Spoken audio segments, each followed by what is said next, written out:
You are listening to RudolfSteinerAudio.com. This is a reading of Karmic Relationships, Esoteric Studies by Rudolf Steiner. This is Volume 7, Lecture 1, and Lecture 1 is chronologically Lecture 39. It is by pointing to all-embracing secrets of cosmic existence that anthroposophical wisdom penetrates most deeply into the foundations of human life. For man is the microcosm in which all these secrets of the universe are concentrated. The illumination coming from this vista of the cosmos extends not only into the days but into the very hours of man's life, in that it sheds light upon his karma, upon all the things that at every moment closely concern him. And so in these lectures I shall speak from many different angles of the anthroposophical basis of those ideas and conceptions which enable karma in human life to be more clearly recognized. In man's earthly life between birth and death, two events or moments stand out clearly and distinctly from all others.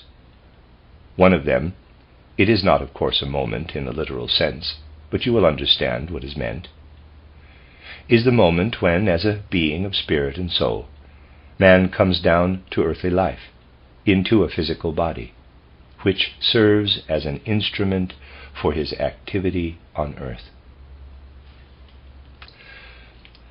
Not only does he clothe himself in this physical body, but in it transforms his whole nature in order to become active on earth. This is the moment, the event of birth and conception, the beginning of earthly life.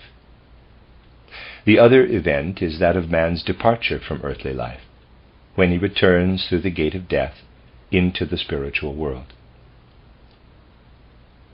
Thinking, to begin with, of this latter event, we know that during the first hours and days after a man's death, the physical form remains preserved to a certain extent. But the question arises, how is this physical human form related to nature, to the existence surrounding us in earthly life in the several kingdoms of nature? Is the relation of these kingdoms of nature, of external nature as a whole, to these remains of the human being, such that they would be capable of preserving the structure intact? No, it is not. Nature is able only to destroy the physical form that has been built up since man's entry into earthly life.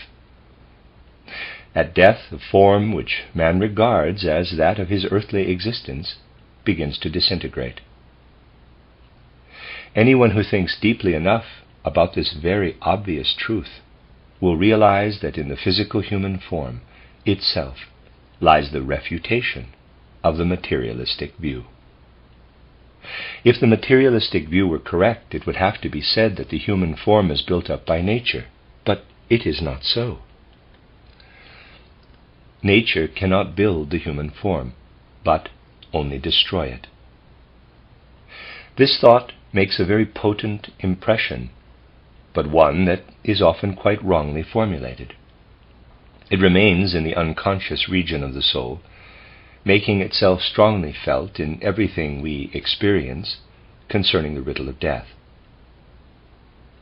Now, the express aim of anthroposophy is to bring these riddles which life itself presents to any impartial mind to the degree of solution necessary for the right conduct of life. Hence, anthroposophy must at the outset direct attention to the event of death. On the other side, there is the event of birth. Impartial self-observation is essential here, if a picture comparable to that of death is to be obtained. This self-observation must be deeply concerned with the nature of human thinking. Thinking can be applied to everything that goes on in the physical world. We form our thoughts of what goes on in the world. If we did not do so, we could not be men in the true sense, for the power to form thoughts distinguishes us from all other beings around us in the realm of the earth. But impartial observation of our thoughts makes them appear widely removed from the reality of existence around us. When we are engrossed in thought, we become inwardly abstract, inwardly cold, in comparison with what we are in heart and soul when we surrender ourselves to life. No impartial mind will ever doubt that thoughts as such have a cold, abstract, arid quality. But clear insight into the life of thought should be one of the first meditative experiences of an anthroposophist. In contemplating this life of thought, he will discern in it something very similar to the spectacle presented by a corpse. What is characteristic of the sight of a human corpse? As it lies there before us, we say to ourselves, a human soul and a human spirit once lived in this structure and have now departed from it. A corpse lies there as a husk of the soul and the spirit. But at the same time, it provides us with proof that the world external to man could never have produced this particular structure, that it could have proceeded only from the soul and spirit, from the innermost core of man's nature, that it is the residue of something now no longer present. In its very form, a corpse discloses that it is no truth in itself, but only a remains of truth, having meaning only when soul and spirit are within it. In the form that remains, a great deal has been lost, but a corpse, nevertheless, shows that it was once the dwelling place of soul and spirit. If the I, E-Y-E, of the soul is directed to the life of thought, this too, although from a rather different standpoint, will appear to have something corpse-like about it. Impartial observation of our own thinking reveals that, in itself, it can no more have real existence than the human form can have real existence in a corpse. In apprehending external nature, there is as little intrinsic reality in human thinking as there is in a corpse. External nature can certainly be apprehended by thoughts, but can never herself produce them. For if nature in herself were capable of producing thoughts, there could be no such thing as logic, which perceives, independently of all laws of nature, what is sound or false in thinking. When we discern what a thought in the earthly world really is, it must appear to us as a corpse of the soul, just as what remains at the death of a human being appears as a physical corpse. The form of a corpse is comprehensible only when we see it as the remains left behind at death by a living man. Imagine for a moment that there were on the earth only a single human being, and that at his death a being belonging to the planet Mars were to come down and look at his corpse. It would be utterly incomprehensible to such a being. Were he to study all the forms in the mineral, plant, and animal kingdoms, he would find no explanation of how the form lying there dead could have come into existence. For this form is not only a contradiction in itself, it is a manifest contradiction of the whole extra-human earthly world. Its very existence betrays that it has been abandoned by something, for by itself it could not exist. So it is with our thoughts. If external nature alone were responsible for producing them, they could never be as they are. They are a corpse of the soul, comparable with a physical corpse. The very existence of a corpse is evidence that something has died. What is it that has died in the case of thoughts? It is the kind of thinking that was ours before we came down into the earthly world. abstract thinking is the corpse of what was once living thinking. The thinking of a soul as yet without a body is related to the form which thinking assumes in earthly existence, as the human soul and spirit are related to the corpse. And we men in the physical body are the grave in which the pre-earthly living life of the soul has been entombed. The thoughts were once alive in the soul. The soul has died to the spiritual world. We bear within us not the living thoughts, but the corpse of the thoughts. This is the picture presented by the spectacle of birth, the side of earthly life opposite to that of death. We speak more correctly than is usual in our time when we say, the spiritual in man dies through birth. The physical part of man dies through death. If we find the approach to anthroposophy through pondering on the phenomenon of death, and so realizing that our thinking is a corpse compared with pre-earthly thinking, our vista of man and of life on the earth widens, and we prepare in the right way to receive the teachings and the wisdom of anthroposophy. The reason why it is so difficult for men to find the natural path to anthroposophy is their erroneous conception of what is still present, although as a corpse, in earthly existence. Today they place too high a value upon thinking, but do not know what it really is. They know it only in its corpse-like character. When we guide our thoughts in the direction I have been trying to indicate, the two sides of the eternal life of the human soul are brought into strong relief.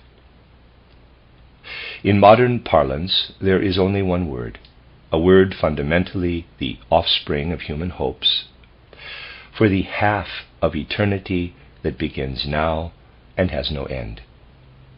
We have only the word immortality, because the question of what happens after death is of foremost importance to the men of our time. All their interests in life are bound up with knowing what happens after death. But there were epochs in the evolution of humanity when something else was of importance too.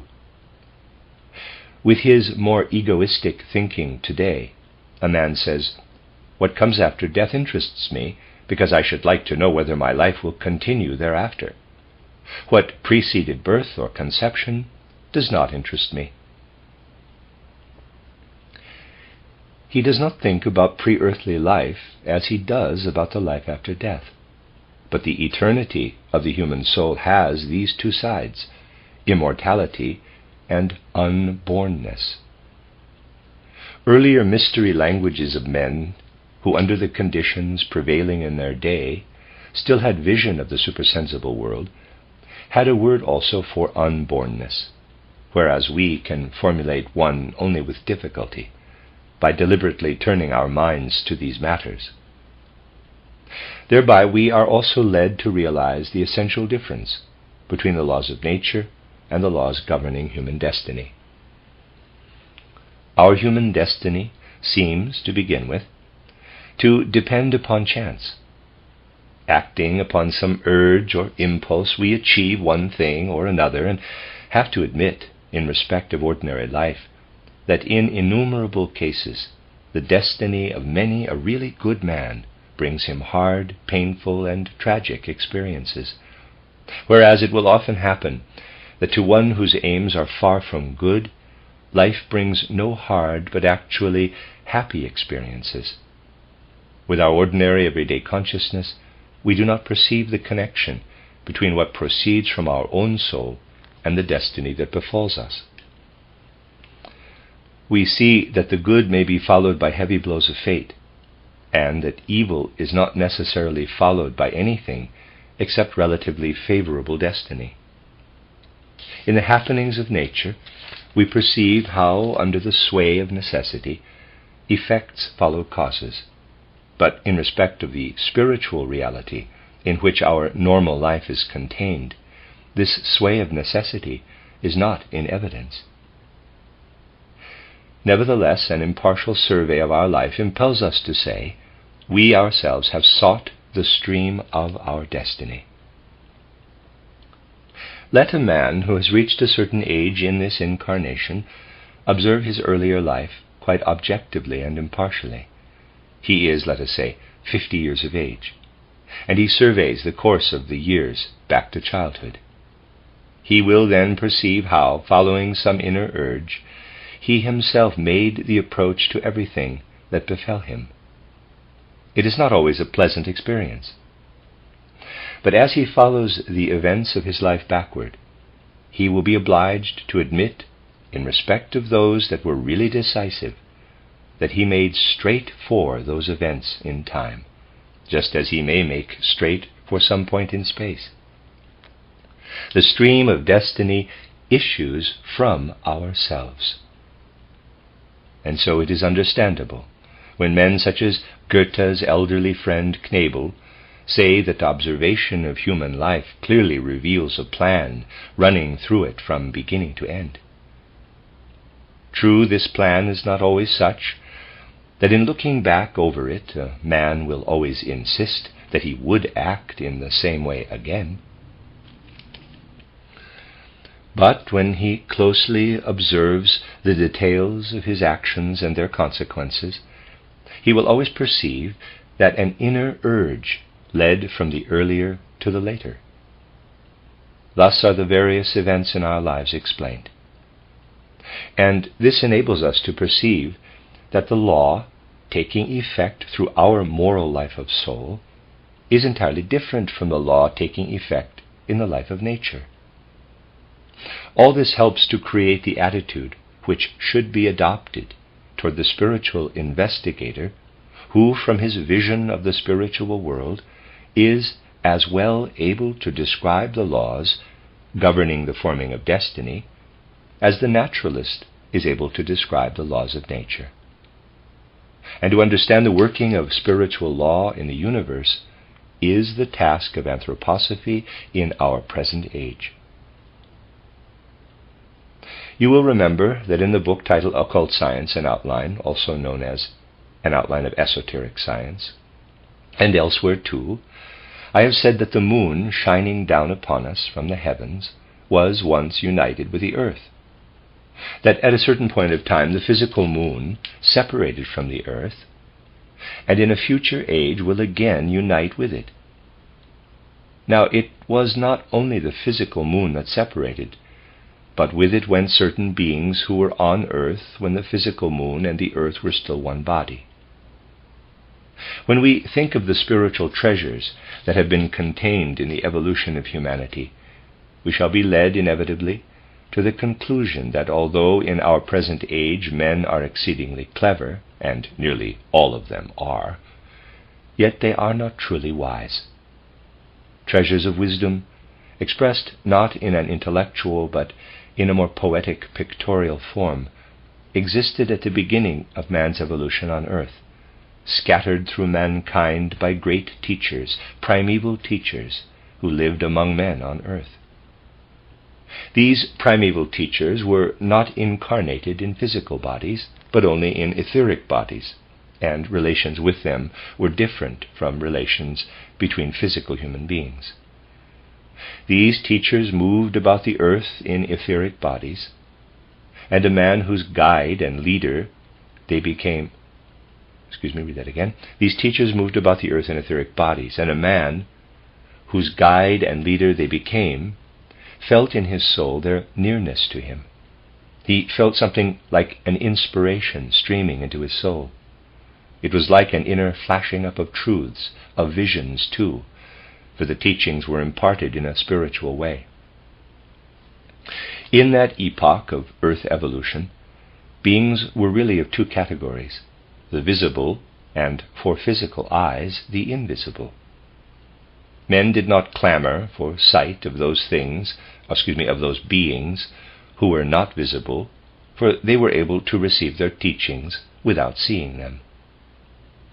Men heard the teachings rising up from within their souls and said to themselves, quote, one of the great primeval teachers of humanity, has now drawn near to me." Close quote. No attempt was made to form any external pictures of these great teachers. Men encountered them in spiritual experiences. They did not stretch out physical hands toward these teachers, but encountered them nevertheless, and felt something that was like a spiritual grasp of the hand. It was these primeval teachers who imparted to mankind the great treasures of wisdom, of which only echoes have survived, even in creations such as the Vedas and the Vedanta philosophy. Even these great teachings of the East are no more than echoes. A primeval wisdom once spread among humanity on the earth and then perished, in order that out of themselves, by their own volition, men might again be able to scale the heights to the spiritual world. Human freedom would not have been possible if the primeval teachers had remained among men. Hence, a comparatively short time after the moon had separated from the earth, they followed in its wake, establishing their abode upon it. And there they have dwelt, supreme among the denizens of this moon colony, ever since they separated from the earth, leaving human beings to their own resources.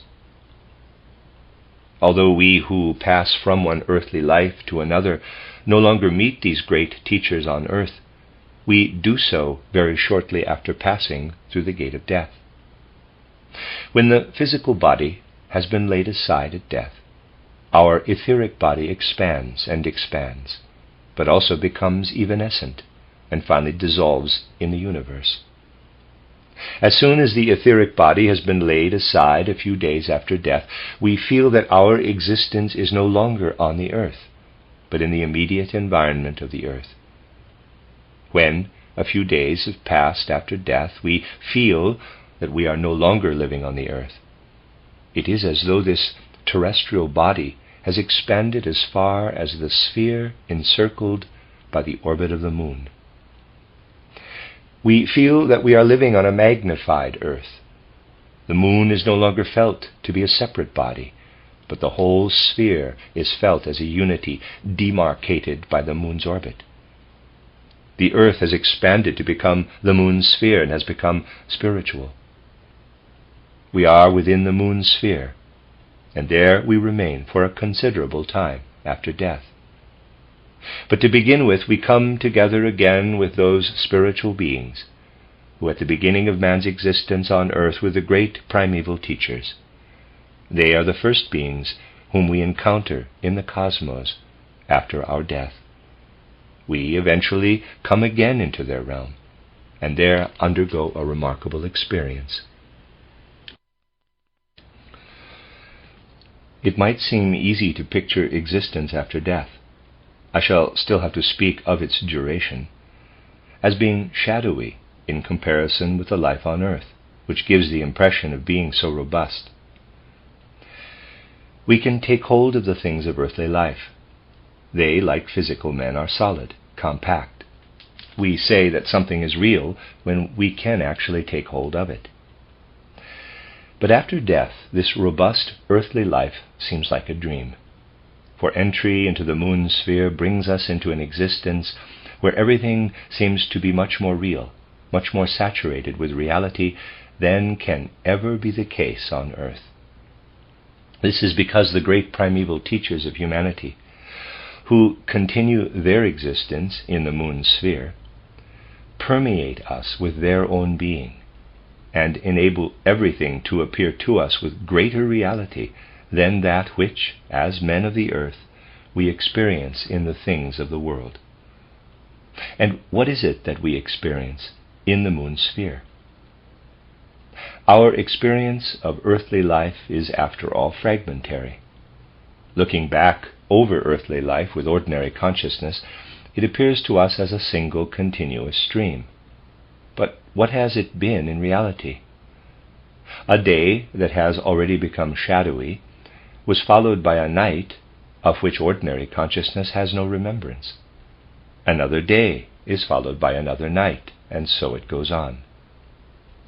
In memory we string together only the days, but in a true retrospect, the days must always be interrupted by what we have experienced during the nights. Ordinary consciousness fails here, and with a certain justification, because it is extinguished in sleep. When we are among these moon beings, who were once the primeval teachers of humanity, we live through precisely what we experienced during the nights here on the earth. The length of time this form of existence in the moon sphere lasts can therefore be computed.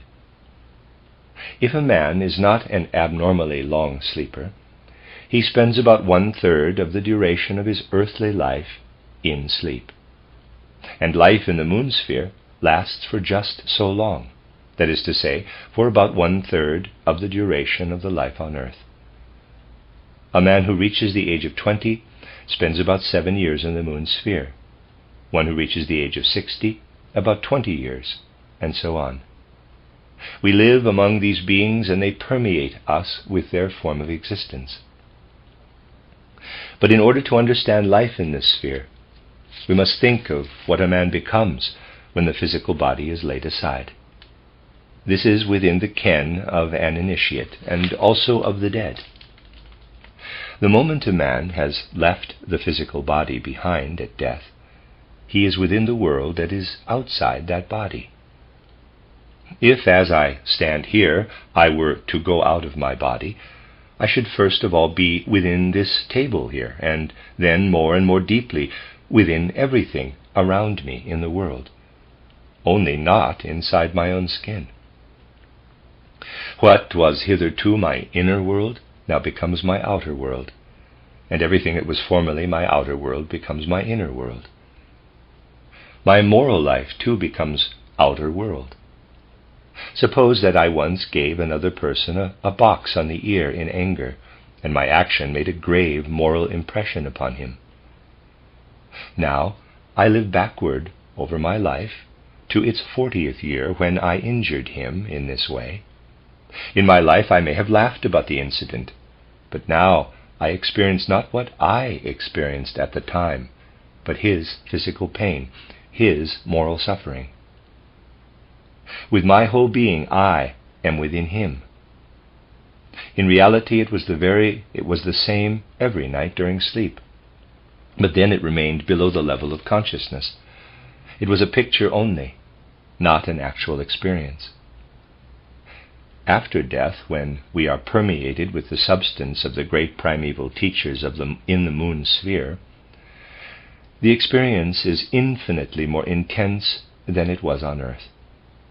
What on earth is like a dream is in yonder world a far stronger reality, and this is what we experience. This same intense reality is experienced, too, by one who, with clairvoyant consciousness, is able to follow a human being on his way after death, and, through the attainment of inspiration and supersensible vision, to live with him as a real presence. Then we realize that the experiences through which men pass after death have far greater intensity and reality than the experiences undergone before death. And to experience what a human being is undergoing in his existence after death makes an incomparably stronger impression than earthly influences can ever make. To give you an example, some of you will certainly be familiar with the figure of Strider in my mystery plays. The figure of Strider is drawn more or less from real life. Such a personality existed and interested me profoundly. I followed the external life of this personality, who is portrayed with certain poetic modifications in the figure of Strider. You know that I have written 4 mystery plays, in the last of which Strider dies. In 1913, when this 4th play was written, I could do no otherwise than let Strider die. And why? As long as the prototype of Strider was living in the physical world, my attention had been focused upon that prototype. But in the meantime, this prototype had died. The whole man interested me so deeply that I continued to follow him, and the impressions coming from his life after death were so strong that they completely extinguished all interest in what he had been in his life on earth. Not that the sympathy had waned, but it was simply not adequate after one had followed what he was experiencing after his physical death. In order to give these tremendously strong impressions some kind of poetic form, I was obliged to let Steiner die, because his prototype had passed into the after-death existence, and the impressions coming from that were infinitely stronger than those of his earlier life on earth. This had practical consequences.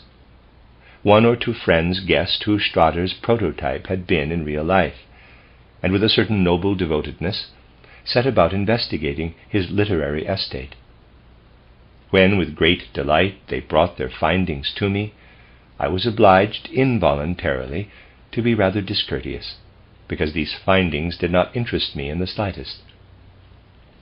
The strength of the impressions of the life after death effaced any interest in relics of the earthly life brought me by friends, and so indeed it is.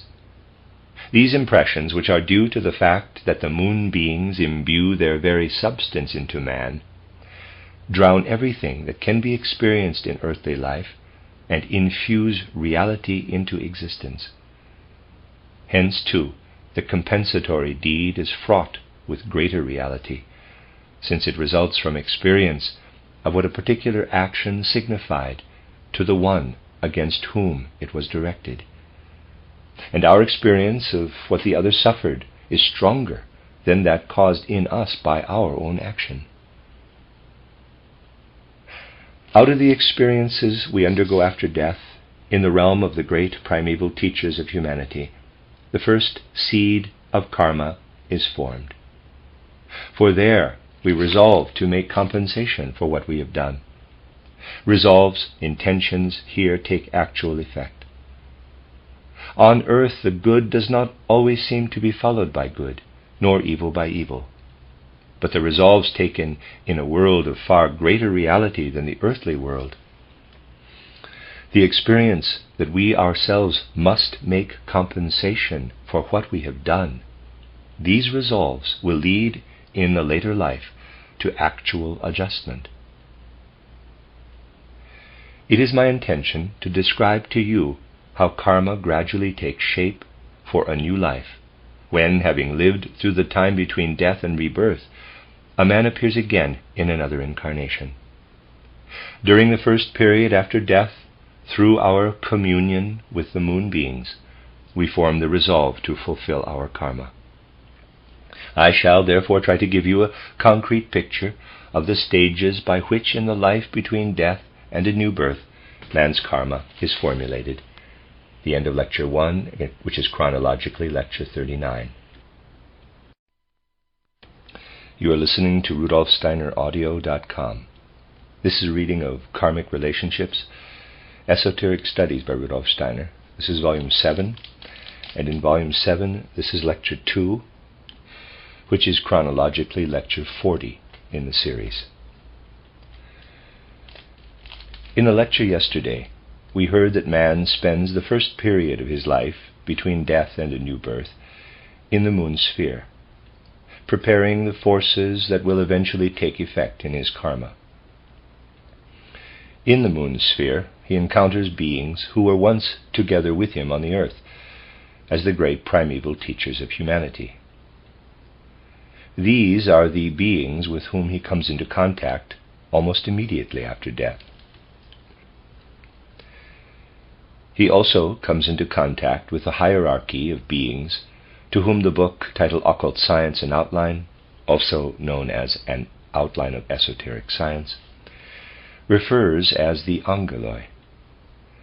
The Angeloi have never been inhabitants of the earth in the literal sense. They have never borne earthly bodies, nor even etheric bodies, resembling those of men.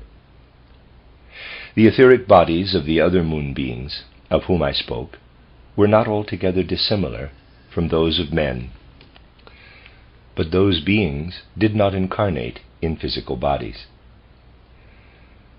The Angeloi are the beings who, in the present period of our cosmic evolution, guide us from one earthly life to another. And it is from the moon sphere that they guide us. We have heard how, in this same sphere, the human being lays the foundations of his karma, gathers into himself the impulses which will bring about its ultimate fulfillment.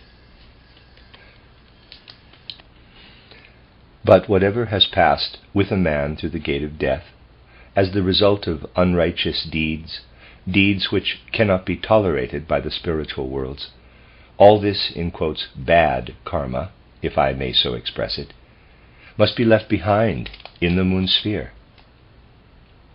For as he moves onward through his life between death and a new birth, a man could not be encumbered with the consequences and effects of his unrighteous deeds. When he passes beyond the moon sphere, his inner life has expanded into a still wider region of the cosmos, and he enters the Mercury sphere. Here he lives primarily in communion with the beings belonging to the hierarchy of the Archangeloi.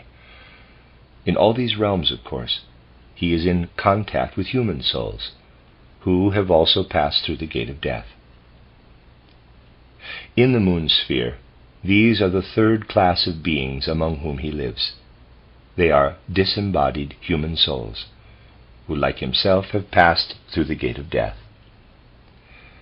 We shall presently see why the spiritual effects of the bad karma must remain behind in the moon sphere. For the moment, the fact itself will suffice. When man enters the Mercury sphere, he undergoes further purification. Even when he has laid aside in the moon sphere those moral attributes which are unfit for the cosmos, the spiritual counterparts of his physical weaknesses, of his physical infirmities, still remain with him, as do the tendencies to illness and the effects of the illnesses from which he suffered here on earth. Surprising as it may seem, it is the case that in the life between death and a new birth, man lays aside his moral failings first, and his physical infirmities only later, when he enters the Mercury sphere. In the Mercury sphere, his soul is purged of the inner effects of those morbid processes which came to expression in illness during his life on earth. And in his soul he becomes completely healthy. You must remember that man is a single whole. From the occult standpoint, it is erroneous to speak of him as a compound of spirit, soul, and body. He is not a compound of these three constituents. But when we observe him, he is revealed, on the one side, as body, on the other, as spirit, and between body and spirit, as soul. In reality, man is one whole, a self-contained unity. The soul and the spirit, too, are involved in the conditions which prevail in illness.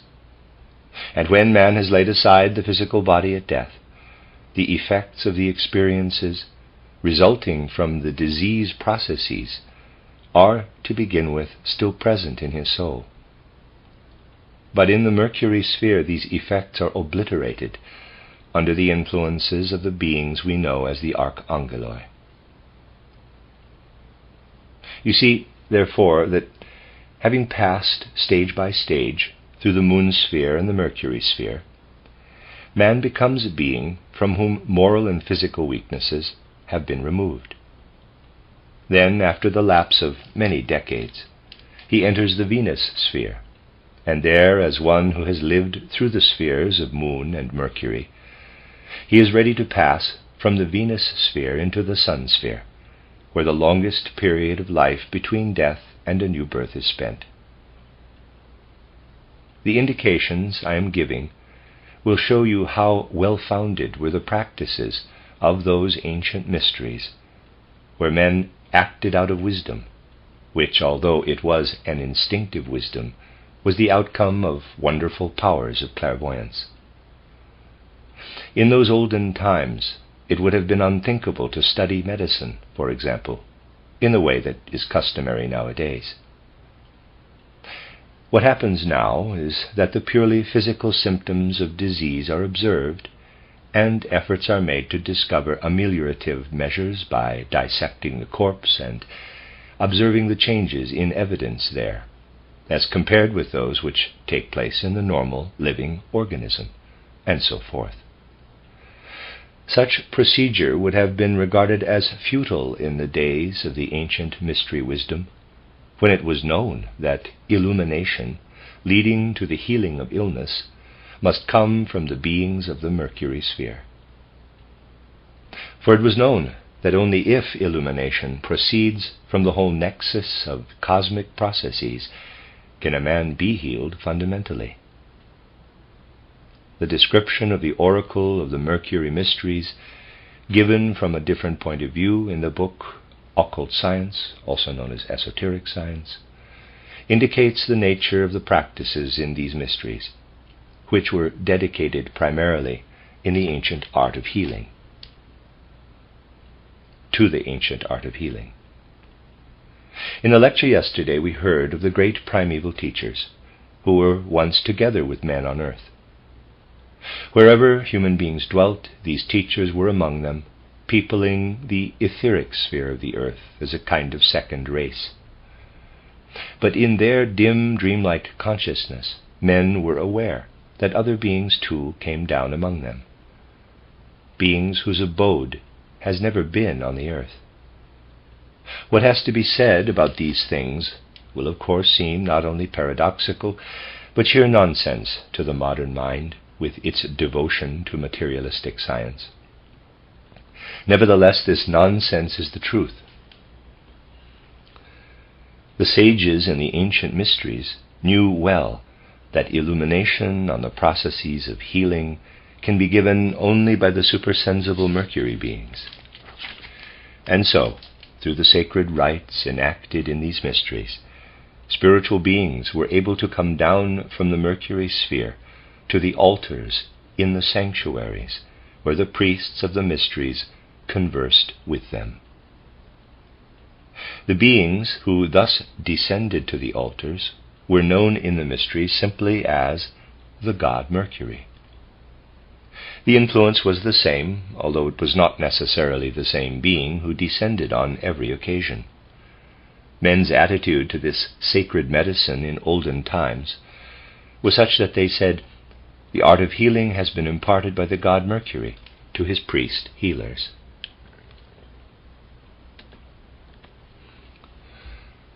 Even today it cannot be said that spiritual science does not depend upon the help of beings of the cosmos, who, when the necessary preparation has been made by initiates, are able to come down to the earth.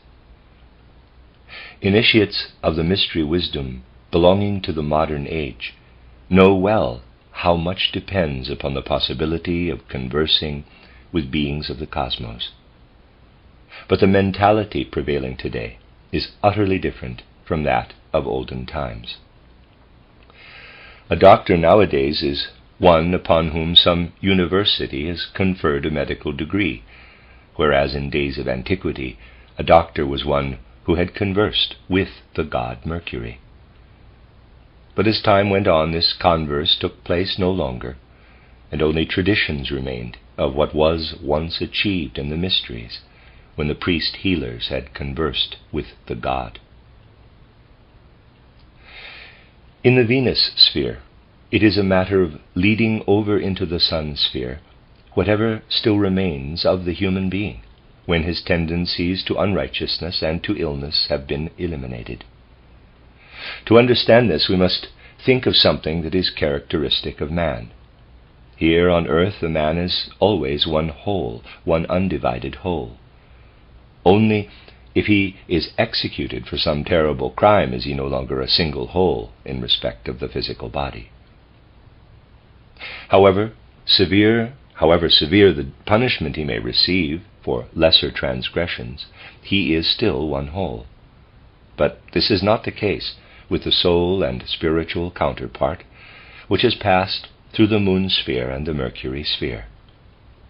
When, as a being still possessed of soul and spirit in the supersensible world after death, man has cast off the weaknesses due to the wrongdoings and to illnesses, he is in a certain sense no longer whole. For a man is one with his wrongdoings.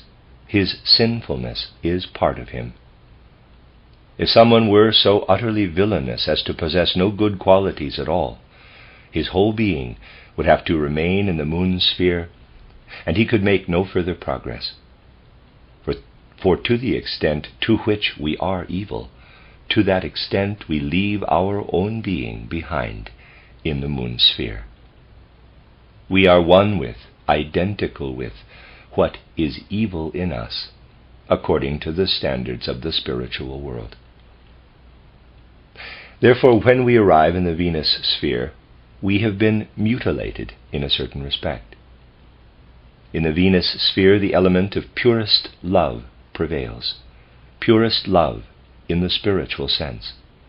And it is this cosmic love that bears what now remains of the human being from the Venus sphere into the Sun existence. There, in the Sun existence, man has to work in a very real way at the molding and shaping of his karma. Now, if our physicists were ever to reach the Sun, they would be astonished, to say the least of it. For everything that men claim to have discovered about the Sun is at variance with the facts.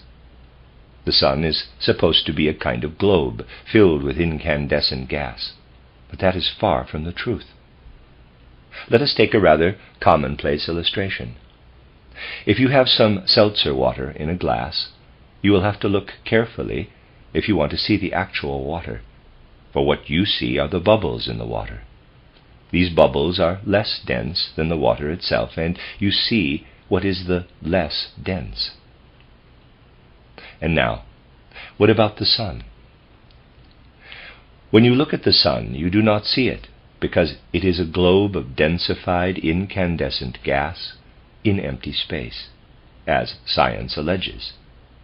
But you see it because just at that place there is a condition of utmost rarefaction, I should say. And now you must get accustomed to an idea that is far from familiar.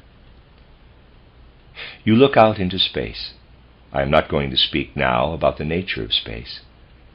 Here, when you look into the water, there are bubbles everywhere, bubbles which are thinner, less dense than the water. Where the Sun stands in the sky, conditions are less dense even than space. You will say, quote, but space itself is void, it is nullity, close quote. Nevertheless, at the place where the Sun is situated, there is actually less than nullity.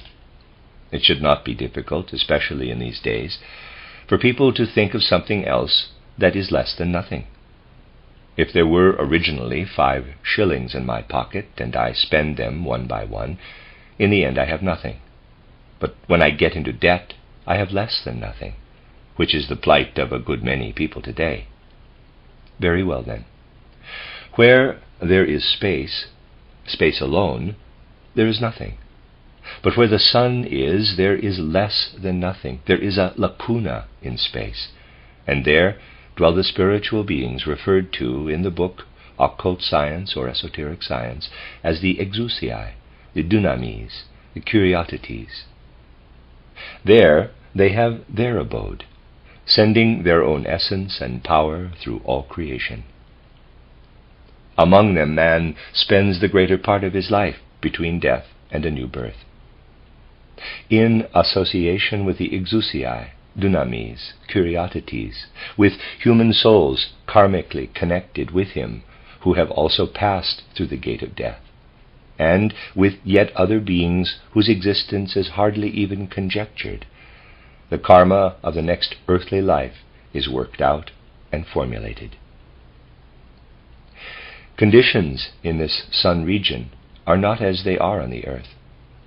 Why do our clever scientists, and clever they certainly are, picture the Sun as a globe of incandescent gas? It is because a certain illusory, materialistic instinct makes them want to detect physical processes in the sun. But there is nothing physical in the sun. One may at most speak of physical processes in the sun's corona, but certainly not in the sun itself. In the sun there is nothing like natural law, for it is a world of purest spirit. Materialists would like to insist that the sun too is under the sway of natural law, but it is not so. The only laws prevailing in the sun are those which give effect to the karmic consequences of the good, and which operate in restoring the mutilation man has undergone as the result of his bad karma, when he has been transported by the love of the Venus beings into the sun sphere. When the life of man between death and a new birth is described, many will wonder how this very lengthy period is spent. Many things that happen on the earth command admiration and awe, but the most sublime achievements of earthly civilization are puny and insignificant in comparison with what is accomplished in a purely spiritual way during this sun existence, when mighty powers are all around and within us, working to the end that our karma shall take effect in the next earthly life. The elaboration of part of man's karma is completed in the Venus sphere, and some part even in the Mercury sphere. Later on we shall hear of a certain well-known historical personality whose destiny in his incarnation in the 19th century was due to the fact that his karma was very largely wrought out in the spheres of Venus and Mercury. Souls who begin to give shape to their karma in these spheres often become personalities of outstanding significance in the subsequent incarnation. But in the great majority of cases, the main part of the karma for the following earthly life is worked out in the sun sphere, where the longest period is spent. We will speak in greater detail later on, but today I will give an outline of how the foundations of karma are laid, stage by stage, in the various spheres.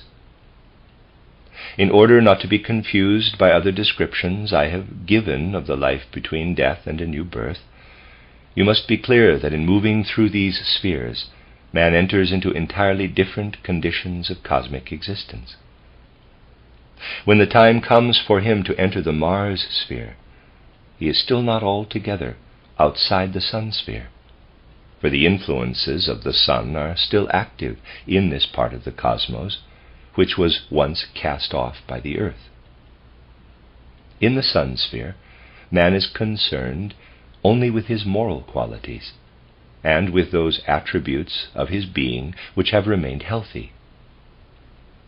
The rest has been laid aside.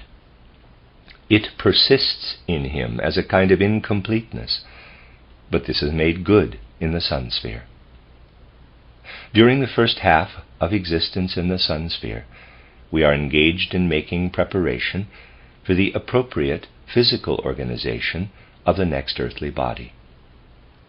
During the second half of the sun existence, in union with the exousiae, dunamis, kuriotetes, and with human souls karmically connected with us, we are concerned with the preparation of the moral side of karma, the moral qualities which will then be present in the next life. But this moral part and the spiritual part of karma, for example, specific talents in one direction or another, are then further elaborated in the Mars sphere, in the Jupiter sphere, and in the Saturn sphere. And in passing through these spheres, we come to know what the, quote, physical, close quote, stars are in reality. To speak of a physical star is not really correct. For what is a star? Physicists imagine that combustion of gas or some process of the kind is taking place in the sky. But as I said, if they could actually get there, they would be amazed to find no burning gas in the sun, but actually a lacuna, a gap in space, in a condition infinitely more rarefied than any particles of earthly matter could ever be. Everything is spirit, pure spirit. Nor are the other stars so many bodies of incandescent burning gas, but something entirely different. Bordering on this earth with its physical substances and physical forces is the universal cosmic ether. We are able to perceive the cosmic ether because as we gaze into it, our field of vision is circumscribed and the surrounding ether appears blue. But to believe, as materialistic thinkers do, that physical substances are roaming around up there in the cosmos is just childish fancy. No physical substances are moving around, for at the place where a star is seen, there is something altogether different. The farthest reaches of the etheric would lead out of and beyond space, into the spheres where the gods have their abode. And now, picture to yourselves a certain inner relationship which may exist between one person and another and comes to physical expression. Picture it quite graphically. You are caressed by someone who loves you. You feel the caress, but it would be childish to associate it in any way with physical matter. The caress is not matter at all. It is a process, and you experience it inwardly in your soul. So it is when we look outward into the spheres of the ether. The gods, in their love, caress the world. But the caress lasts long, because the life of the gods spans immense reaches of time. In very truth, the stars are the expression of love in the cosmic ether. There is nothing physical about them. And from the cosmic aspect, to see a star means to feel a caress that has been prompted by love.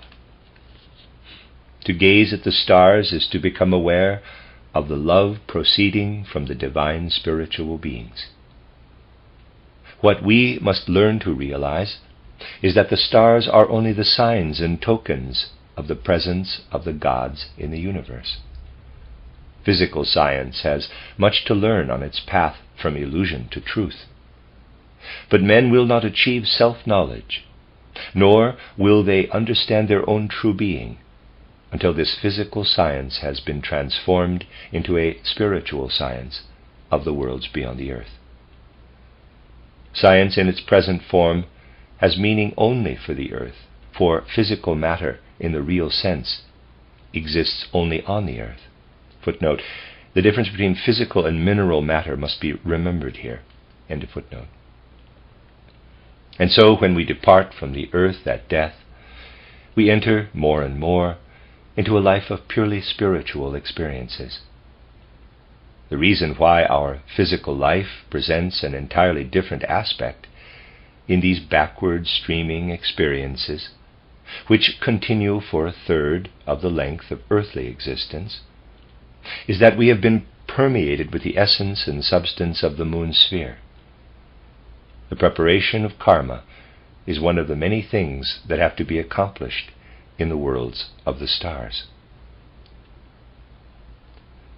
In order that one set of facts may be supported by others, let me explain how such observations are made by one who is versed in modern initiation science.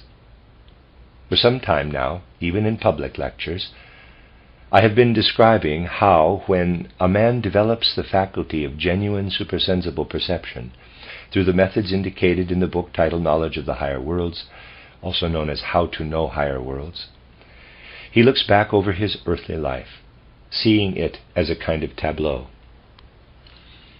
Everything is present simultaneously, in a mighty panorama of the whole of life since the birth of the capital I. But the several epochs are in a certain respect distinct from each other. We survey our experiences from birth until the change of teeth. Then again, as one complete series, the experiences occurring between the time of the change of teeth and puberty. then the experiences of the period from puberty until the beginning of the 20s, and so forth. Further concentration and application of the methods for the attainment of spiritual knowledge enable us, as we survey this tableau, to observe firstly our life from birth to the 7th year.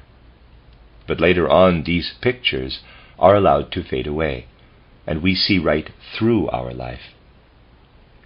When the consciousness has been emptied of all pictorial impressions, and we have achieved inspiration, we behold the living, weaving activity of the moon sphere in place of the tableau of early childhood from birth until the 7th year. We behold this living, weaving activity. And so, initiation, in the form that is normal and right for this present age, brings us knowledge of the secrets of the moon sphere, when the pictures of our own life up to the 7th year are obliterated in the consciousness of inspiration, and we perceive what now flashes up in their place. Then, if we observe the tableau of life between the 7th and 14th years, and again obliterate the pictures in the consciousness of inspiration, we gaze into the Mercury sphere. Everything has to do with the being of man, for man is an integral part of the whole universe. If he learns to know himself as he really is, in the innermost core of his being, he learns to know the whole universe. And now I would ask you to pay attention to the following. Deepest respect arises in us for the old instinctive initiation science, which gave things that have remained in existence to this day their true and proper names. Designations that are coined nowadays result in nothing but confusion, for modern scholarship is incapable of naming things in accordance with reality. An unprejudiced observation of life will fill us with reverence for the achievements of ancient initiation science. Ancient initiation science knew by instinct something that is confirmed today by statistics, namely, that the illnesses of childhood occur most frequently in the first period of life. It is then that the human being is most prone to illness, and even to death. After puberty, this tendency abates. But the healthiest period of all, the period when mortality is at its lowest, is between the ages of 7 and 14. The wise men of old knew that this is due to the influences of the Mercury sphere.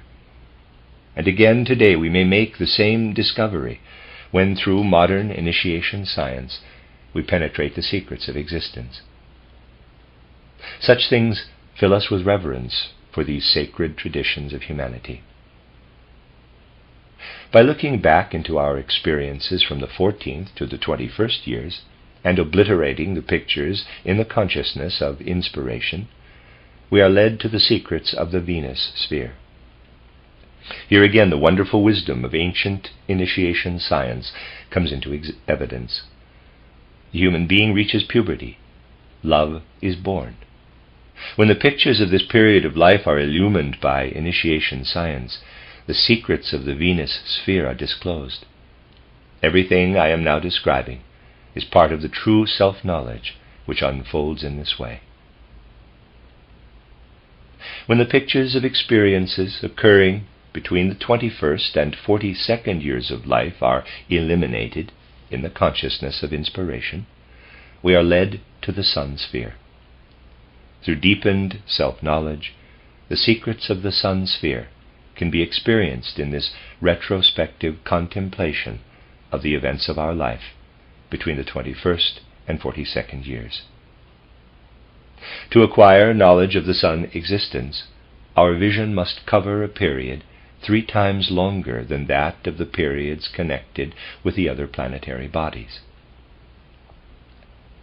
I told you that the karma of a certain well-known personality in history had taken shape paramountly in the spheres of Mercury and Venus. And you will now understand how such things are investigated. We look back, firstly, into the period of our own life, between the 7th and 14th years, and then into the period between the 14th and 21st years. When the pictures have been eliminated in the consciousness of inspiration, light is shed upon the secrets of the Mercury sphere and the Venus sphere. Through this illumination, we perceive how such an individuality worked together with the beings of the higher hierarchies and with other human souls, and how his subsequent earthly incarnation in the 19th century took shape. Now, if the elaboration of karma has taken place mainly in the Mars sphere, investigation is more difficult. For if a man attains initiation before the age of 49, it is not possible for him to look back into the period of life which here comes into question, namely the period between the 42nd and 49th years. He must have passed his 49th year if he is to be able to eliminate the pictures of this particular set of experiences and penetrate the secrets of the Mars sphere. If initiation is attained after the age of 56, it is possible to look back into the period between the 49th and 56th years of life, when karma that is connected with the Jupiter sphere takes shape. And now, we are at the point where the various sets of events come together in one connected whole.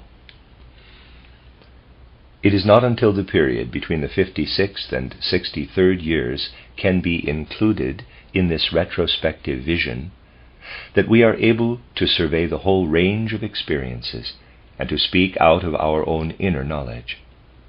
For then we can gaze into the profoundly significant secrets of the Saturn sphere.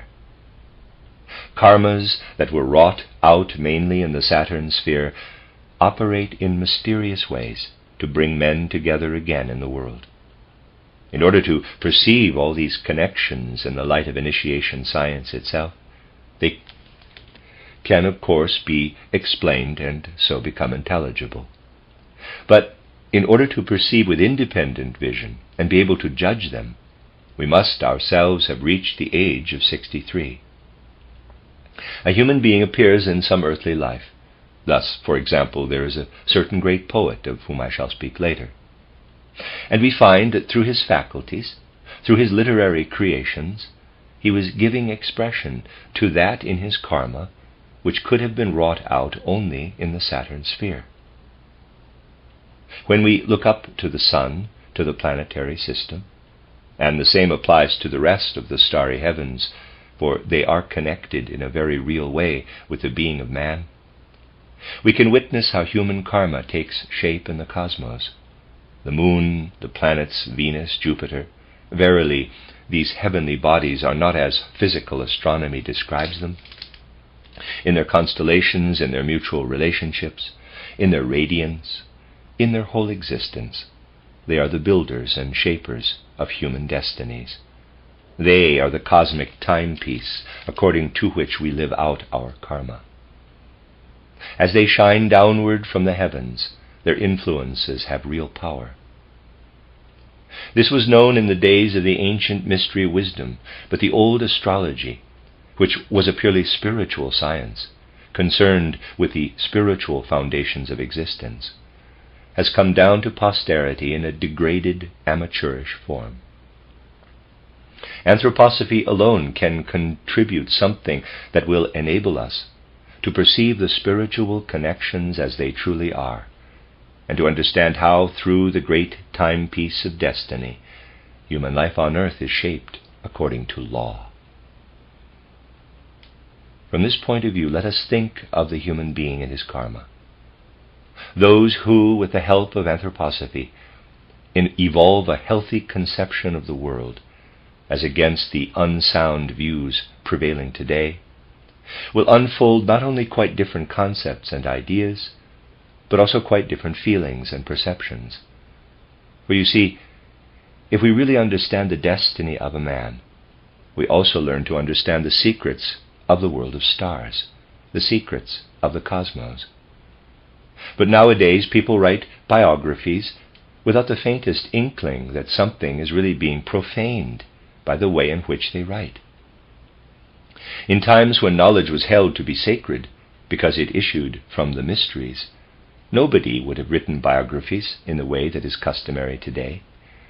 Every ancient, in quotes, biography contained indications of the influences and secrets of the world of stars.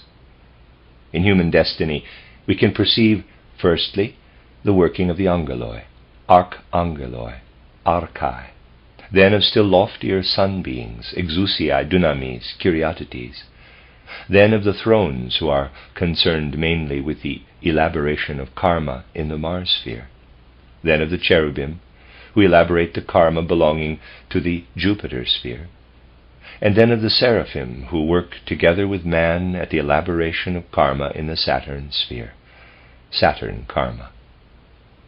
In a man's destiny, in his karma, we behold the working of the higher hierarchies. This karma at first is like a veil, a curtain. If we look behind this veil, we gaze at the weaving deeds and influences of angeloi, archangeloi, archai, exousiae, dunamis, kyriatetes, thrones, cherubim, seraphim. Every human destiny is like script on a sheet of paper. Just imagine that someone looking at the writing on the paper were to say that he can see signs, K, E, I, and so forth, but he is quite unable to combine these letters into words. As there are some 22 to 28 letters, to be exact about 30 to 34 in all, such a man could only conceive that the whole of Goethe's Faust is made up entirely of those 34 letters. He cannot read, therefore he sees only the different letters. When someone else finds a great deal more in Faust because he can combine the letters into the words of which this wonderful work is composed, an out-and-out illiterate, with no notion of how to read, may say with horror, "Here is someone who actually thinks that all kinds of things are contained in Faust, but he is an utter fool." Yet the whole of Faust does actually consist of these letters. Similarly, when we observe the karma of a human being in the ordinary way, we see letters only. But the moment we begin to read this karma, we behold the angeloi, archangeloi, archai, and their mutual interrelated deeds. The destiny of an individual human life becomes the richer, the more we get beyond the 34 letters and find in them Faust. And the picture of a human destiny is enriched beyond measure when earthly ignorance is transformed into knowledge of the cosmic alphabet, when we realize that the letters of that script are the signs and tokens of the deeds of the beings of the higher hierarchies. To a man who beholds it, the vista of karma as the shape taken by destiny in life is so overwhelming, so sublime and majestic, that simply by understanding how karma is related to the spiritual cosmos, he will unfold quite different qualities of feeling and discernment. It will not remain so much theoretical knowledge. What we acquire through anthroposophy should not be a mere accumulation of theoretical information, but should work more and more upon our life of thought and feeling. In that, it rids us of the notion that we live an earthworm's existence and makes us aware that we belong to the land of spirits. Verily, we are citizens not of the earth alone, but of the land of spirits. The whole existence we have spent between death and a new birth converges in that which on earth is enclosed within our skin. The secrets of worlds are contained in a particular form within this encircling skin. Self-knowledge is by no means the trivial sentimentality of which there is so much talk nowadays. Human self-knowledge is world knowledge.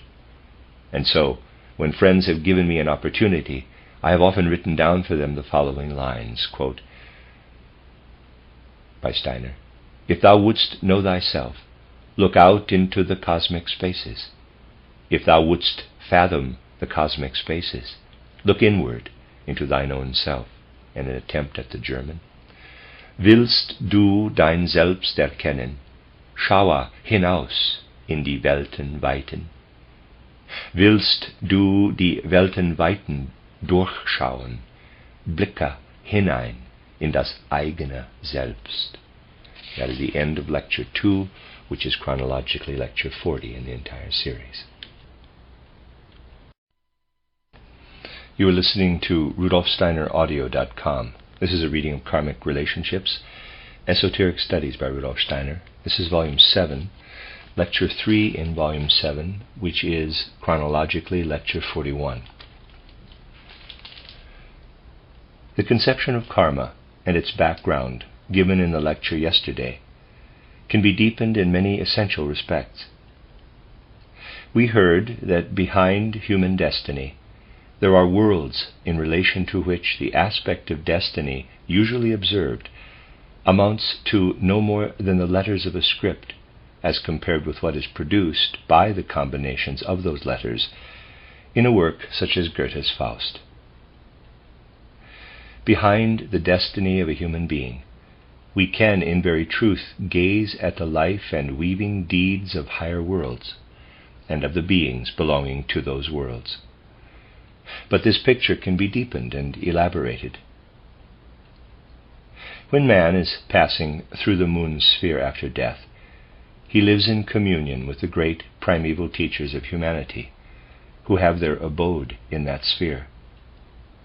Through the whole of the period between death and a new birth, he is associated with human souls, particularly those with whom he is karmically connected, who have also passed through the gate of death and are living through the same period of spiritual existence. In the moon sphere, man lives in communion with the beings we know as the angeloi, archangeloi, and archai. And as he passes through the following planetary spheres, with higher and ever higher beings. It is not really correct to make demarcations and assign one particular hierarchy to each heavenly sphere, for this is not in accord with reality. But in a general sense it can be said that the archai, archangeloi, and angeloi enter into communion with us before we pass into the sun sphere. In that sphere we find our way into what has to be accomplished between death and a new birth, in cooperation with the hierarchy of the exousiae, dynamis, curiosities. And then we gradually live on into the realms of the thrones, cherubim and seraphim, as we approach the Mars sphere and the Jupiter sphere. It is not correct to say that one hierarchy corresponds only to one particular planetary sphere, but there is something else that will have important bearings when we come to study karmic relationships in greater detail. It will, however, be necessary to familiarize ourselves with a conception which, to begin with, will seem strange and perplexing to ordinary thinking. As we stand on the earth and feel our way into existence, we conceive of the earthly as being immediately around us, on, under, and a little above the surface of the earth in the environment.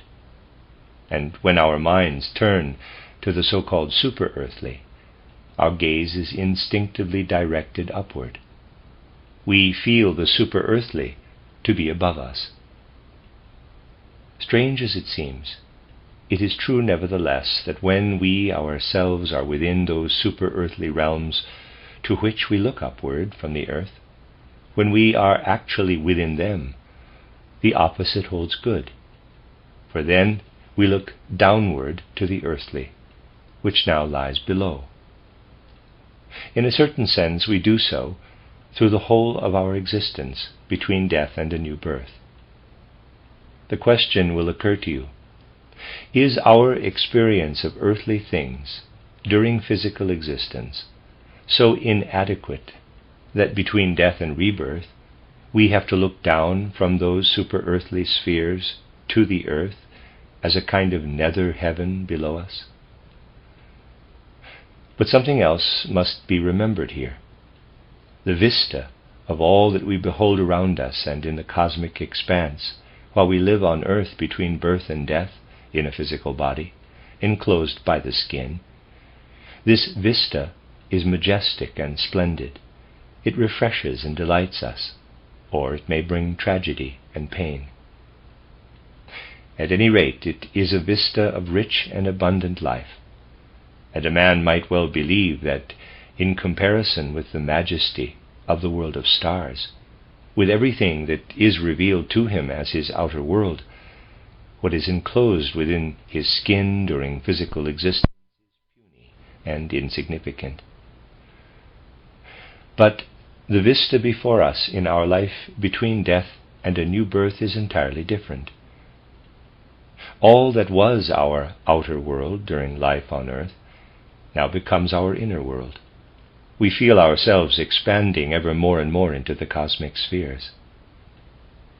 What is there experienced may be described in earthly language in somewhat the following way.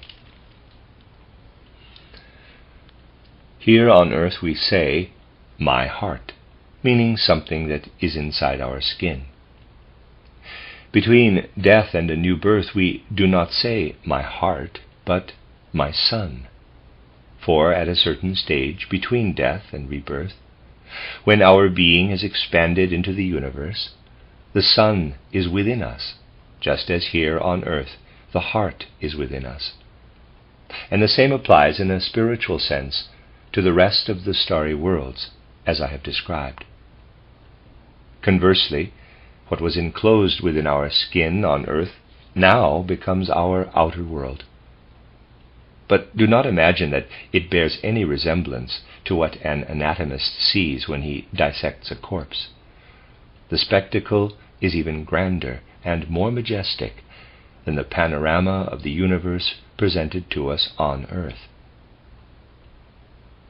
From the vantage point of our life between death and a new birth, a whole world is revealed in what the physical senses perceive merely as heart, lung, liver, and so forth. It is a world greater and more impressive than the outer universe at which we gaze during life on earth. Another singular fact is the following. You may say, quote, "Yes, but as this world is present in every human being, everyone who dies must carry a separate world within him through death, and this suggests that the worlds to be perceived in the after-death existence greatly outnumber the individuals with whom one actually comes in contact there." Close quote. The secret lies in the fact that, firstly, all those human beings with whom we have some karmic tie are seen as a unity, as one world. Then there are the other souls who also form a unified, though less defined whole. This host of souls is linked with those with whom we have actual karmic ties, and again there is a unified whole. The moment we pass from the physical world into the spiritual world, everything is different. A great deal that has to be said will seem paradoxical to those unaccustomed to such conceptions, but it is necessary, now and again, to draw attention to the conditions prevailing in the spiritual world as revealed to initiation wisdom. In the physical world we can count 1, 2, 3. We can also count money, although perhaps not just at the present time. But counting does not really mean anything in the spiritual world. Number has no particular significance there. Everything is more or less a unity. If things are to be counted, they must be distinct and separate from each other, and this does not apply in the spiritual world. In describing the spiritual world and the physical world, quite different terms have to be used in each case. From the vantage point of the spiritual world, that which in the physical world is within man presents a very different appearance. Man's structure is even more splendid, more awe-inspiring than the structure of the heavens as perceived from the earth. and what we prepare in communion with the higher hierarchies for the incarnation that will follow the life between death and a new birth must be an entelechy of soul and spirit that befits this human structure, permeates it, gives it life. How does the life of a human being develop on earth? When we are born from pre-earthly existence into earthly life, the whole physical body has apparently been provided by our parents. It may seem as though, having come down from the supersensible world, we unite in a purely external way with what has been prepared for us in the physical world by our parents and has developed in the mother's body. What happens in reality, however, is the following. The substance of the physical body is constantly changing. It is all the time being thrown off and replaced. Think only of your fingernails and your hair. You cut your fingernails and they grow again. But this is only a process that is externally perceptible. In reality, man is all the time throwing off matter and replacing it from within, from the inner center of his being. Substance is perpetually scaling off, and in 7 or 8 years' time, all the physical substance that was within us 7 years previously has been thrown off and replaced by new. Just think of this. 7 years ago, I was able, to my great joy, to lecture to friends here in Breslau. There they were, sitting on chairs in front of me. But nothing remains today of the physical substance contained in those bodies. It has all vanished and been replaced by other physical substance. What has remained in each case is the individuality of spirit and soul. The individuality was present before birth, in pre-earthly existence, in earlier earthly lives too, and has remained. But the substance of the bodies sitting in the chairs 7 years ago has long since passed away into other regions of the universe. Now this exchange of substance begins at birth and is complete after the lapse of 7 years or so. What our parents provide is the substance and its particular organization up to the time of the change of teeth. Thereafter, the task of molding the substance is taken over by the individuality. The change of teeth is a process of great significance. Until that time, we have received from our parents a model. This model resembles our parents, embodies the hereditary traits. Then, in accordance with this model, the individuality of spirit and soul slowly builds up the second body, which exists from the time of the change of teeth to the onset of puberty, is then cast off, and a third body begins to develop. Hereditary traits which remain in us are due to the fact that in the second body we have copied them from the model. What is copied from the model at a later stage is adapted and elaborated by the unconscious faculty, acquired in pre-earthly existence, to mold the human organism in accordance with the secrets it contains. The purpose of the first body, which we bear until the time of the change of teeth, is to enable us, in conformity with our karma, to resemble our parents. The real secrets, the deep, all-embracing secrets, whereby the human organism is built up as the wonderful image of the outer structure of the heavens. These secrets, in their innermost essence, have to be acquired during the life between death and a new birth. Having lived through the first half of the sun existence, we have to find our way into the second half, where the impulse to live out our karma is kindled. Here again a vista lies before us of wonderful happenings, which take place between ourselves and the beings of the higher hierarchies. Here on earth we live and move among minerals, plants, animals, other human beings. Between death and a new birth we live together with other human souls in the way described. But now, instead of minerals, plants, animals, there are the archai, archangeloi, angeloi, and together with them we shape our karma. Through the whole of the time we gaze at the earthly realm below, where our karma must take effect, gaze at it longingly, as something to which all our forces of feeling are directed.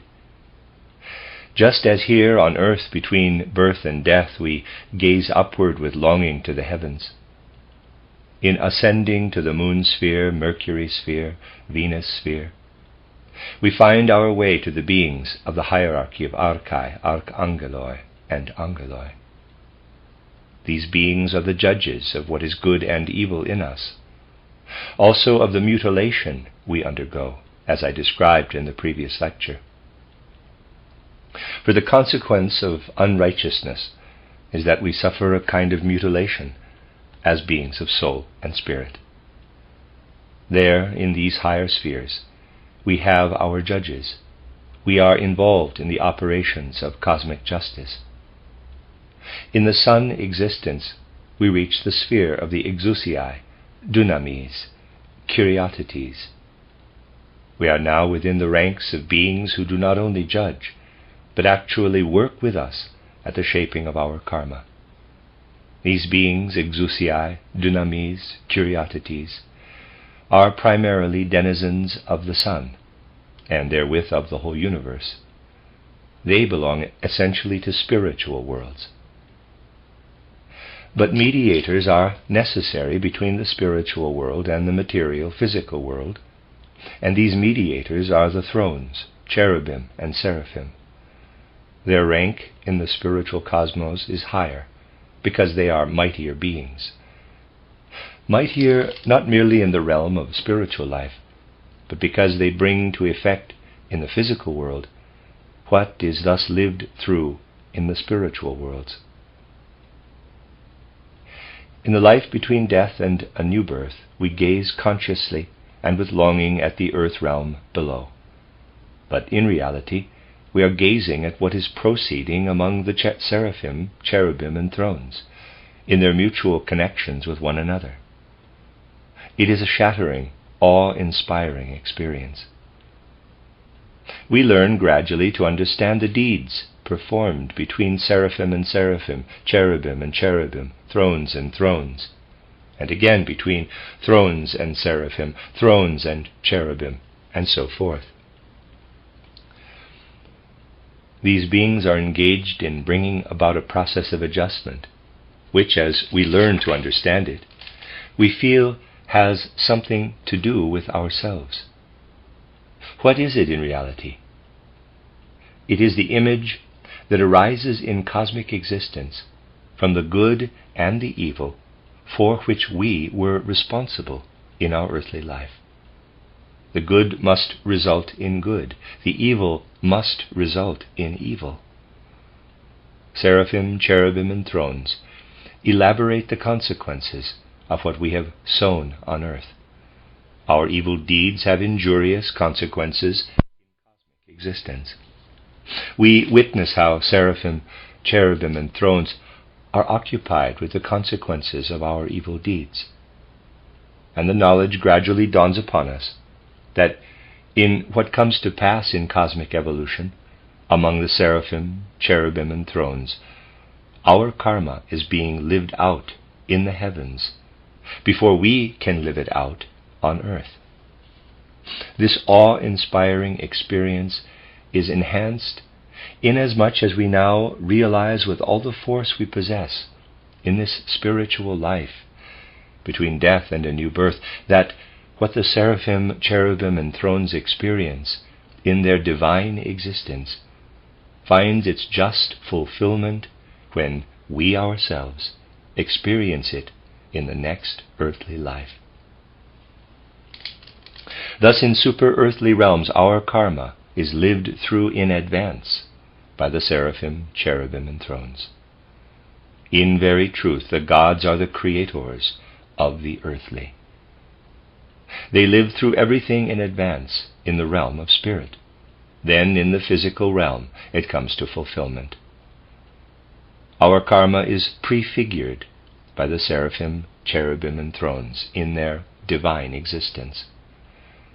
Thus are the forces which shape our karma set in operation.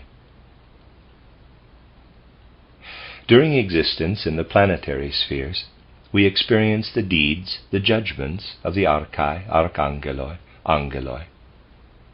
But seraphim, cherubim, and thrones are also at work, in order that they may live through our karma in advance.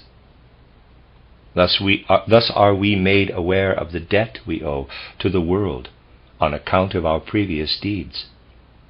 Thus do we experience the divine foreshadowing of what our life is to be. These experiences are complex and intricate, but they are part and parcel of that super-earthly existence upon which earthly life is based. Not until we realize how rich in content is the life between death and a new birth, and think of this in conjunction with the happenings of earthly life, do we obtain a really adequate conception of what comes to pass in the world through man and in man. Thus is self-knowledge deepened, enriched, and spiritualized. The only way whereby we can obtain a true picture of the earthly life of humanity is to view it against the background of happenings in the spiritual world. We see human beings appearing on the earth. They are born, grow up, are creative or active according to their destiny and the particular faculties they possess. The historical life of humanity through the ages is, after all, the outcome of human faculties, human deeds, human thoughts and feelings. But all these human beings who appear in an earthly life, between birth and death, all of them have passed through previous lives in which they experienced the earthly in a different way, worked upon it in a different way. The influences of earlier lives make themselves felt in all later lives, but it is only possible to understand the sequence of connections by taking account, too, of the periods lying between death and rebirth. Then, for the first time, we have a true conception of history, for we realize that what appears on the earth through human beings in one epoch is linked with the happenings of an earlier epoch. But the essential question is, how are the fruits and happenings of an earlier epoch carried over into later times? Historians have long been content to record consecutive facts, but from data of this kind, it is impossible to understand why later events follow those that preceded them. Some have said that ideas are at work in history and then become actuality, but no genuine thinker can conceive why this should be so. Others, those who hold the materialistic view of history, say ideas, so much twaddle. Economic factors are the only reality. They lie at the root of everything. Such is the materialistic, mechanistic conception of history. But this is no more than a dabbling on the surface of things. The reality is that what came to pass in earlier epochs of history is carried over into later epochs by human beings themselves. All those who are sitting here now lived in earlier epochs. Their deeds and manner of acting are the consequences of what they experienced in earlier lives. And so it is with everything that comes to pass in the course of history, be it of importance or of little account. The earlier is carried over into the later by human souls themselves. The conception of life prevailing nowadays can be deepened in the true sense only by the realization that historical evolution too is borne onward by man himself. But everything is determined by what is achieved in the starry worlds between death and rebirth, where man works in cooperation with the beings of the higher hierarchies. And now, let us take an example to illustrate what has been said. In comparatively early times, not long before the founding of Christianity, a certain initiate was incarnated in the East, in the Indian civilization. In his earthly life, this individuality had poor eyesight. In describing karmic relationships, one must go into details of this kind, and his perceptions remained more or less superficial. This life, which was characterized by the mystical outlook typical of Indian culture, was followed by other less important incarnations. But there was a life between death and a new birth during which the superficial experiences of the Indian incarnation were worked upon in the Mercury sphere, partly too in the Venus sphere and in the Mars sphere, in conjunction with beings of the higher hierarchies. In the majority of human beings, the influences of one of the cosmic spheres are dominant in the shaping of the karma.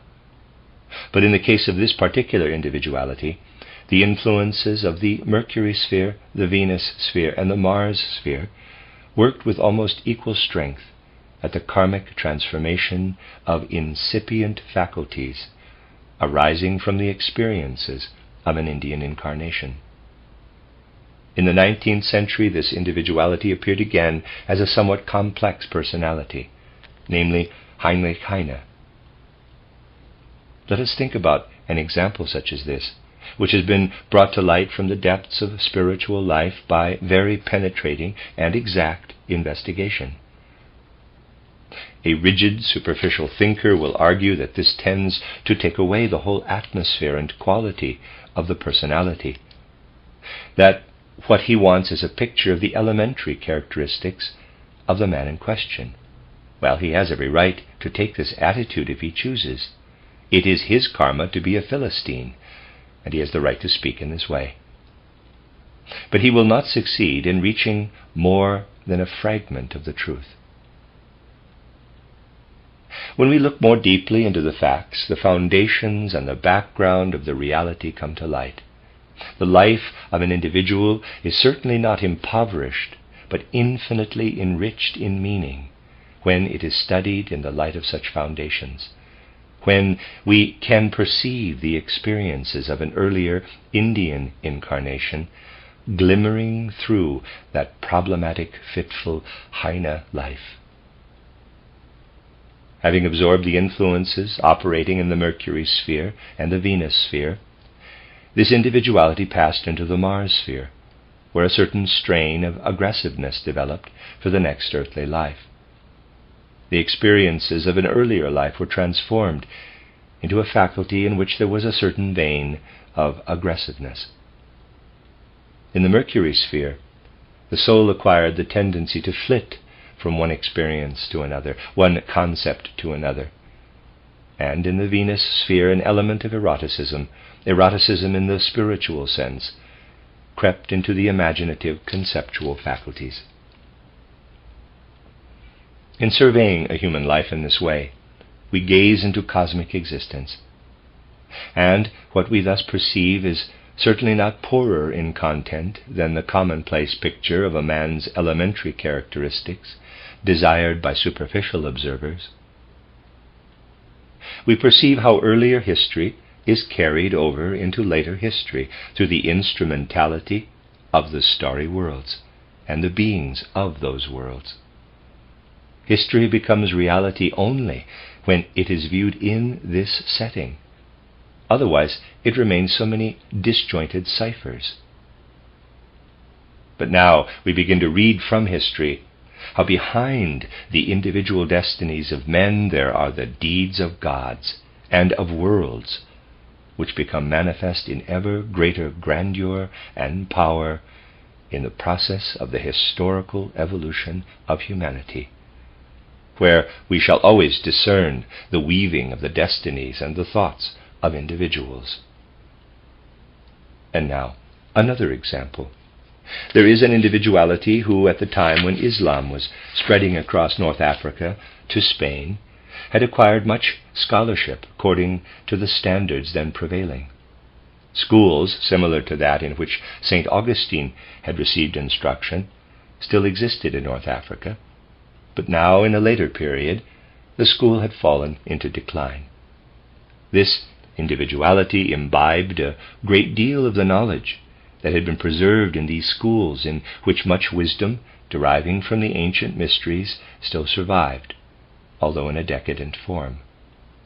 Then his path took him to Spain, where he came in contact with the earlier, not the later, Kabbalistic school, acquired much of this earlier Kabbalistic learning, and thus became thoroughly versed in Manichaean Kabbalistic doctrine. In the course of further development, during a life between death and a new birth, a certain strain of aggressiveness was acquired, and, in addition, a talent which had something rather dangerously fascinating about it, namely fluency of speech and language, in dealing with all kinds of problems which arose in the soul from the earlier incarnation. With these characteristics, the individuality in question was born again in the 18th century as Voltaire. To know that the Voltaire life leads back to experiences akin to those of St. Augustine in his early days, experiences which were associated with the Kabbalistic school, and hence with all the irony peculiar to Kabbalistic learning, to know that all these elements play a part, and by penetrating into what happened during life between death and rebirth, to perceive the connection between the two lives. This alone can lead to a picture of the whole reality. At first sight, there seems to be no connection between successive earthly lives. We do not perceive how the one reaches over into the other. The intervening periods are not perceived, but for all that, they are fragments of the whole picture, in which everything is embraced. It is only by studying the spiritual background as well as the earthly nature of a man that we can hope to approach reality. In this connection, a new trend must take effect on our movement from now onward. When the German section of the Theosophical Society was founded in Berlin in 1902, I gave as the title of my first lecture, titled Studies of the Concrete Working of Karma. The lecture was announced, but could not be delivered, for the simple reason that the older members of the Theosophical Society had their own ideas of what may or may not be spoken about, and this attitude had determined the whole atmosphere. The leading members would have been horrified if at that time one had spoken of the concrete workings of karma. The Theosophical movement was not ready for it. A great deal of preparation was necessary, and has in fact been going on now for more than 2 decades. But at the Christmas Foundation meeting, the impulse was given to speak without reserve, not only about the spiritual in general, but also about what can be discovered concerning man's life in the realm of spirit. And so, in future, we shall speak quite openly in the Anthroposophical Society of matters of which, from the very beginning, it was the intention to speak, but for which preparation had to be made. This is part of the esoteric trend and impulse with which the Anthroposophical Society was imbued through the Christmas Foundation meeting. The Christmas meeting was no trifling episode. It betokened the assumption of new responsibilities for the Anthroposophical movement, responsibilities flowing from the realm of spirit. To be able to gaze at what takes place between death and a new birth brings home to one the rich diversity and many-sidedness of the world. For when it is said that the qualities of aggressiveness and also of fluency of language are quickened in the Mars sphere, this is only one aspect. Other aspects of life too are quickened in that sphere, and the same applies to the Jupiter sphere. The Jupiter sphere and its beings are experienced when, in the process of self-observation, one looks back with the insight of initiation over the period between the 49th and 56th years of life, and then obliterates the pictures. The vista of the Jupiter sphere may be a shattering experience, for the beings of Jupiter are utterly different from human beings. Think of a quality which is sometimes more and sometimes less in evidence, namely, the quality of wisdom. Men insist that they are wise, but what a struggle it is for them to acquire wisdom. The tiniest fragment of wisdom in any field is difficult to attain and demands inner effort. Nothing of the kind is necessary for the Jupiter beings. Wisdom is an integral part of their very nature. I cannot say it is born in them, for the Jupiter beings do not come into existence through an embryo as men do on earth. You must picture to yourselves that there is something around Jupiter like the cloud masses around the earth. If you were now to imagine bodies of men forming out of the clouds and flying down to the earth, that would be a picture of how the new beings come forth from a kind of cloud mass on Jupiter. But these beings have wisdom as an original, intrinsic characteristic. Just as we have circulating blood, so they have wisdom. But their wisdom is not a merited reward, nor has it been acquired by effort. They have it by nature. Therefore their thinking, too, is utterly different from the thinking of men. The experience is shattering, overwhelming. But we must gradually get accustomed to the idea. Just as we on earth are pervaded by air, so everything on Jupiter is pervaded by wisdom. Wisdom there has substantiality, streams in the atmosphere, discharges itself like rain on Jupiter, rises like mist to the heights. But beings are there, beings who ascend in a cloud, a mist of wisdom. Herein live the cherubim, who in this realm of existence gather up and give shape to the karma of human beings. Other impulses, too, are in operation. But what holds good unconditionally is that the experiences of an earlier incarnation are gathered together and molded into shape by the forces of the self-subsisting wisdom of the Jupiter sphere. Then, when the individuality comes down again to incarnation on the earth, he bears the stamp arising from the reshaping of his earlier experiences by wisdom, which ultimately takes effect in very diverse forms. Again, we will take an example.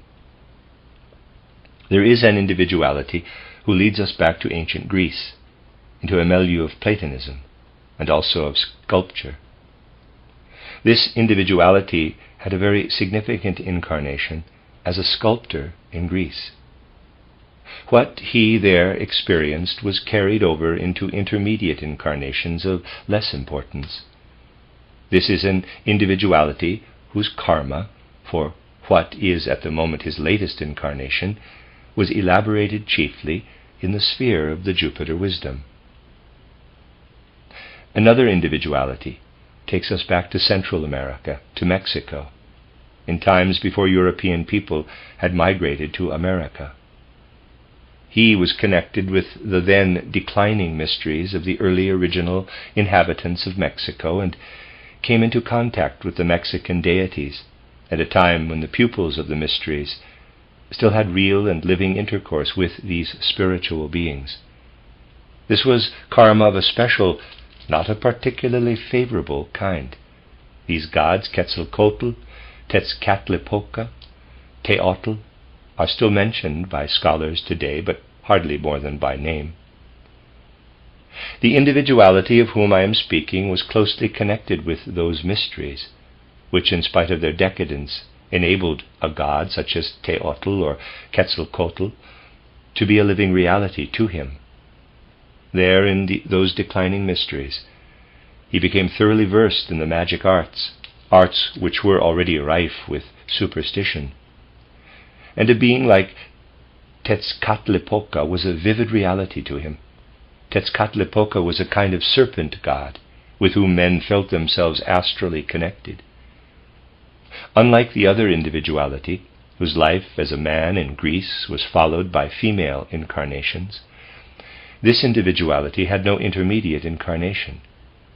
He lived as a man within the Mexican mysteries, passed through the sphere of the Jupiter wisdom in his life between death and a new birth, and then incarnated in the 18th, 19th century. The other individuality, who had lived in Greece, also passed through the Jupiter sphere in the way that is possible for one who had been a sculptor and had unfolded the faculty of creative imagination, which was still so potent a force in Greece. This was transformed and recast in the Jupiter sphere, where the wisdom underlying the Greek talent for plastic representation of the human form, for pictorial conceptions of the world, is present in its very essence. And the individuality came down into a body with a strongly Grecian bent of mind that had been elaborated in the Jupiter sphere, being reborn as Goethe. The other individuality also passed through the Jupiter sphere, where his experiences in the Mexican mysteries were cast into a new form. But the Jupiter sphere could not produce identical results from an earthly life in Greece and an earthly life in Mexico of the kinds I have described. Both sets of experience were worked upon by the wisdom of the Jupiter sphere, but both were conditioned by the formative forces that had been in operation in earlier lives. The individuality who had been connected with the Mexican mysteries lived through the Jupiter sphere and was reborn as Eliphas Levi. There you have an example of how magic practices, magic rites and enactments have been transformed in a remarkable way into wisdom. It is Jupiter karma of an inferior kind, but for all that replete with spirituality, replete with wisdom. From this we perceive how what a man has experienced in earthly life works into what he becomes during his life between death and a new birth. The later life is invariably conditioned by the earlier life.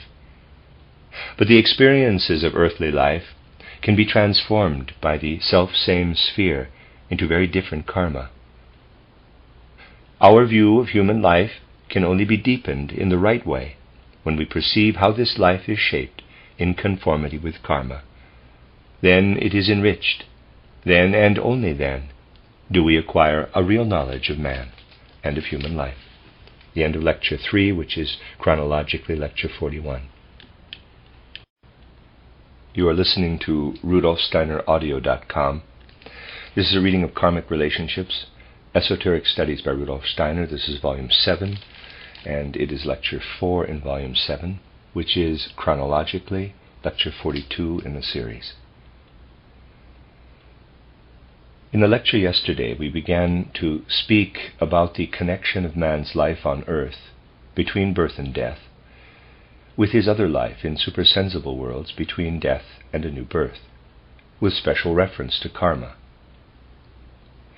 We heard that man works together with other human souls with whom he is karmically connected and with the spiritual beings of the higher hierarchies to give shape to his karma and to mold the deeds, thoughts, and feelings of an earlier earthly life or a series of lives in such a way that they become the basis of experiences in a coming incarnation.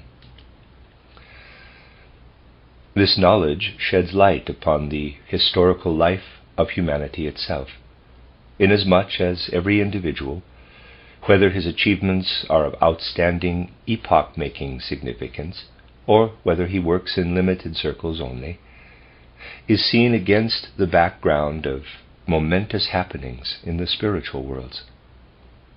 We were able to realize that human destiny, when we begin to understand it, becomes the outer expression, the earthly expression of stupendous happenings in the spiritual worlds.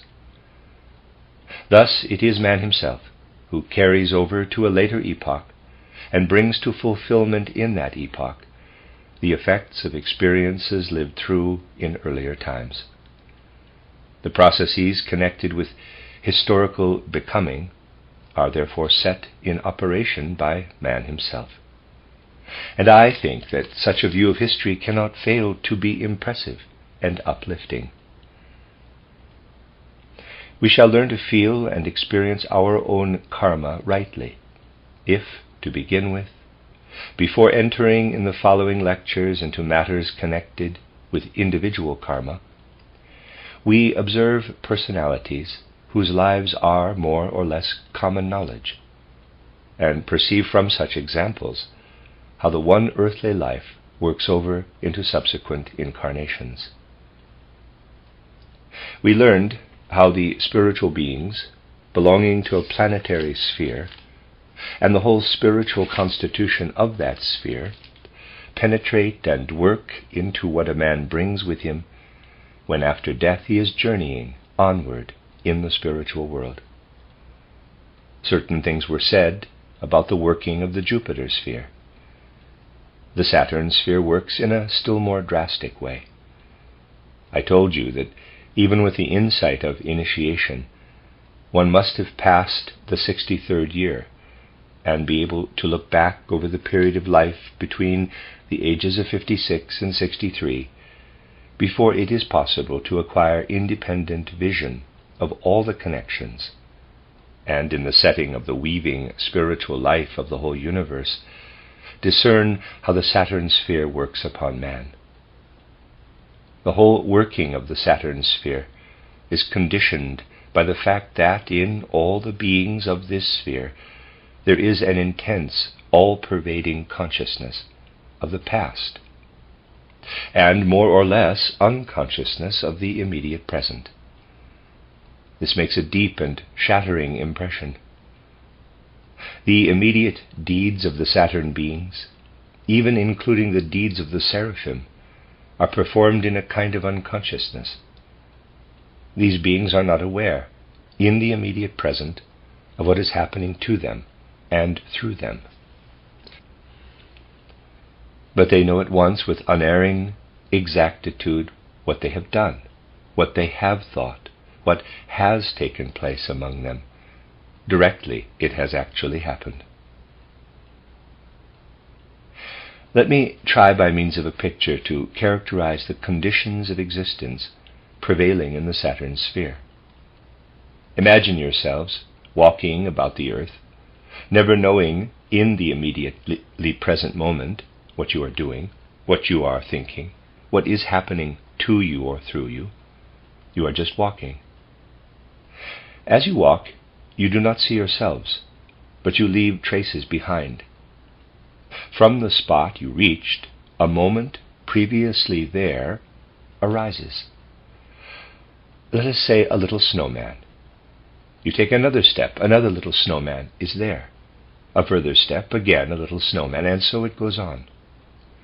Mobile figures are being left behind you all the time, and you can look back and see yourselves exactly as you once were.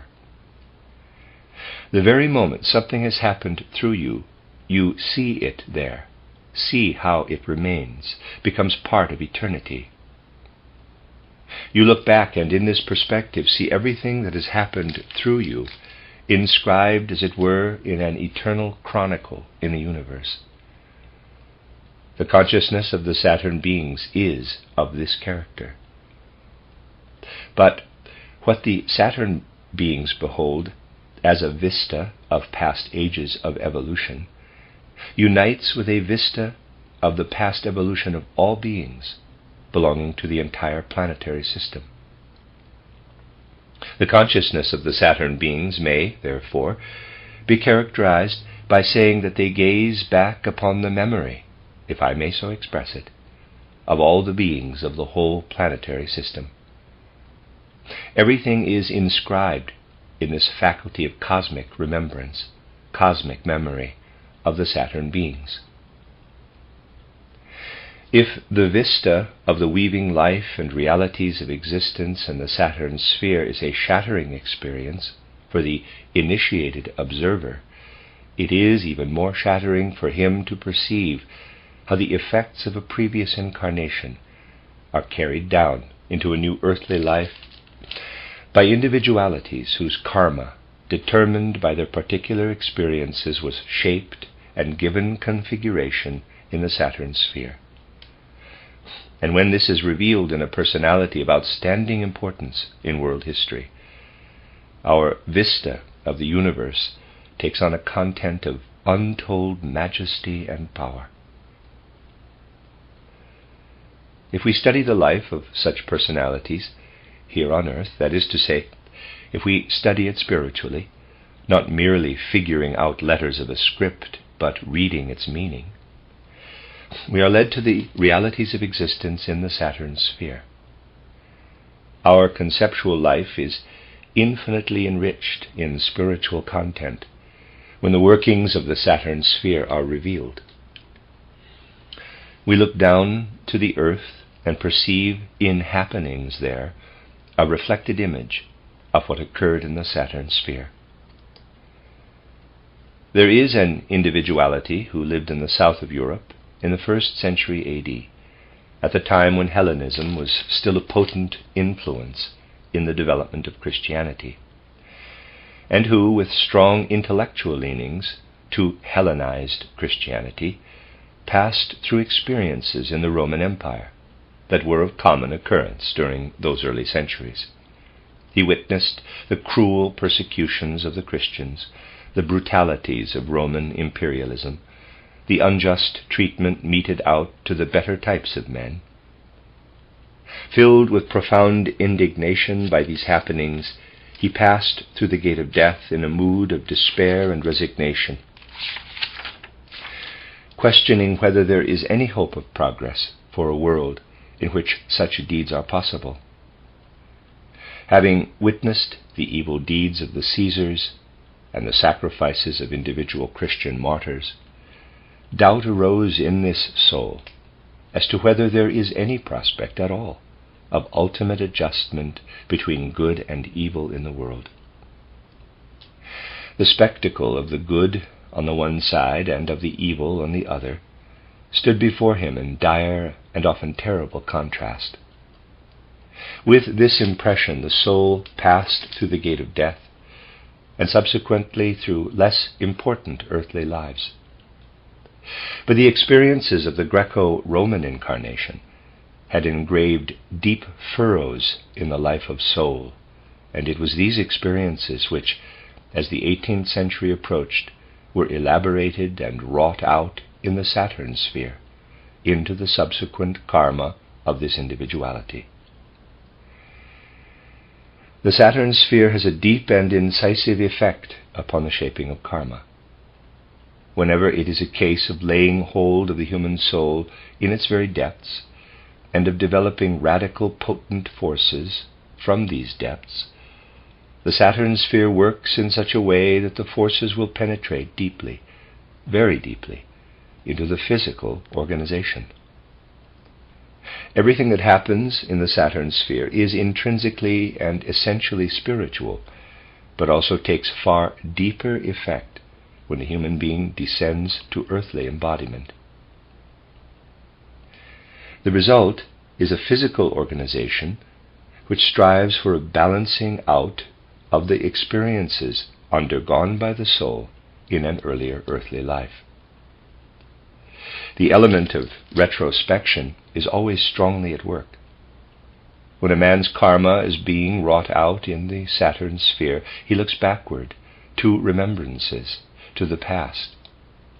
Then, when he comes down to the earthly realm, the negative image, as it were, of what he has lived through in the Saturn sphere discloses itself. The intense concentration upon the past is transformed into a resolute striving for ideals which lead forward toward the future.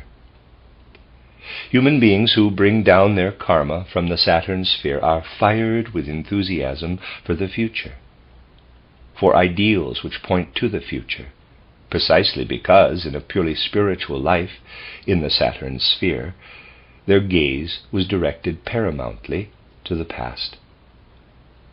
The individuality of whom I am here speaking appeared again in the second half of the 18th century, Friedrich Schiller. Think of Schiller's whole life, Think how it comes to expression in the tremendous forcefulness and fire of the early dramas, with their possibly faulty artistic construction, and side by side with this, think of the deep seriousness, the profound melancholy that weighed upon his soul. See how everything in Schiller, especially the pathos of his early destiny, emanates from the vein of melancholy that is so deeply rooted in his soul. And then, when he becomes acquainted with Goethe, see how he unfolds a kind of inspired understanding of Hellenism. See all this as the foreground, and behind it the man whose outlook acquired its basic trend, on the one side, in the early centuries of Hellenized Christianity, and on the other from the horror and indignation aroused by the behavior of the Roman emperors. And then, see how these experiences are deepened and wrought out into new karma by the forces of the Saturn sphere. Schiller is through and through a Saturn man in respect of his karma. These things are not rightly experienced if they are regarded as so many theories. They can be truly grasped only by one who, with all the forces of his heart and mind, steeps himself in the realities of this spiritual life and being in the starry worlds, in this case the Saturn sphere, and having acquired a deeper understanding of an individual earthly destiny, observes them in manifestation there. I will give you another example where the working of destiny again took quite a different form. One can perceive an individuality who in a preceding earthly life had reached a certain degree of initiation. But before I speak of this particular karma, I must enunciate a question which will have occurred to everyone who thinks about such matters, and which many of you will certainly have put to yourselves. It is the question that arises when, in our anthroposophical studies, we hear that in the course of the earthly evolution of humanity there have been initiates, men initiated into the great secrets of existence and of earthly wisdom, to whom we look up with deepest respect and veneration. When we speak of repeated earthly lives, the question may be raised about the reincarnation of these initiates. It may be asked, have they, then, not reincarnated in the present age? Is it a fact that at the present time the initiates have withdrawn entirely from the world in which we ourselves are living between birth and death? This is by no means the case, but it must not be forgotten that when a human being comes down from pre-earthly existence in realms of soul and spirit into an earthly life, he is dependent upon the physical body, the education, and so forth, which a particular epoch can provide. The individuality who reincarnates on the earth must submit to all these conditions. We may certainly be able to observe some initiate belonging, let us say, to a very distant past, whose karma it is to be born again in the 18th or 19th century. But in the 18th century there were no bodies on earth in the least like the bodies of remote antiquity, which were so pliable and therefore readily adaptable to the spiritual individuality. The view that the human body has not changed since time immemorial is due to a deterioration of knowledge. In the age of materialism, the body has become hard, unyielding, stiff, not easily manipulated.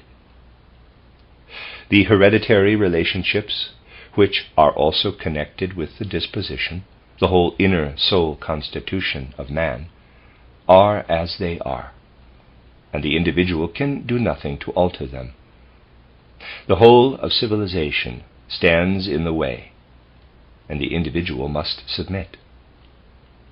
The nature of these hereditary relationships is such that part of what a man has carried over in his soul from an ancient initiation cannot be brought down into the physical organism, and for this reason cannot be raised to the level of consciousness where man can bring into the outer consciousness prevailing in a given epoch only that which he has been able to carry right down into the physical body.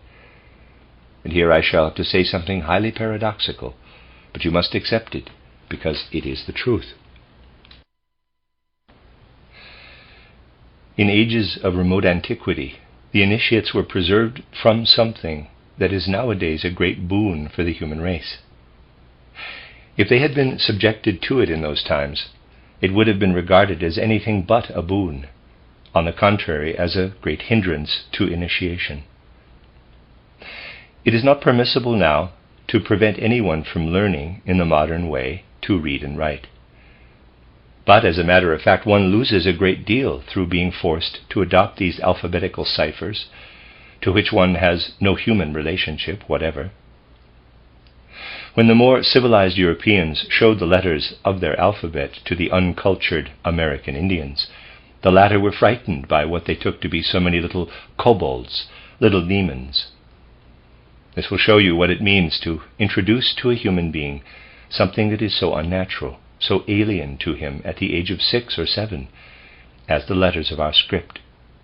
For I ask you, has an A or a B in the form that is thrust upon us as children any relation to human life? It has none, not the very remotest. In ancient Egypt there were at least hieroglyphs, and the picture that was painted or drawn did bear some suggestion of resemblance to the reality.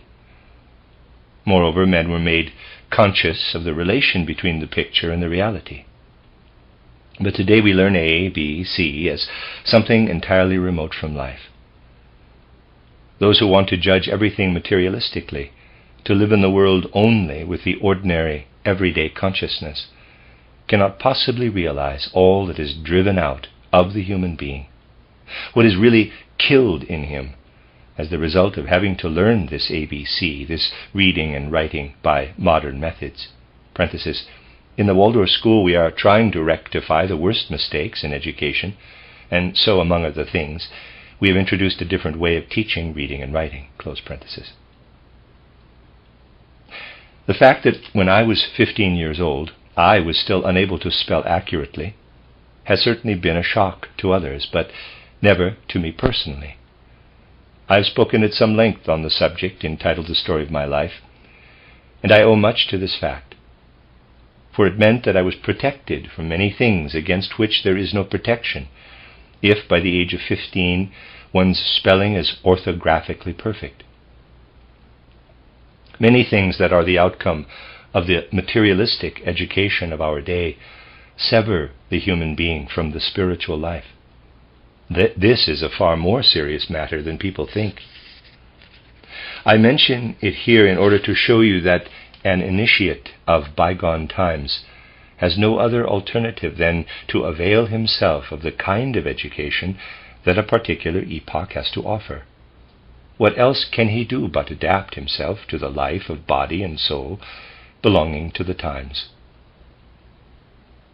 True, he is obliged to let many things in his life of soul lie in the background, but for all that, from signs which may come into evidence at a certain age in his life, it will certainly be possible, even in the case of one who outwardly appears again as an ordinary citizen of the earth, and not at all as an initiate, to discern the karmic connection with earlier initiation. What works in karma is not what is thought, on the face of it, to be the outstanding feature in a man's life. For instance, in the case of someone with a very definite stamp of mind, one is readily inclined, if karma is being judged merely from the intellectual standpoint, to trace it back to similar quality in the previous earthly life. But this does not hold good. The karmic forces that become free and work over from one earthly life into the other lie in a region of the soul far, far deeper than that of the intellectual makeup. I need only give an example, and you will see that what influences karma proceeds from quite other regions of the life of soul than those from which the intellect derives. Ernst Haeckel was undoubtedly a most interesting personality of the 19th century. What struck people most forcibly about him was his materialistic view of the world, his fight against ultramontanism, against the papacy and the Roman Catholic Church. Haeckel worked himself into such a pitch of fervor in this fight that the expressions he used, although at times very refreshing, were at others lacking in taste. When his karma is traced back into the past, one finds him in his most important previous incarnation as Pope Gregory the Great, the mighty pope who strove to establish the external worldly supremacy of the papacy as against that of the emperors. Pope Gregory the Great, as Hildebrand, had come from the Cluniac order, which from the 6th until the 13th century had been engaged in a struggle with Rome, until one of its own members actually became pope. To begin with, he, too, in his own way, was actively at variance with the papacy in the form it had assumed in those days. What worked over from the Hildebrand incarnation into the Haeckel incarnation was the enthusiasm for pressing home a certain world conception, enthusiasm for the realization of impulses arising from a particular view of the world. This is only an example to disprove the belief that it is possible to discover an earlier incarnation of importance by external observation of a particular constitution of soul. Caution is necessary in these matters, and attention must be given to what often seem to be trifling idiosyncrasies. If these are discerned with spiritual insight, they will gradually provide the clue to the content of the earlier earthly life. Saturn karma above all, works in deep, very deep regions of the soul. I want now to direct your attention to an individuality who in an earlier incarnation was actually an initiate. I speak very objectively in this case, and it has cost me a good deal of effort to work through to the truth, because I was never specially attracted by this individuality in his new incarnation, nor am I today.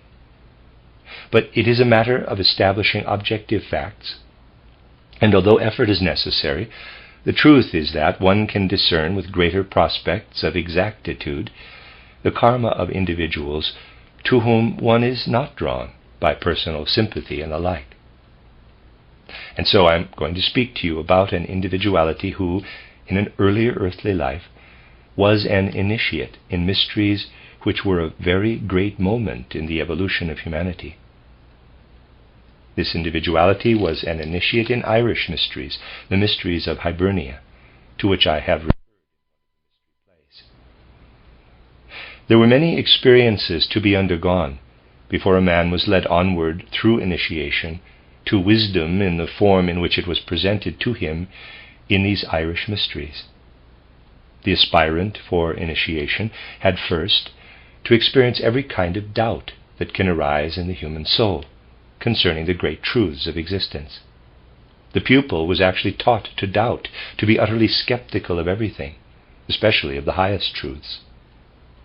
And only when he had undergone all the suffering, the sense of tragedy, dejection, and inner despair which accompany such doubt, only then was he guided to a full comprehension of truth, first of all as an imaginative pictorial experience, and then as an experience of spiritual reality.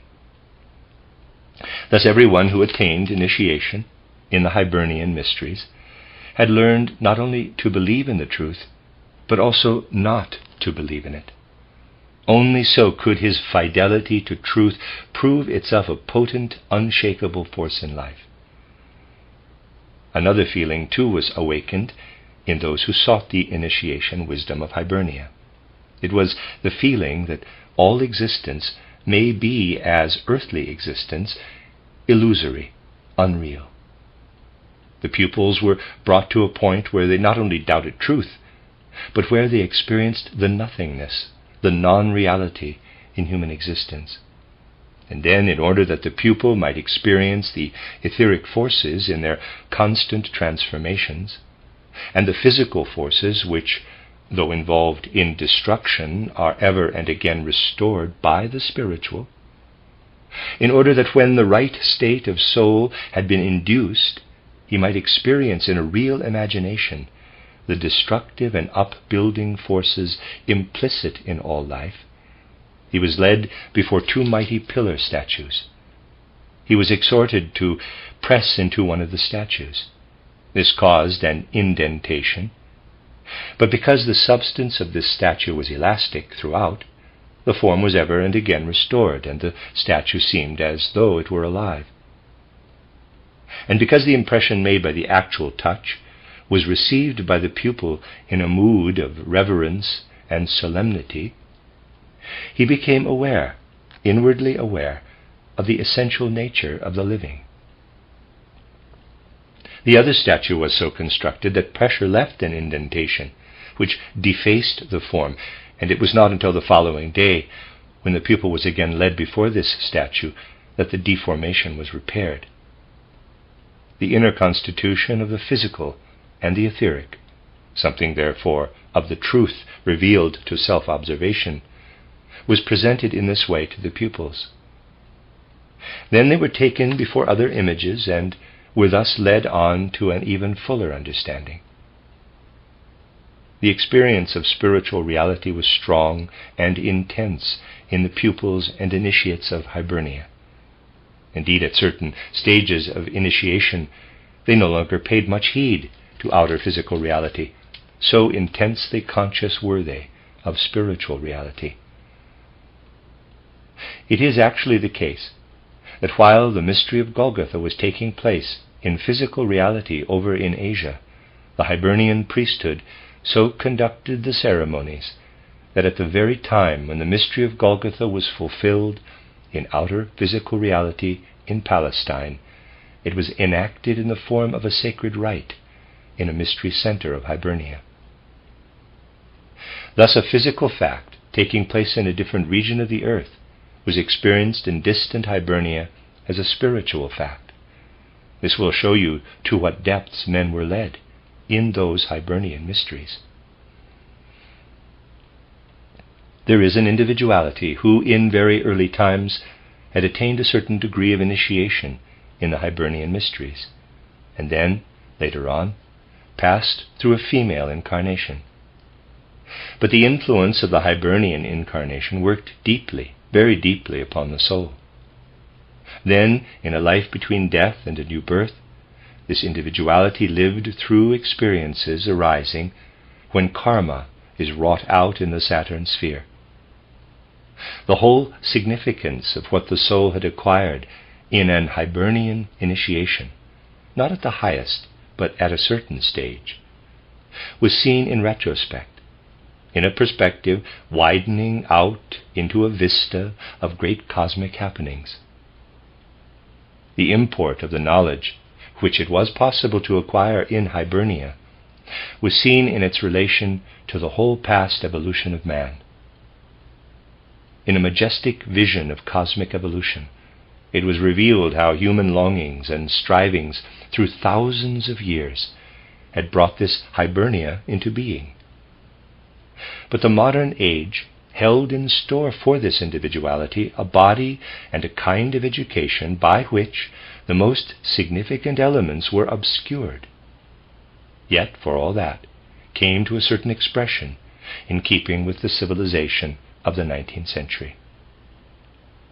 In this case, too, what had been retained of the great cosmic retrospect was transformed when the soul came down into a physical body and underwent a kind of education, neither of which in truth were suited to experiences lived through in an Hibernian initiation, and were wrought out in the Saturn sphere.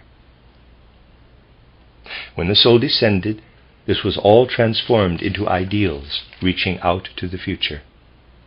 But because the body was that of a Frenchman of the 19th century, and therefore altogether different from the remarkable bodies of the old Irish initiates, a very great deal receded into the background, transforming itself into sublime but fantastic pictures which, however, have a certain power, a certain grandeur about them, this individuality reincarnated as Victor Hugo.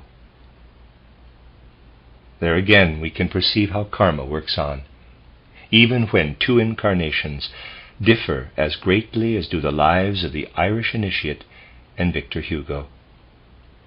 For it is not in external similarities that we must seek for evidence of the working of karma. Rather must we be observant of those things which, in the deep foundations of a man's being, are carried over through karma from one earthly life into another. Perception of the karma of an individual human being, or even of one's own karma, requires the right attitude, the right mood of soul. The whole study of karma is profaned if this study is pursued in the attitude of mind arising from our modern education and civilization. The mood in which all teachings about karma should be received is one of piety, of reverence. Whenever man approaches a truth relating to karma, his soul should feel as though part of the veil of Isis were being lifted.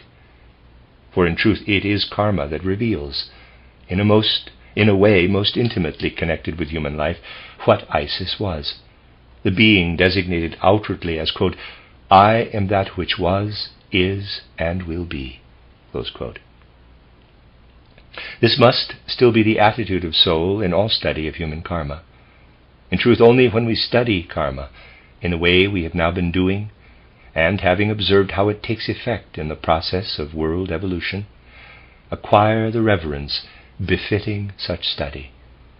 Then and only then can we gaze with the right attitude of soul at what may be our own karma, perceiving how from earlier earthly lives it has unfolded and taken shape as a result of experiences in the spiritual worlds of the stars between death and a new birth. With our whole being we gaze at supersensible worlds when we read karma with the right mood of soul. For the study of karma acquaints us with laws that are in utter contrast with the laws of external nature. In the external world, nature relationships hold sway, but these must be discarded entirely. We must be able to gaze at spirit relationships if we are to discern the law operating in the working of karma. Clearly, the best preparation for this will be to study illuminating examples of karma in world history, in order that light may be shed upon things that are of importance to us in living out and observing our own karma. By speaking of characteristic personalities to illustrate the working of karma in world history, I wanted to prepare you for other such studies during the next few days. The end of Lecture 4, which is chronologically Lecture 42. You are listening to RudolfSteinerAudio.com. This is a reading of Karmic Relationships, Esoteric Studies by Rudolf Steiner, Volume 7. This is Lecture 5 in that volume, which is chronologically Lecture 43. As our studies continue, we shall gradually come to understand what karma may signify in the individual life of man, although I shall constantly be drawing attention to certain karmic connections of personalities known in history. For if we observe the manifestations of karma across the wide perspective of history, light will also be shed upon details of our own karma, which cannot fail to interest us. At the very outset, let it be said that clairvoyant insight is not essential to the perception, the feeling of the working of karma. It is quite true that in order to survey the whole range of karmic laws, such insight is necessary, and much that I have been telling you during the last few days can of course be discovered only by means of clairvoyance. But the feeling, the clear and distinct feeling for karma, is a preparation for clairvoyant insight. This feeling and perception can play a part in the life of every individual, provided that he is not exclusively concerned with superficialities and outwardly sensational happenings, but unfolds a sensitive understanding of the more intimate experiences of existence and an inkling of certain connections of destiny which by their very nature show that they cannot possibly be rooted in the one earthly life between birth and death. Let us think of how we meet and become acquainted with other human beings. By far the greatest part of our destiny depends upon these meetings. We meet one person or another, and the experiences we share with him have an effect upon our life. And precisely the experiences we share with others in different circumstances of life will make it evident to attentive observation that karma is not irreconcilable with the ingrained feeling of the extent to which our actions are the outcome of free decision. After all, we are sent into existence in an epoch of life when, as far as earthly impulses are concerned, there can be no question of freedom. A very great deal depends upon how we are placed in existence as children. The faculties that are drawn out of us, the paths along which we are directed, all this is of infinite significance in the destiny of our whole life. Later on, as independent human beings, we can of course take a hand in directing our own existence. But even then, the place assigned to us in childhood is determinative. And so, if we observe closely, we shall certainly be able to perceive how destiny plays into our free actions, our free deeds and activities. Think of the following. We meet other human beings, and there is clearly a difference between one kind of acquaintanceship and another. We may meet someone for the first time and feel at once that there is a bridge leading over from our soul to his. We may well be strongly drawn to him, but not nearly as interested in the details of his outward appearance, whether he is handsome or ugly, whether he looks friendly or ill-disposed. What draws us to him is something that wells up from within us. We feel sympathy toward him. In the case of another person, we may actually feel antipathy, simply when we are near him and conscious of his presence. Our feeling for him does not depend upon the impression he makes through his actions or what he actually says to us. Such experiences stand in earthly existence like question marks, like far-reaching problems set us by reality. With both these kinds of acquaintanceship, we feel no urge at all to ask, what is the individual really like? What does he actually do? Everything that attracts us to him gathers into an aggregate of feelings arising from experiences and components of our soul life, feelings which there is no need to justify by what he actually does. But there are acquaintanceships of a different kind, where no such experiences occur.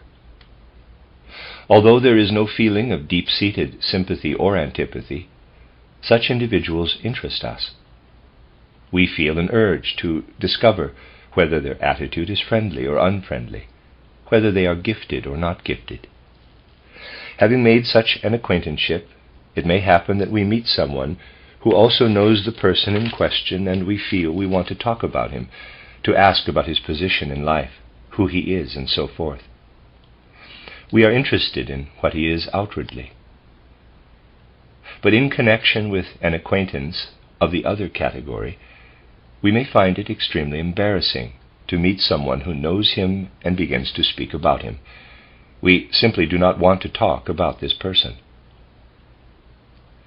Now, when spiritual science endeavors to get to the root of an occurrence of this nature, it turns out that if an inexplicable feeling of affection or dislike wells up in us when we meet a particular person, then we have had some karmic tie with him in the past, and this has really guided our whole path, in such a way that at a certain moment in life we come across him.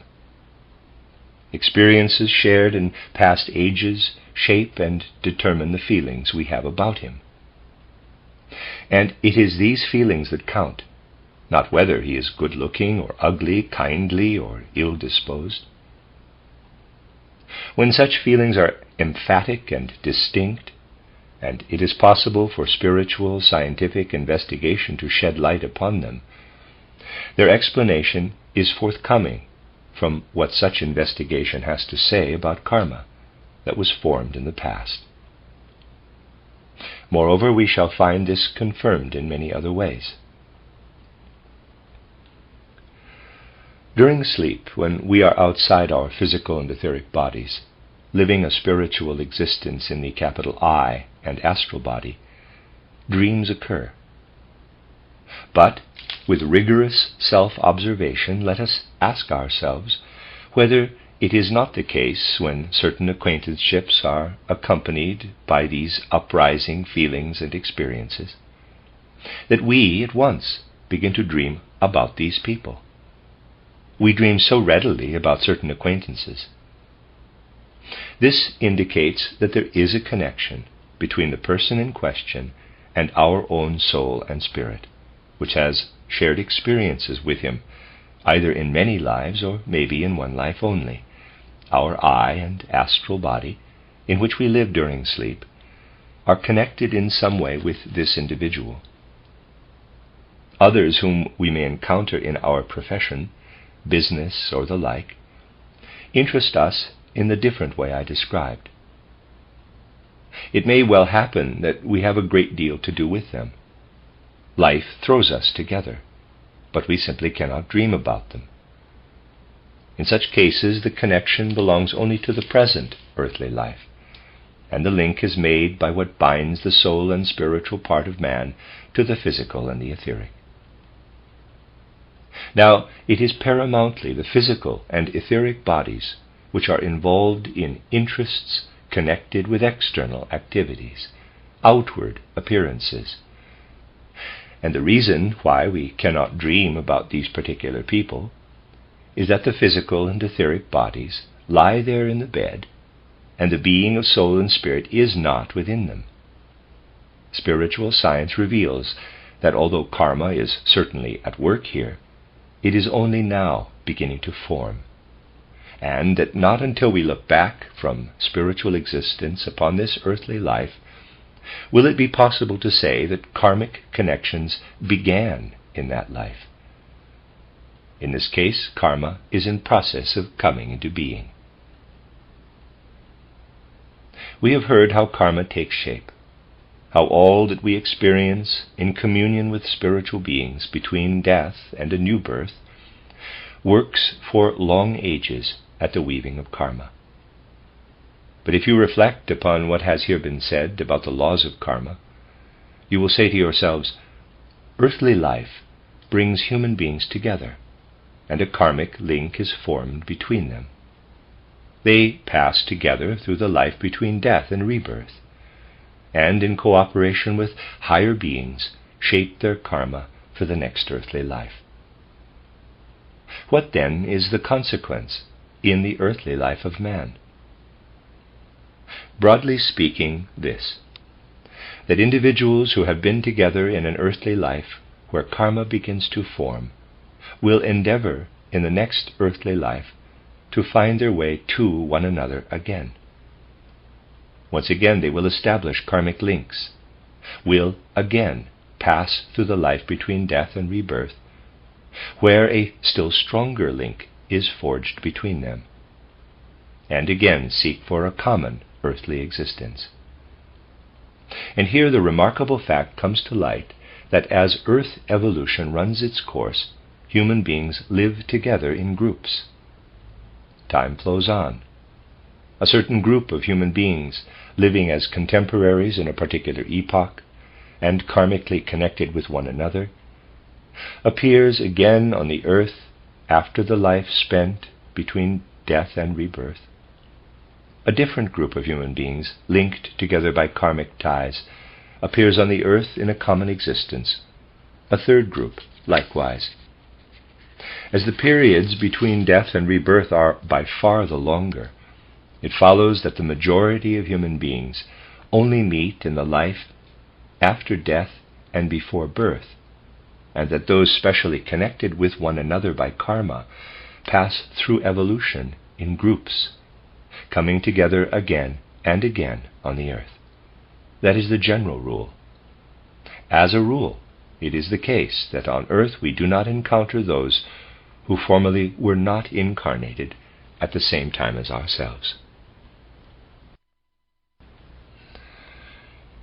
We learn that this is so when, with spiritual insight, we ponder upon the facts and consequences of human relationships.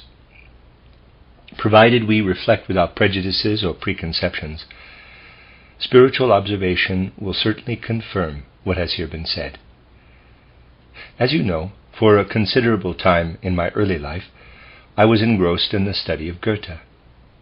I had this spiritual preoccupation with Goethe so much at heart that I often asked myself, what if I had been a contemporary of Goethe? Outwardly, the prospect would have been entrancing. For when one is strongly drawn to Goethe, loves to steep oneself in his works, and devotes part of one's life to elucidating and interpreting him, how could one fail to think of how delightful it would have been to have lived in Weimar at the same time, to have seen him, perhaps even to have been able to converse with him? But that, after all, is a superficial point of view, which deeper insight immediately corrects. At all events, I realized that the very thought of living as a contemporary of Goethe would be quite unbearable.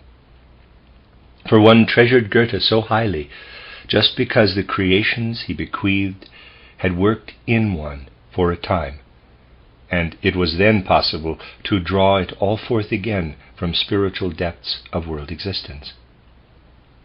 To have lived as a contemporary of Goethe would have been unbearable.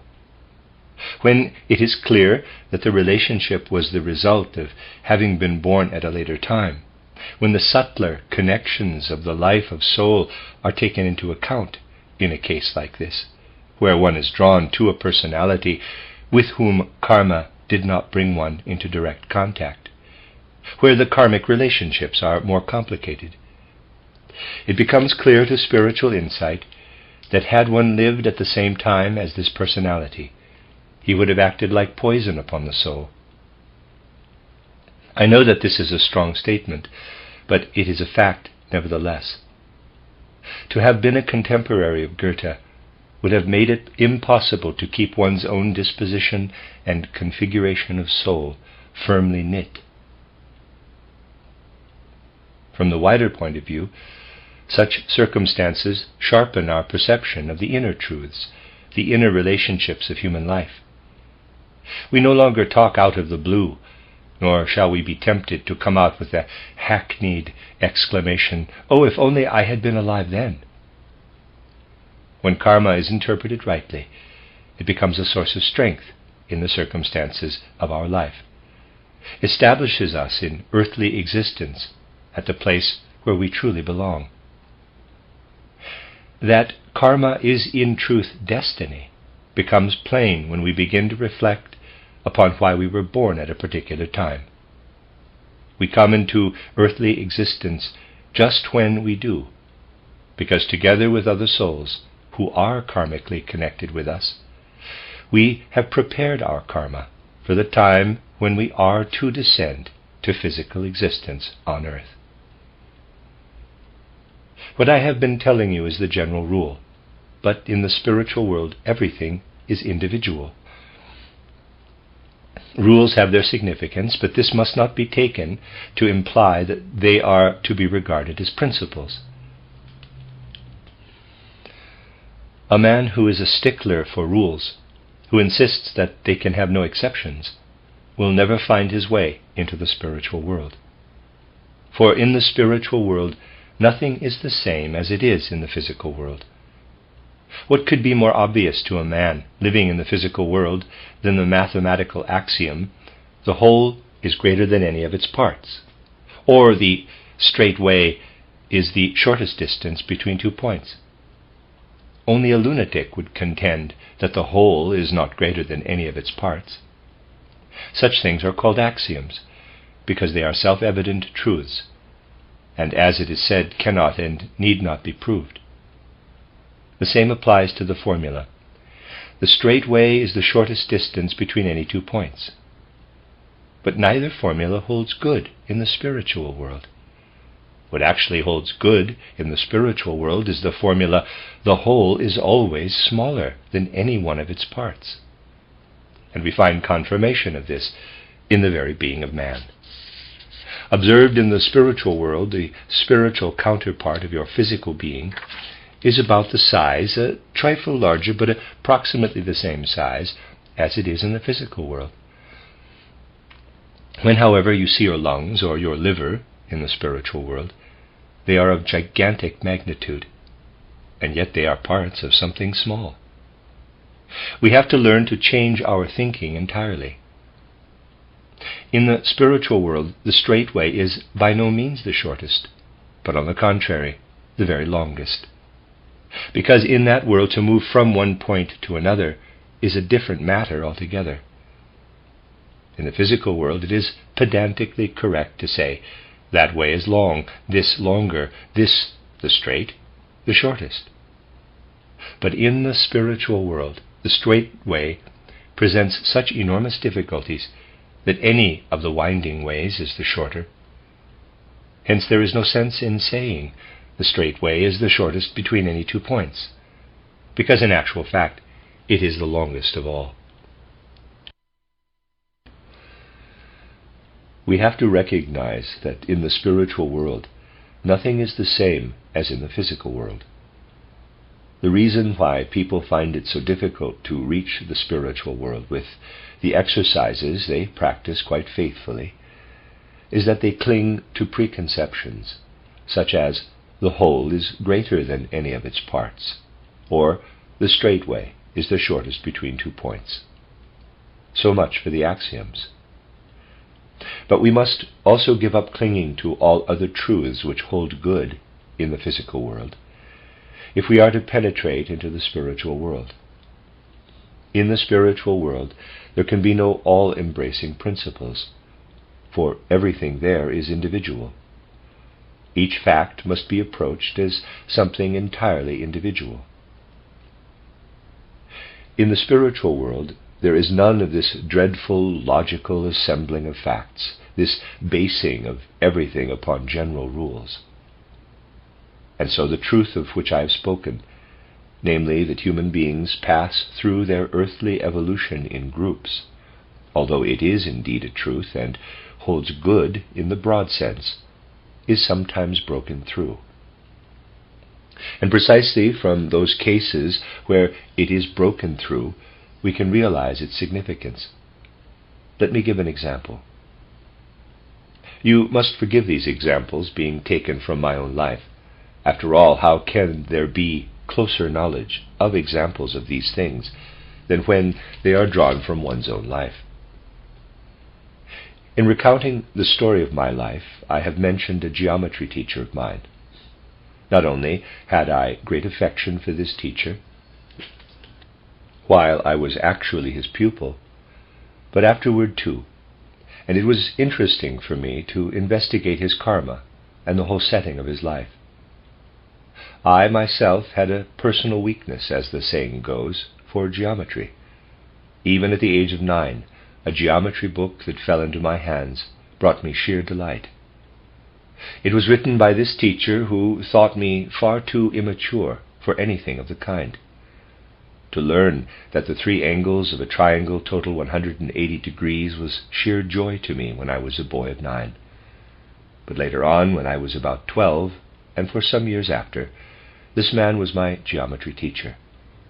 He was a most remarkable and interesting personality, for he was, so to say, the very embodiment of geometry, but of a particular kind, descriptive, constructive geometry. In the higher classes, I was obliged to learn analytical geometry, as it is called, from others, because my former teacher simply did not understand it. He was a first-rate constructor, and in that branch he was wonderfully impressive. I myself made remarkable progress in geometry just because I loved him so deeply. It was always a happy hour for me when this teacher came into the class and demonstrated geometry in his own characteristic way. Later on, because my interest in him never waned, I realized that it was only natural to investigate the karmic setting of his life. Now, when it is a matter of investigating karma, one can get nowhere by focusing attention upon what, at first sight, makes the most striking impression. If I had paid attention only to his excellence as a teacher of geometry, I should certainly never have discovered the threads of his karma. But what made a deep impression upon me in connection with his life was the fact that he had a club foot. One leg was shorter than the other. These are details which in the ordinary way are thought to have no bearing upon the actual life. The things of really deep interest, however, are those which lead to the karmic connections. They need not necessarily be very striking. One may actually be led to a man's karmic connection by some repeated habit. A trifling habit may form itself into a picture and lead one to the karmic connections in earlier lives of the person concerned. And so in the case of another teacher for whom I had great affection, I was guided to certain karmic connections, of which I do not now propose to speak. Through the fact that whenever this teacher came to his class, the first thing he did was to take out his handkerchief and blow his nose. He never by any chance began a lesson without doing this.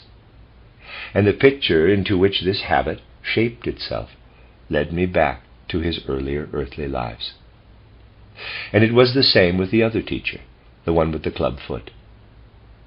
In point of fact, it was this club foot which gave me the first clue to his particular talent. It is usually thought that the ability to construct figures from geometrical lines comes from the head, but that is simply not the case. Man does not experience geometry through his head.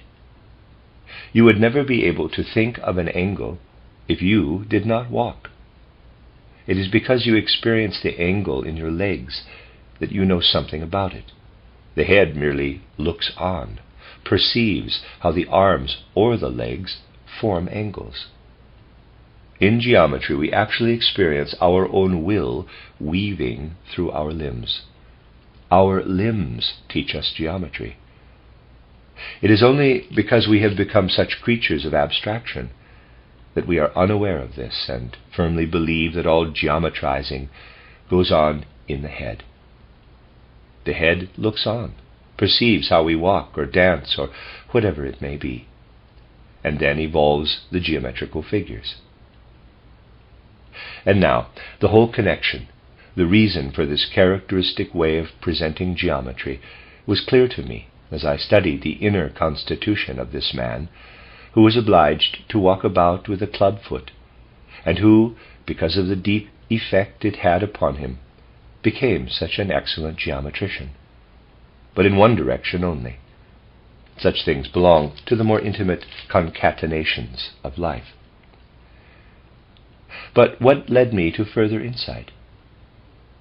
Coupled with this teacher, there arose before me the picture of another man, also with a club foot, namely the English poet Lord Byron. The two men with this physical similarity came in a picture before me side by side, and many things that had played over from earlier karma into the moral and ethical connections of Byron's life, but had also come to expression in his club foot, became clear to me. When perception of karma has reached this point, its range widens, and I was now able to discover that these two men had lived as companions in Eastern Europe at a certain time during the Middle Ages. They had shared a similar destiny, and the content of their lives at that time was revealed to me.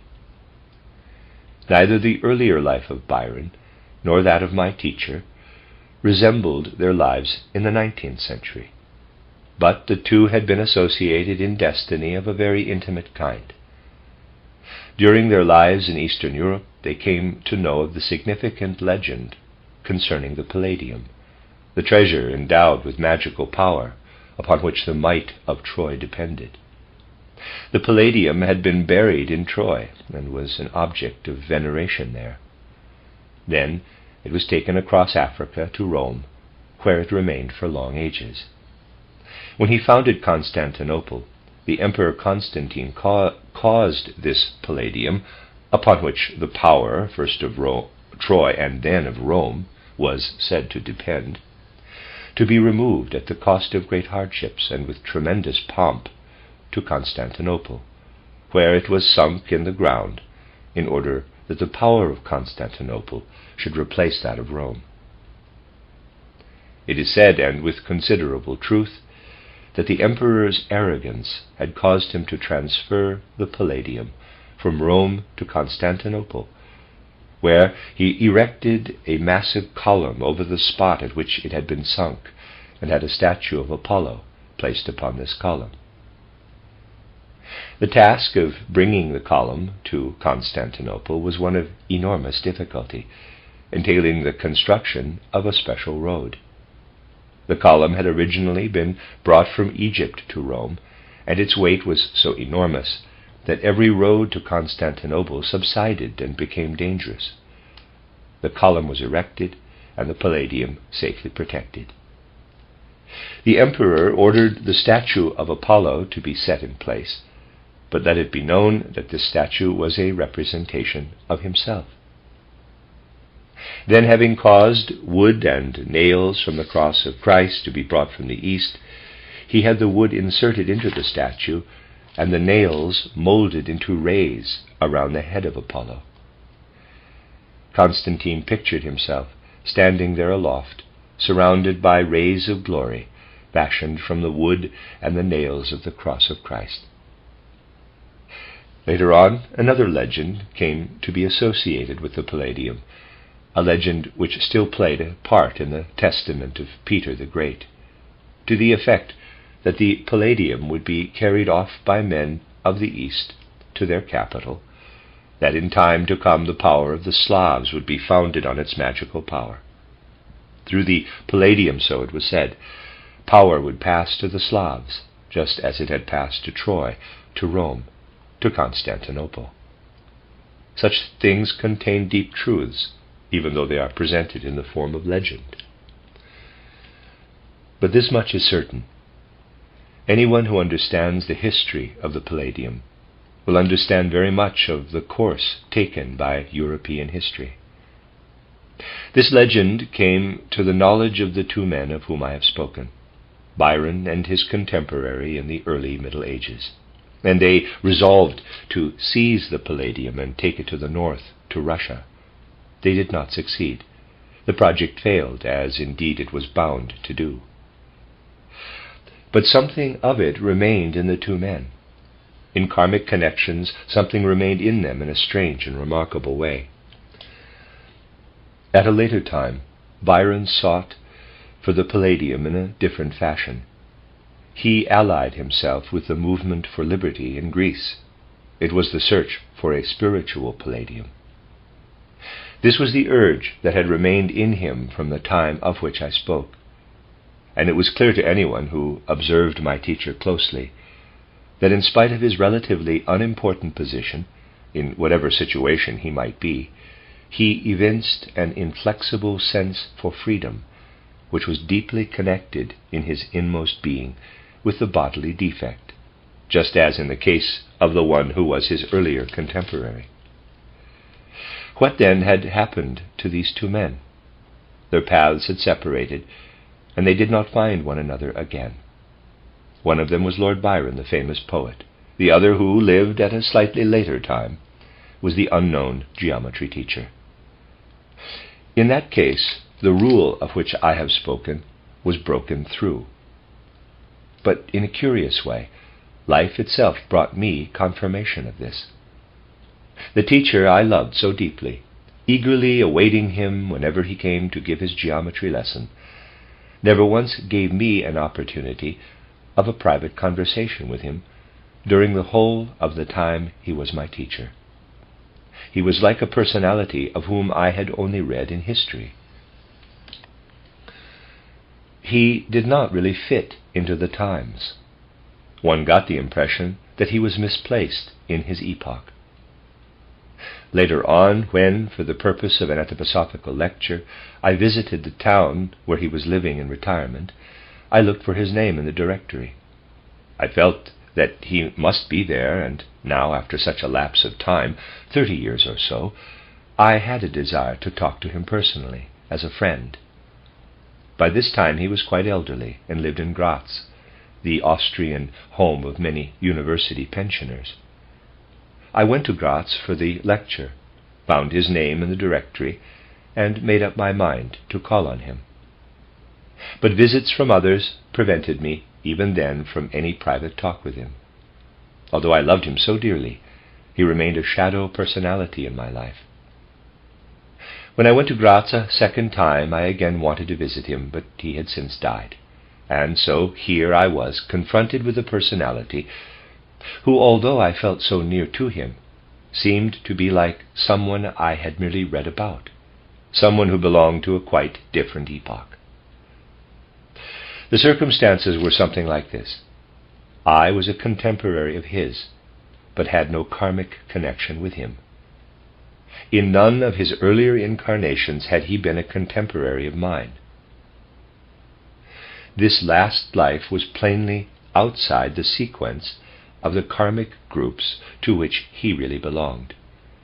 This was also confirmed by the other case. There had been a departure from the sequence of incarnations to which my teacher belonged, because in this earthly life he was not connected with the individual with whom he had formerly been associated. Byron and he did not meet. I am telling you these things in order to show you how karma works, and how, by deeper observation, precisely through experiences which to begin with are bound to be riddles, and life, after all, is full of riddles, one can really perceive the mysterious weaving of karma.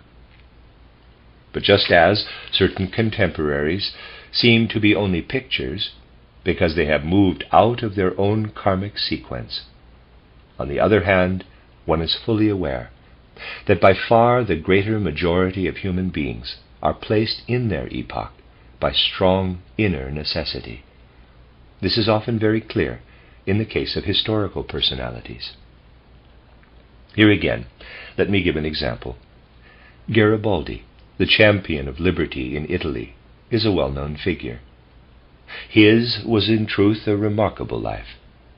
As a personality, Garibaldi attracted me as little as the one I mentioned yesterday, whose karma I investigated. It was in the course of research, and not until then, that I began to be more drawn to Garibaldi. Before I had investigated his karmic connections, a great deal about him had seemed to me to be unnatural, hollow, which he most certainly was not. This personality, in spite of being intensely active in politics and practical affairs, seems, when one observes him closely, to stand in a strange way, outside life, as if he were living in a purely imagined world, as if he were hovering a little above the earth. Practical as he was, Garibaldi was also an idealist, as is clear even from his external life.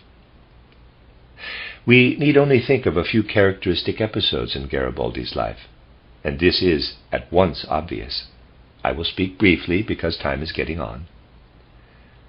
It was by no means an everyday occurrence for a young man to sail around the Adriatic Sea in the first half of the 19th century. Garibaldi was born in 1807, at a time when its waters were so fraught with danger. He fell more than once into the hands of pirates and freed himself again after perilous adventures. Occasionally, of course, something of the kind may also happen to others, but it certainly does not occur often, as it did to Garibaldi, that when a man has been for a time beyond the reach of newspapers and finally gets hold of one, he reads in it the announcement of his own death sentence. That was what happened to Garibaldi. He had returned from some maritime adventure and, without knowing it, had been accused of participating in certain political conspiracies. sentence of death had been passed upon him in his absence, and he read this in the newspaper. He seemed, through his destiny, to stand a little above actual life. But other events in his life are even more unusual. Thus, for example, it happened that as the ship in which he had sailed to a foreign country, in order to share in certain struggles for freedom, was nearing the coast, he looked through a telescope at the land. There he saw a young, attractive girl, and forthwith fell in love with her, through the telescope. It is certainly not the normal way of falling in love. People who are firmly grounded in life do not fall in love through a telescope. But Garibaldi fell head over heels in love, and brought his ship with all speed to the spot where he had caught sight of the girl. When he arrived, she had vanished, but a man standing there took such a liking to him that he invited him to a meal. It turned out that he was the father of the very girl with whom Garibaldi had fallen in love through the telescope. Thus Garibaldi was able to partake of the meal in the girl's company. He could speak only Italian, she only Portuguese, but both of them understood the language of the heart, and they became betrothed. Their life together demanded great valiance on the part of the woman. She accompanied him on his campaigns, acting throughout with great heroism. The circumstances are by no means usual. The first child is born while the husband is many leagues distant, and while the wife searches for him on the battlefield, she has to strap the child round her neck with a rope in order to keep it warm. She hears that her husband has been killed, faces every imaginable danger in search of him, but finally finds him alive. In spite of everything, it was a marriage altogether to be admired. Those familiar with Garibaldi's biography will be aware that the wife predeceased him by a long time, and a year after her death, as not infrequently happens, he again became betrothed and married another woman, just like any conventional citizen. This marriage, which was an accomplished fact, lasted only 1 day, and the two separated. Quite obviously, Garibaldi's connection with earthly existence was different from that of other men, and it interested me to investigate a life such as this. The research led me once again to the Irish mysteries. Garibaldi, too, was an individuality who had passed through the mysteries of Hibernia. Having reached a certain degree of initiation, he journeyed eastward, actually working together with others in the Rhineland. But in respect of karma, what interested me particularly in the life of Garibaldi was that here was a personality whose activities are really difficult to explain. For in a certain sense, Garibaldi was the very personification of sincerity. In the deepest fibers of his being, in his whole attitude of soul, he was a Republican.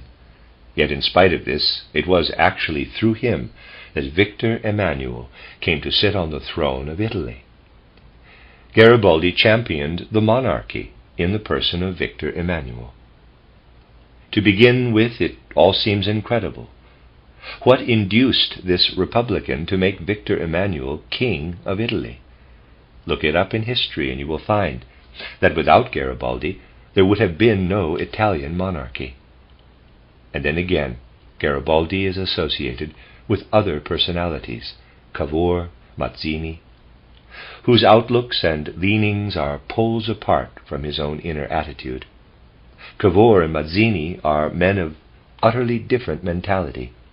Mazzini, the idealist, who takes no part in practical affairs. Garibaldi, invariably the practical, militaristic statesman, but for all that, seeming to hover a little above the earthly. Cavour, the shrewd, astute politician. How do these men fit together? That was the problem.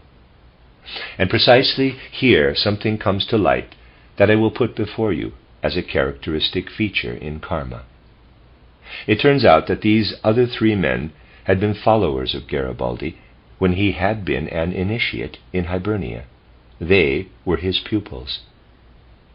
Now, it was an essential principle of the old Irish mysteries that a vital link should be formed between pupil and teacher. They cannot separate from one another, at all events, not in certain incarnations. A karmic tie is forged, and there can be no separating. In this particular case, we find very singular circumstances. About the year 1807, these 4 men are born again, 1 in Genoa, 2 in Turin, the 4th in Nice, that is to say, in the same corner of the globe, and also approximately at the same time. They are born together, in the same epoch and in the same region. This is a case where men who belong together are brought together again, in spite of their personal leanings. A fervent Republican such as Garibaldi is tied to Victor Emmanuel, a man with such different persuasions and convictions. And the human relationship counts for far more than all the rest. I give this example to show you what human relationships that are based on karma really signify. The one may believe this, the other that, but the karmic connection is by far the stronger bond. It is these human relationships that take effect in life, not so much the abstract things mediated by the intellect, but it is only by examining karma in characteristic cases that we discover how human beings are connected with one another, and how, if they have shifted away from the stream to which their own karma really belongs, they may pass through life like shadows. So much for today.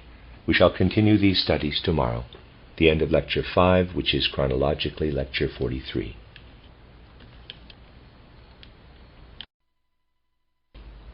You are listening to RudolfSteinerAudio.com.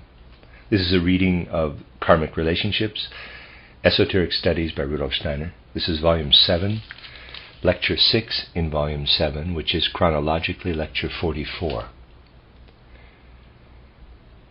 We will turn our attention today to manifestations of the life of soul, able to lead us to a kind of self-observation, in which a vista of our personal karma, our personal destiny, flashes into life like lightning.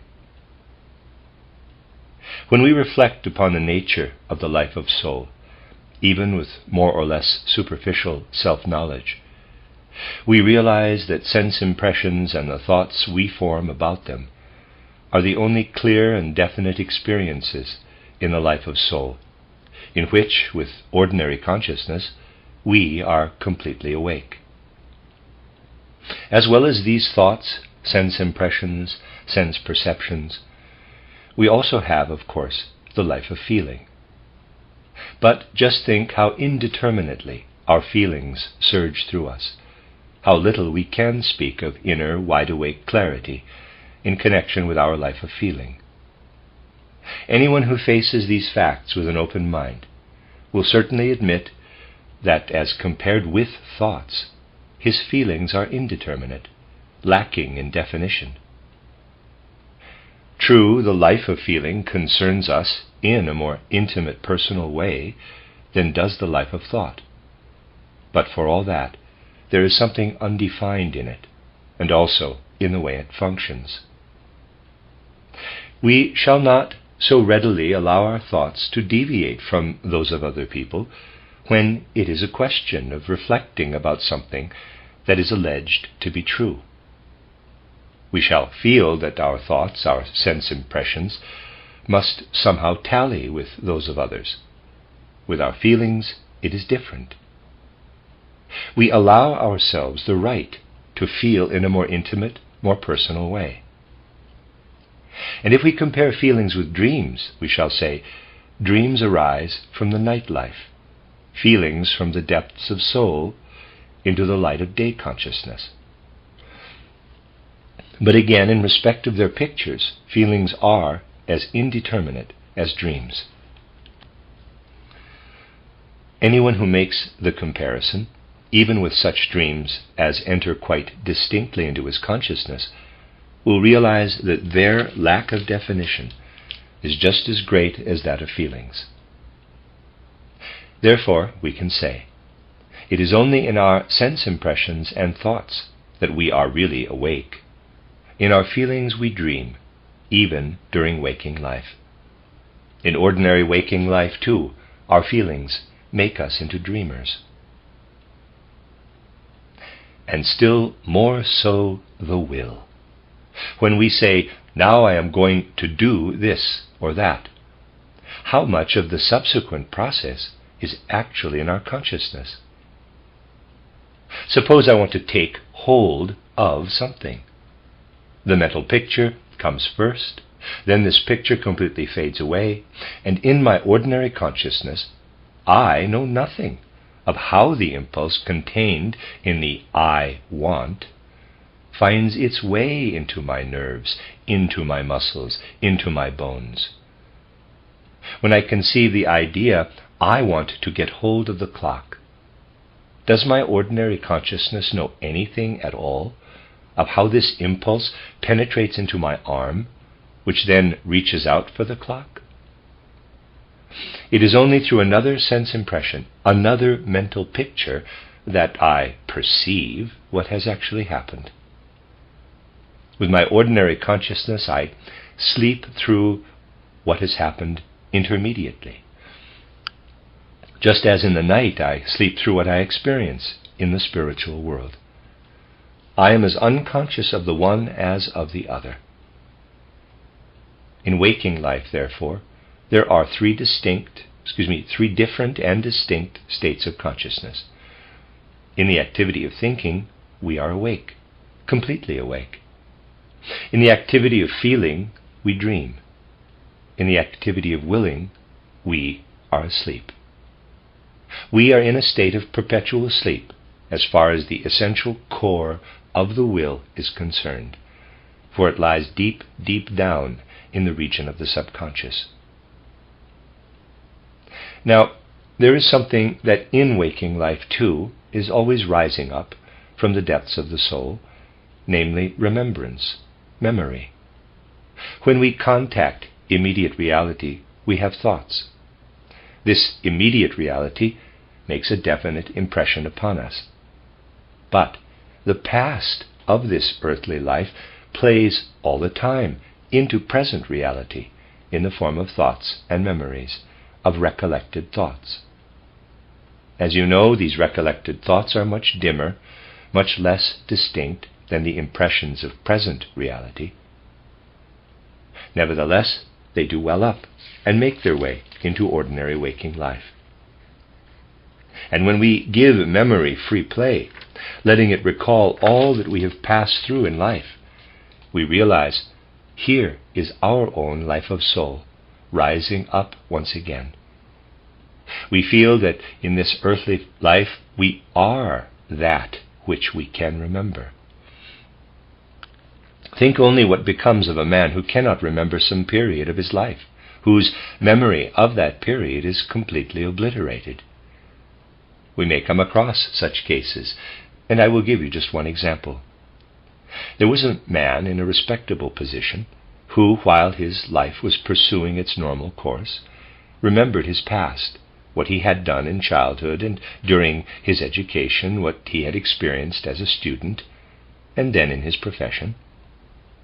But one day his memory was suddenly blotted out. He no longer knew who he was. I am telling you of an actual case. Strangely enough, it was not the reasoning faculty, not the mental grasp of immediate reality that failed.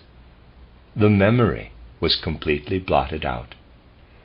The man no longer knew who he was as a boy, as a youth, as a grown-up. His mind could grasp only what was making an impression upon him at the moment. And because he no longer knew who he was in boyhood, youth, or maturity, he could not link his present with his past life. This was impossible from the moment his memory faded. A case like this makes it easy for us to realize just why we do one thing or another at a particular time. It is not because of the pressure of immediate circumstances, but because of certain experiences we have had in the past, primarily in the past of our earthly life. Just think of all that you might do or leave undone if memory played no part in your actions. Man is dependent upon memory to a far greater extent than he imagines. The misfortune that befell the man of whom I told you was that after the sudden obliteration of his memory, he was guided only by the impulses of the present moment, not by any promptings of memory. He put on his outdoor clothes and left his home and family. He was tied to them only through memory, and now this memory was blotted out.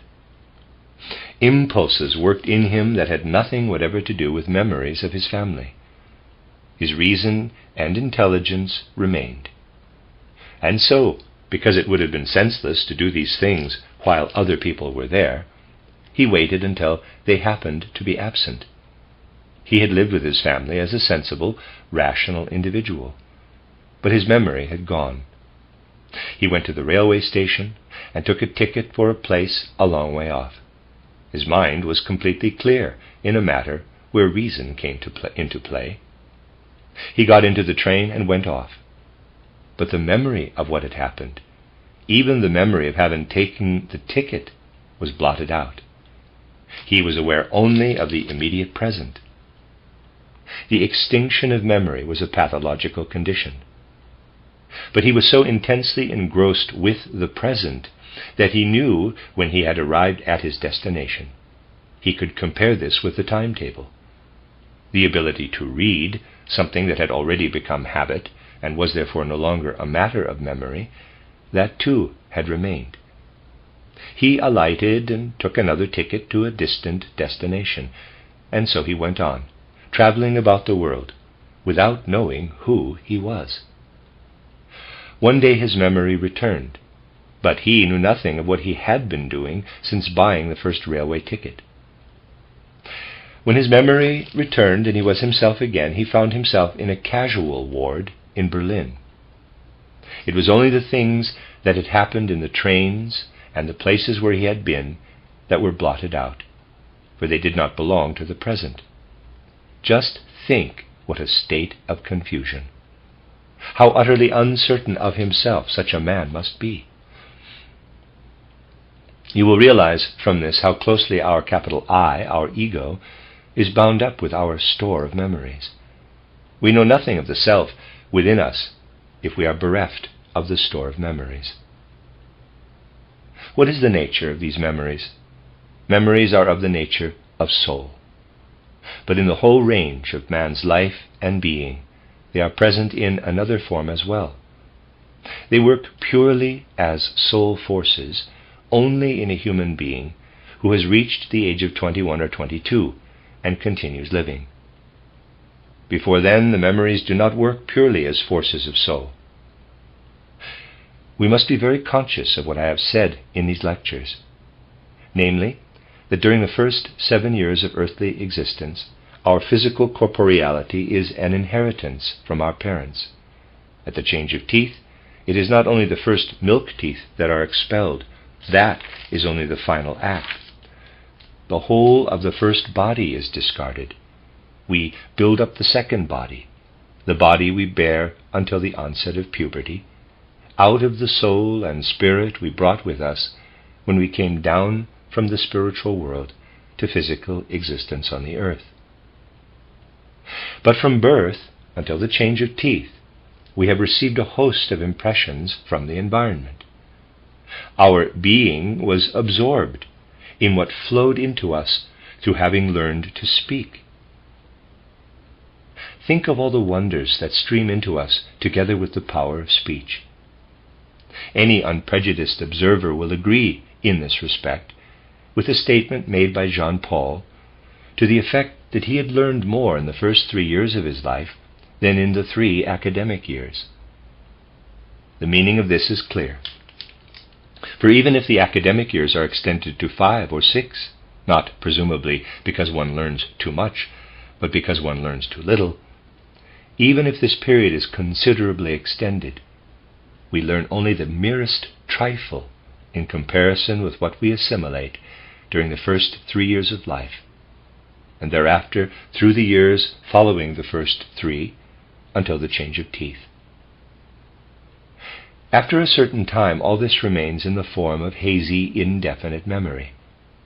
But just think how pale and indistinct are these memories of our first 7 years compared with the events of later life. Just try to make the comparison. The memories often seem to loom up like erratic boulders without any obvious connection. And why? What we take in during the first 7 years of life and what we take in later on have entirely different tasks to fulfill. What we take in during the first 7 years works with intense activity at the plastic molding of the brain, passes into the very organism. There's a great difference between the relatively undeveloped brain we possess when we come into earthly existence and the beautifully developed brain that is ours by the time of the change of teeth. And the result of this work penetrates from the brain into the whole of the rest of the body. This inner artist we bring with us from pre-earthly existence works in a most wonderful way upon our physical body during the first 7 years of life. It is miraculous to see the facial expressions, the look, the mobility of the features, the purposeful movements of arms and limbs beginning to appear in a child after the lack of definition characterizing early babyhood. We see how spirit begins to permeate the child's being and the impressions he absorbs. The way in which spirit permeates the child during the first 7 years of life is one of the most wonderful sights imaginable. When we observe how the physiognomy and gestures of the child develop from birth until the change of teeth, when we read and decipher it all, just as we decipher something in a book from the single letters, when we know how to connect the forms of the gestures and the facial expressions appearing in succession, just as we can connect the letters of a word and so read the word, then we are gazing at the workings of the brain which has been kindled into activity by the impressions received. These can form themselves only into sparse and scattered memories, because the plastic development of the brain and therewith of the physiognomy has primarily to be provided for. As life continues its course from the time of the change of teeth to the onset of puberty, the forces working in this way are more or less lost to sight. As I said, until the beginning of the 21st year, work continues upon the shaping and elaboration of the organism. But from the 7th year onward, this work is less concerned with the bodily nature, and still less from puberty until the beginning of the 20s. But something else comes to our help. If we have any aptitude for this kind of observation, and mellow it by contemplating the marvelous phenomenon of the child's physiognomy, which reveals itself month by month, year by year, in greater clarity.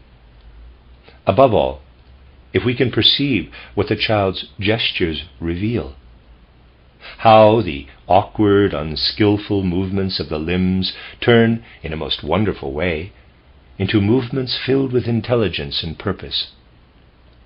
This sensitive perception can be deepened and finer organs of sense will develop. Then, when we have before us a child between the ages of 7 and 14, that is to say, between the second dentition and puberty, when the changes in the physiognomy and the gestures are less marked and the development less obvious, it is possible through inner feeling, which has all the certainty of an eye of soul, EYE, to perceive how the child's development is proceeding in a more hidden way.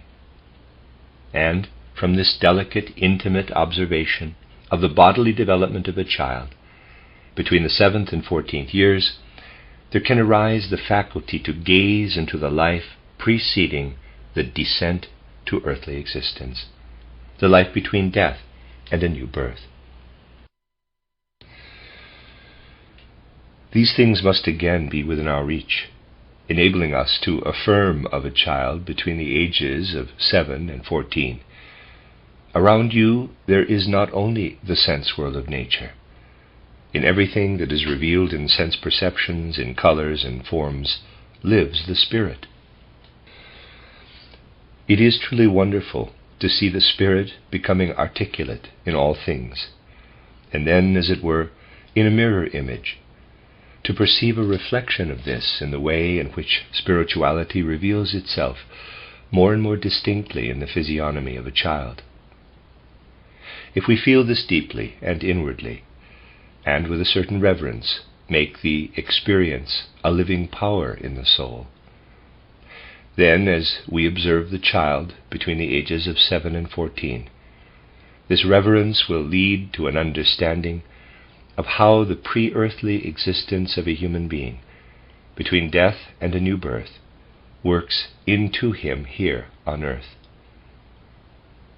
And we shall feel that this bodily development is governed not by the forces of the earthly environment, but by the second physical organism, which we ourselves mold according to the model provided by the first. This can be of great importance in life. Humanity will have to learn to perceive the essential nature of man. Life will then undergo the deepening, without which the further progress of civilization is simply no longer possible. Our civilization has become totally abstract. In our ordinary consciousness, we are no longer able to think in the real sense. We can only think what has been inculcated into us. We are no longer capable of perceptions as delicate as those of which I have been speaking. Hence men today pass each other by in ignorance. They learn a great deal about animals, plants, minerals, but nothing whatever about the subtle, impalpable processes of the development of the human being. The whole life of soul must become more intimate, more delicate, purer, and then we shall again perceive something of the real nature of human development itself, and this will lead us eventually to a vista of pre-earthly existence. Next comes the period immediately following puberty, the period between the onset of puberty and the 21st or 22nd year. Just think of all that a human being reveals to us in this phase of his life. Even with our ordinary consciousness, we see evidence of a complete change in his life, but it takes a crude form. We speak of the hobbledehoy years, of the awkward years, and this in itself indicates our awareness that a change is taking place. What is actually happening is that the inner being is now emerging more clearly. But if we can acquire sensitive perception of the first 2 life periods, what emerges after puberty will appear as a, in quotes, second man, actually as a second man, who becomes visible through the physical man standing there before us. And what expresses itself in the awkwardness, but also in very much that is admirable, appears like a second cloud-like man within the physical man. It is important to detect this second shadowy being, for questions on the subject are being asked on all sides today, but our civilization gives no answer. The turn of the 19th, 20th century was accompanied by momentous changes in the spiritual and physical evolution of the earth. Men of the ancient East had divined this and said that Kali Yuga, the age of darkness, would come to an end at the close of the 19th century, when an age of light would begin. This age of light has begun in very truth, but men are still unaware of it, because in their minds they are still living in the 19th century, and their ideas flow on lethargically. Nevertheless, around us there is clear, radiant light, And if we pay heed to what will reveal itself from the spiritual world, we can become aware of this light. And because youth is peculiarly sensitive, with the turn of the century, an undefined longing arose in the hearts of the young for a more intimate knowledge, a much more intimate perception of man. Human beings born about this time, at the turn of the 19th century, have the instinctive feeling: we need to know a great deal more about man than people are able to tell us. Nobody tells us what we long to know. There was this striving, this urgent, insistent striving for an understanding of man. Children and young people were ill at ease with their elders, for they longed to hear from them something about man, and these elders knew nothing. Modern civilization can say nothing, knows nothing about the spirit of man. But in earlier epochs, people were able, speaking with real warmth of heart, to tell the young very much about man. When thoughts were still quick with life, the old had a very great deal to say, but now they knew nothing. And so there came an urge to run no matter where, in order to learn something about man. The young became wanderers, pathfinders. They ran away from people who had nothing to tell them, seeking here, there, and everywhere for something that could tell them something about man. There you have the real origin of the youth movement of the 20th century. What is this youth movement really seeking? It is seeking to find the reality of this second cloud-like man who comes into evidence after puberty and who is actually there within a human being. The youth movement wants to be educated in a way that will enable it to apprehend this second man. But who is this second man? What does he actually represent? What is it that emerges, as it were, from this human body, in which one has observed the gradual maturing of physiognomy and gesture, in connection with which one is also able to feel how in the second period of life, from the change of teeth to puberty, pre-earthly existence is coming to definite expression? What is making its appearance here, like a stranger? What is it that now comes forth, when after puberty the human being begins to be conscious of his own freedom, when he turns to other individuals, seeking to form bonds with them out of an inner impulse, which neither he nor the others can explain, but which underlies this very definite urge? Who is this second man? He is the being who lived in the earlier incarnation and is now making his way like a shadow into this present earthly life. From what breaks in upon human life so mysteriously at about the age of puberty, mankind will gradually learn to take account of karma. At the time of life, when a human being becomes capable of propagating his kind, impulses to which he gave expression in earlier earthly lives also make their appearance in him.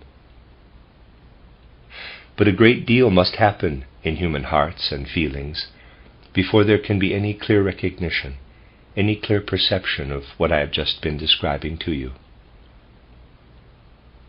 Think of the great difference there is in the ordinary consciousness between self-love and love of others.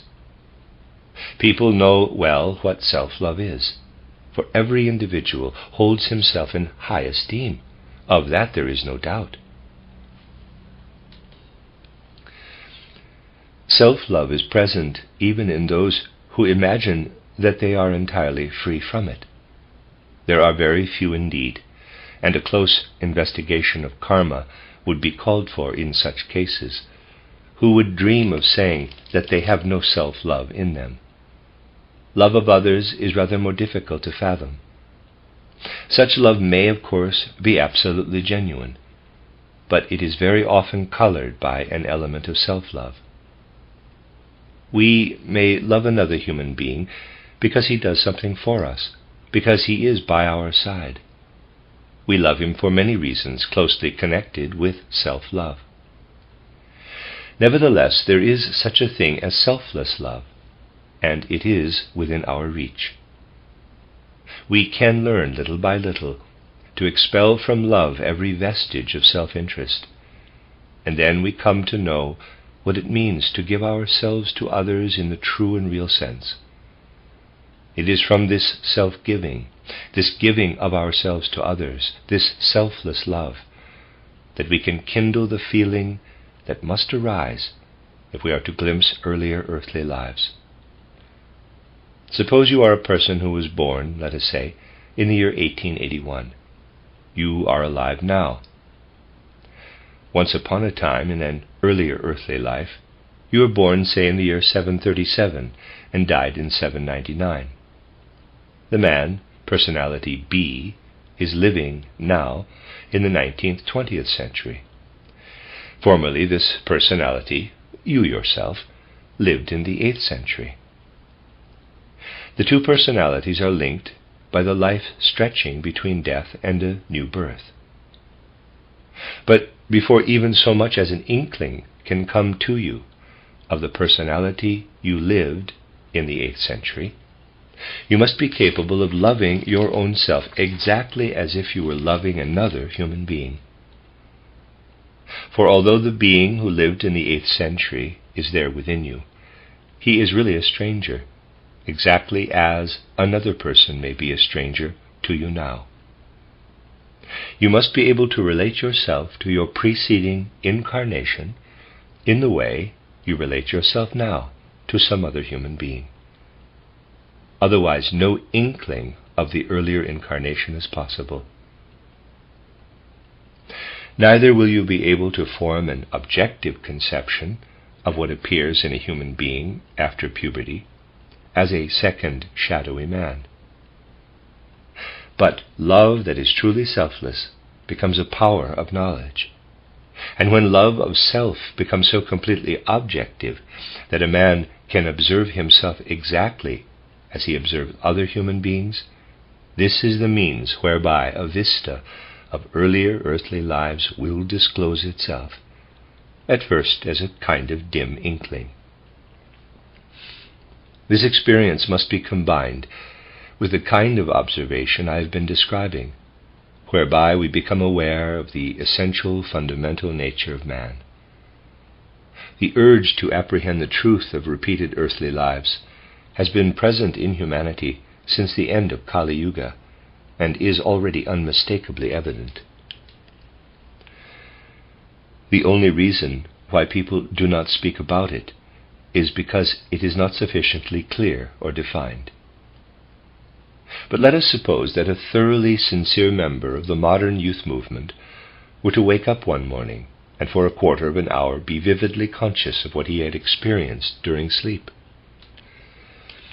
And suppose one were to ask him during this quarter of an hour, "What is it that you are really seeking?"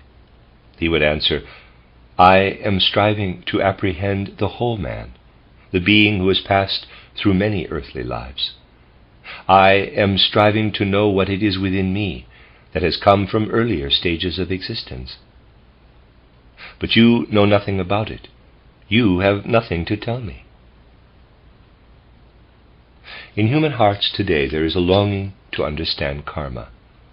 Therefore this is the time when the impulse must be given to study history in the way I have illustrated by certain examples. It is this kind of study which, if earnestly and actively pursued, will lead human beings to an understanding of their own lives in the light of reincarnation and karma. That is why in these lectures I am combining studies of historical personages with indications that will gradually lead to perception of man's own individual karma. By the time we come to the last lecture, we shall have gained a clear idea of how man can begin to glimpse his own karma. But the only way to achieve this is to observe things, first of all, in the great setting and structure of world history. The primary aim of this lecture was to shed light on the inner nature and being of man, and it has also been possible to elucidate the inner aspect of the strivings of a promising movement of the times. And now, let me conclude with a picture drawn from world history. Study of history in the future must be concerned with the whole man, must realize that man himself carries over from one epoch into the next the impulses that work in history, in the development of world history. Let us think of the days when Charlemagne was reigning in Europe. It was from 768 to 814 A.D. Just recall for a moment everything you know about Charlemagne and what he accomplished. As so much about him is taught in school, I am sure that countless details will come into the minds of my listeners. At the same time as Charlemagne, a very important personage was living in the East, namely Harun al-Rashid. He was a product of the scholarship associated in those days with Mohammedanism, and he was fired with the will to foster and promote this Oriental scholarship at a center of learning and culture. Extraordinary results were achieved at his court, for the highest attainments of the physical sciences, of astronomy, alchemy, chemistry, geography, as they were in those days, converged, so to speak, in him. Art, literature, history, pedagogy, all these branches of culture flourished at the court of Harun al-Rashid. When one can perceive what was actually accomplished at this court, the spectacle is far grander, far more impressive than that of the achievements of Charlemagne's court, above all in respect of spiritual culture. Moreover, there is a great deal in the campaigns of Charlemagne that the modern mind will not exactly admire. Living at the court of Harun al-Rashid was another personality, one who in those days was simply a very wise man, but who in a much earlier incarnation, a long time previously, had been an initiate. I have told you that the results of initiation in an earlier incarnation may recede into the background in a later epoch. A most wonderful academy was established over in the East at that time, and this other personality of whom I am speaking possessed real genius as an organizer. Scholarship, art, poetry, architecture, sculpture, the sciences, all were organized and brought together by this man at the court of Harun al-Rashid. Both Harun al-Rashid and his wise counselor passed in due course through the gate of death, and their evolution proceeded. This was the time when Arabism was spreading over Europe. The spread of Arabism came to a halt, but Harun al-Rashid himself, as well as his counselor, continued to be associated with its influence. Whereas the gaze of Harun al-Rashid, in his life between death and rebirth, was directed to Arabism as it swept through the north of Africa, across to Spain, and further upward to Western Europe, the attention of the other, the wise counselor, was directed from the east across the regions north of the Black Sea, and from thence toward Middle Europe.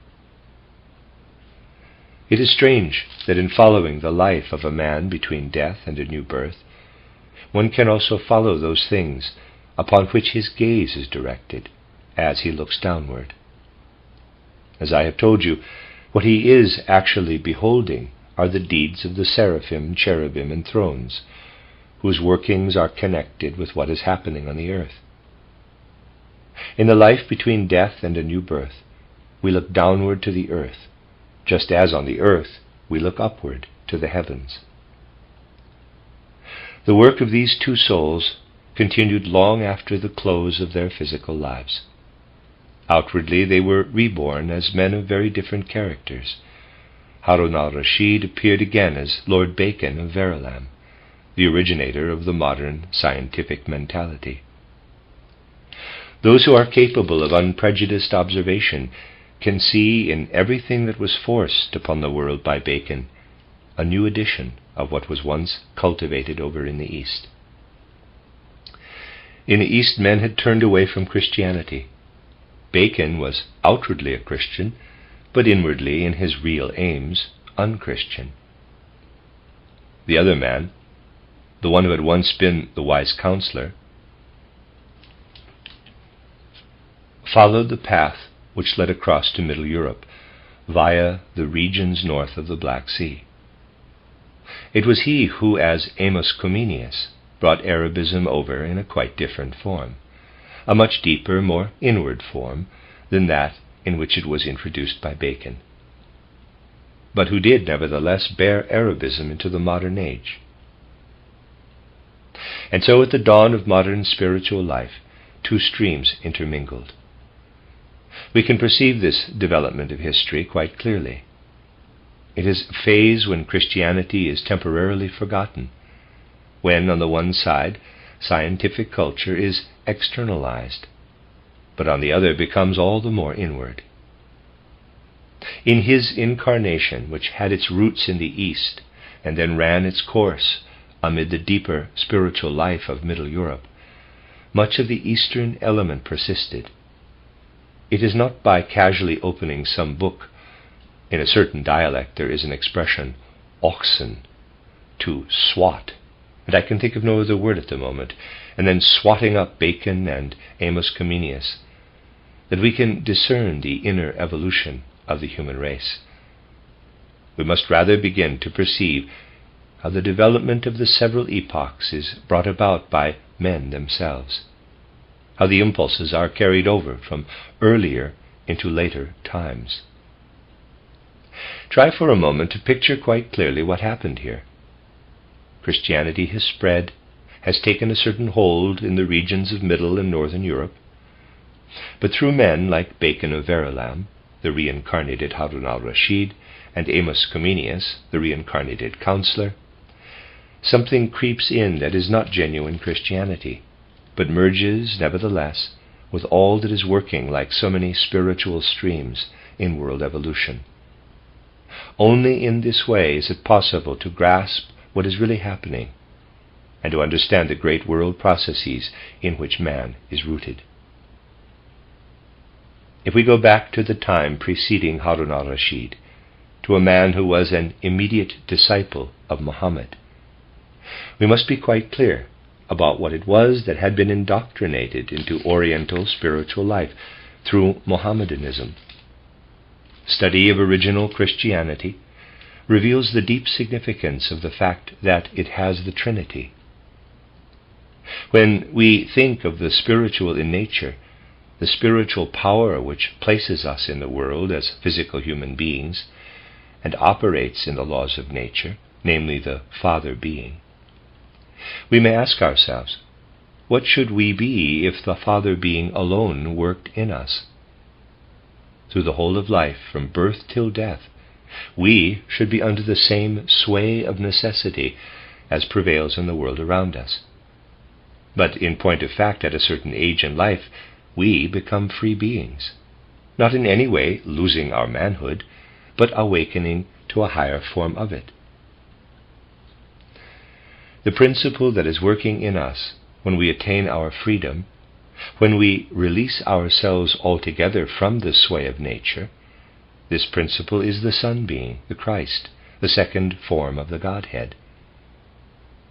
But it is the power of the Holy Spirit that quickens within us the recognition that we live not in the body alone, but having been associated with the body through its phases of development, we awaken. We are awakened as beings of spirit. Man in the fullness of his being can be understood only through the Trinity. It is there that we perceive the concrete reality. But over against the Trinity, Mohammedanism proclaims an abstraction. There is no other divine being save the Father God, the one and only God. The Father is all. It is not lawful to speak of a threefold Godhead. In Muhammad himself and in his followers, this doctrine of the one Father God was personified. In an epoch when the highest human faculty capable of development was that of thinking, in cold, barren abstractions. When men knew only the one abstract God, they began more and more to identify this God with thinking, to deify the life of thought and the human intellect, forgetting that real thinking has an essentially altruistic tendency. In Muhammad's followers, this talent for thinking about the world in pure abstractions was expressed with a certain originality and grandeur. One of these followers was Muawiyah. I wish you could look him up in history. You would find there a strange mental configuration, the prototype, as it were, of men who think in pure abstractions, who want to shape the world according to tenets contained in a few simple paragraphs. Muawiyah was one of Muhammad's followers, appeared again in our time as Woodrow Wilson. A revival of the abstract thinking of Mohammedanism gave rise to the view that it is possible to shape a whole world by applying the principles set forth in 14 prosaic, abstract paragraphs, void of any real substance. Truth to tell, there has been no greater illusion than this in all world history. No other illusion has proved such a pitfall for well nigh the whole of mankind.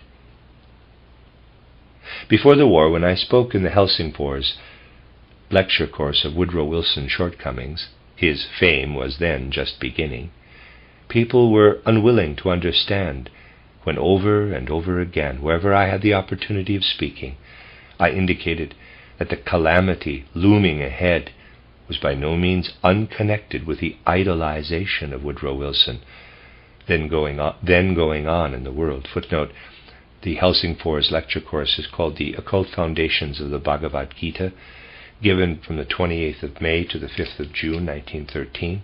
End of footnote.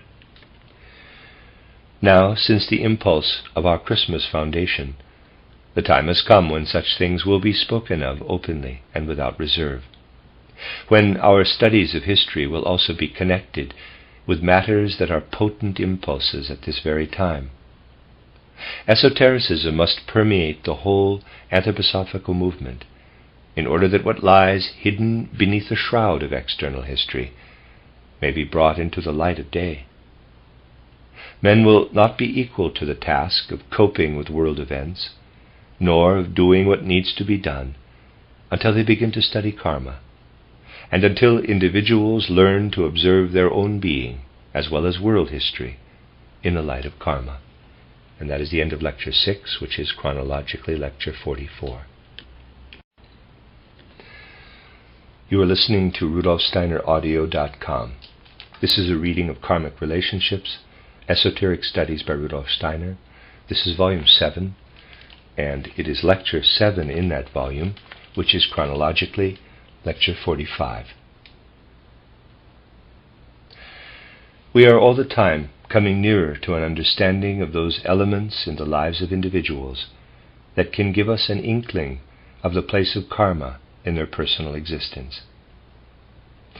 In order to reach this goal in the course of these lectures, it will be my task today to indicate how karma can be investigated by initiation science. To begin with, through actual experience of karma, and how man, at first without initiation science, but with a certain intimate capacity for observing life, can develop insight into the potency of karma. Let us remember here what I have said about memory and thoughts which stream up in their multitudes from the depths of the world of soul, some summoned by our own activity, some rising up freely.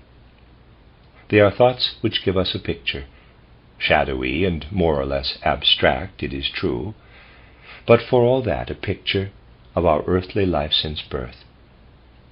Attention has recently been drawn to what a man loses if he loses his memory. He is then still able to act quite sensibly and reasonably, but he does not act out of the context of his whole life. He acts as if at the point of time when his action begins, he remembers nothing of his life hitherto. He acts, in fact, as if he had come into the world as a skillful, intelligent, rational individual, but as if his life hitherto had simply not been spent on this earth.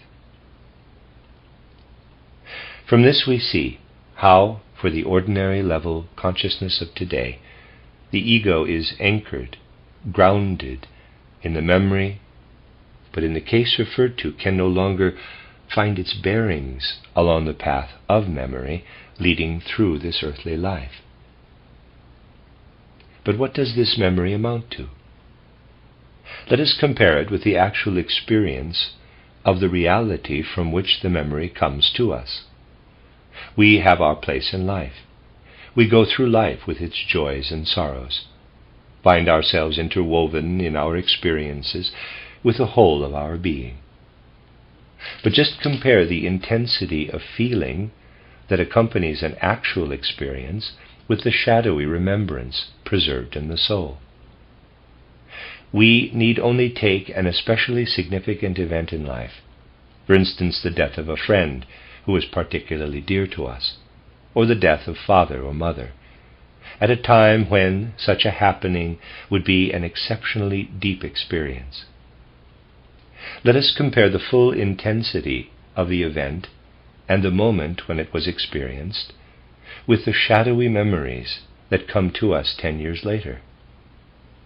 And yet we must have these shadowy memories in order to be aware of the continuity, the intrinsic value and reality of our ego in earthly life. But is it not evident from this how the ego, which can find no bearings in earthly life without memory, really experiences itself in a shadowy way? How it is anchored in what actually sinks down every night into unconsciousness? As a matter of fact, we do not experience our I, our ego, with very great intensity and ordinary level consciousness on earth. The real ego of life that is not immediately present grows more and more akin to thought, although we know that it is connected with the ego of today. Experience of the present has intensity, but this intensity is absent from experiences that have become remembrance, so that we can say, and the drawing was made, if this is our perceptive soul, our spirit, which are in living intercourse with all that streams in upon us from the outside world, behind this ego we experience in shadowy recollection what remains to us of it. The characteristic feature of this memory is that feeling and also impulses of will are more and more lifted out of it. However intense our feelings may have been on the occasions referred to, the death of someone extraordinarily dear to us, for instance, yet the memory picture which remains has become dim, more and more devoid of feeling. And even less is there any continuance of what we then undertook out of our will impulses under the impression of the moment. Feeling and will fade away. The calm memory picture, a mere shadow of what we actually experience, is all that remains as a rule. And we can exist in the land of earth only if this shadow of an experience remains with us. Our relation to memory is one thing, to present experience quite another. But we can approach direct experience in another way, not as we usually do. We can ask new questions about our experiences. It must be admitted that if we look back on life, it assumes a remarkable aspect. Let us ask ourselves what we really are at the present moment with our knowledge, with the quality of our feeling, the energy of our will. And if we return to our experiences with these newly asked questions, we shall discover how poor we should be after having reached a certain age in life, if our previous experiences had not been there. If we look back more particularly to many experiences of youth, and relate the remembrance of them to the present day, how happy they were. If we often look back over our life, we can say to ourselves something highly significant for the present moment. We can say we owe the faculty with which we adapt our soul, perhaps even our physical constitution, with more or less dexterity to life, to the circumstances that in youth we were able to live happily, not suffering from depression, that we were led to much that gave us joy. These impressions of joy in the soul endow us in later life with a certain happiness, although it is drawn down into deeper regions of our being. Let us now ask how much of what life brings us in the way of inner deepening, how much of this is to be attributed to our sorrows, our sufferings. And let us also ask, what can arise in the soul if we look at our life with these questions in mind? We must give the answer to these questions not with the intellect but with feeling. And feeling answers, I must be thankful to all that has come into my life, because only thereby have I become the being I am, and with whom I more or less identify myself. I cannot know whether otherwise I might have been of even less account. I can only be thankful to life, because I have become what I am through its joys and sorrows. This question must be answered with a feeling of thankfulness to life, and it means a great deal if this thankfulness for earthly existence finds its way into the human soul. If certain deepenings of the soul are achieved and life is judged not out of emotion, but out of the soul in its purity, then this thankfulness always arises.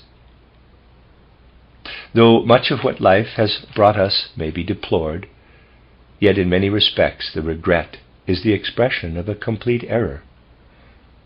For if what is regretted had not taken place, we should not be what we actually are.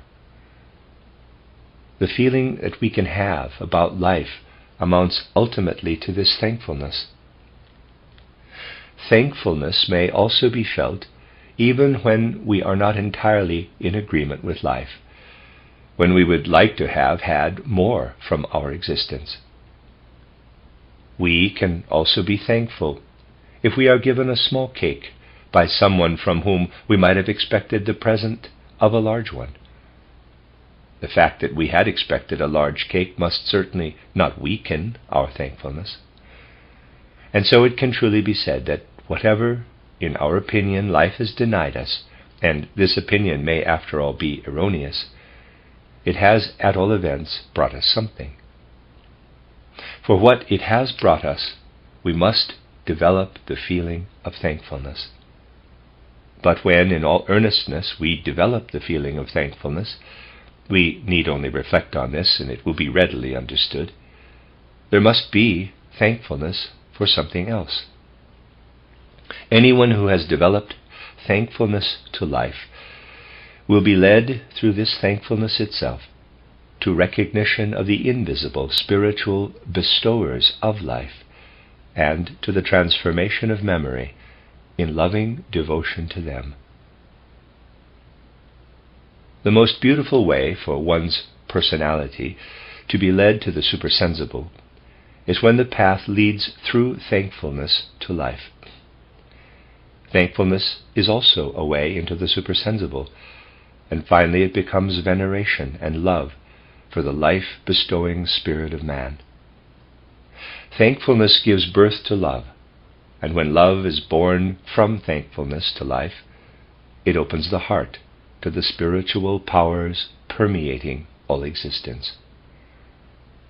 And as life began with our birth, and we cannot possibly begin to be thankful to life merely from our birth, as we then already obviously possessed certain qualities, it is therefore quite certain that thankfulness to life leads out of this life into prenatal existence. In order to be fully aware of what I am now saying, it must in any case be proved in actual life.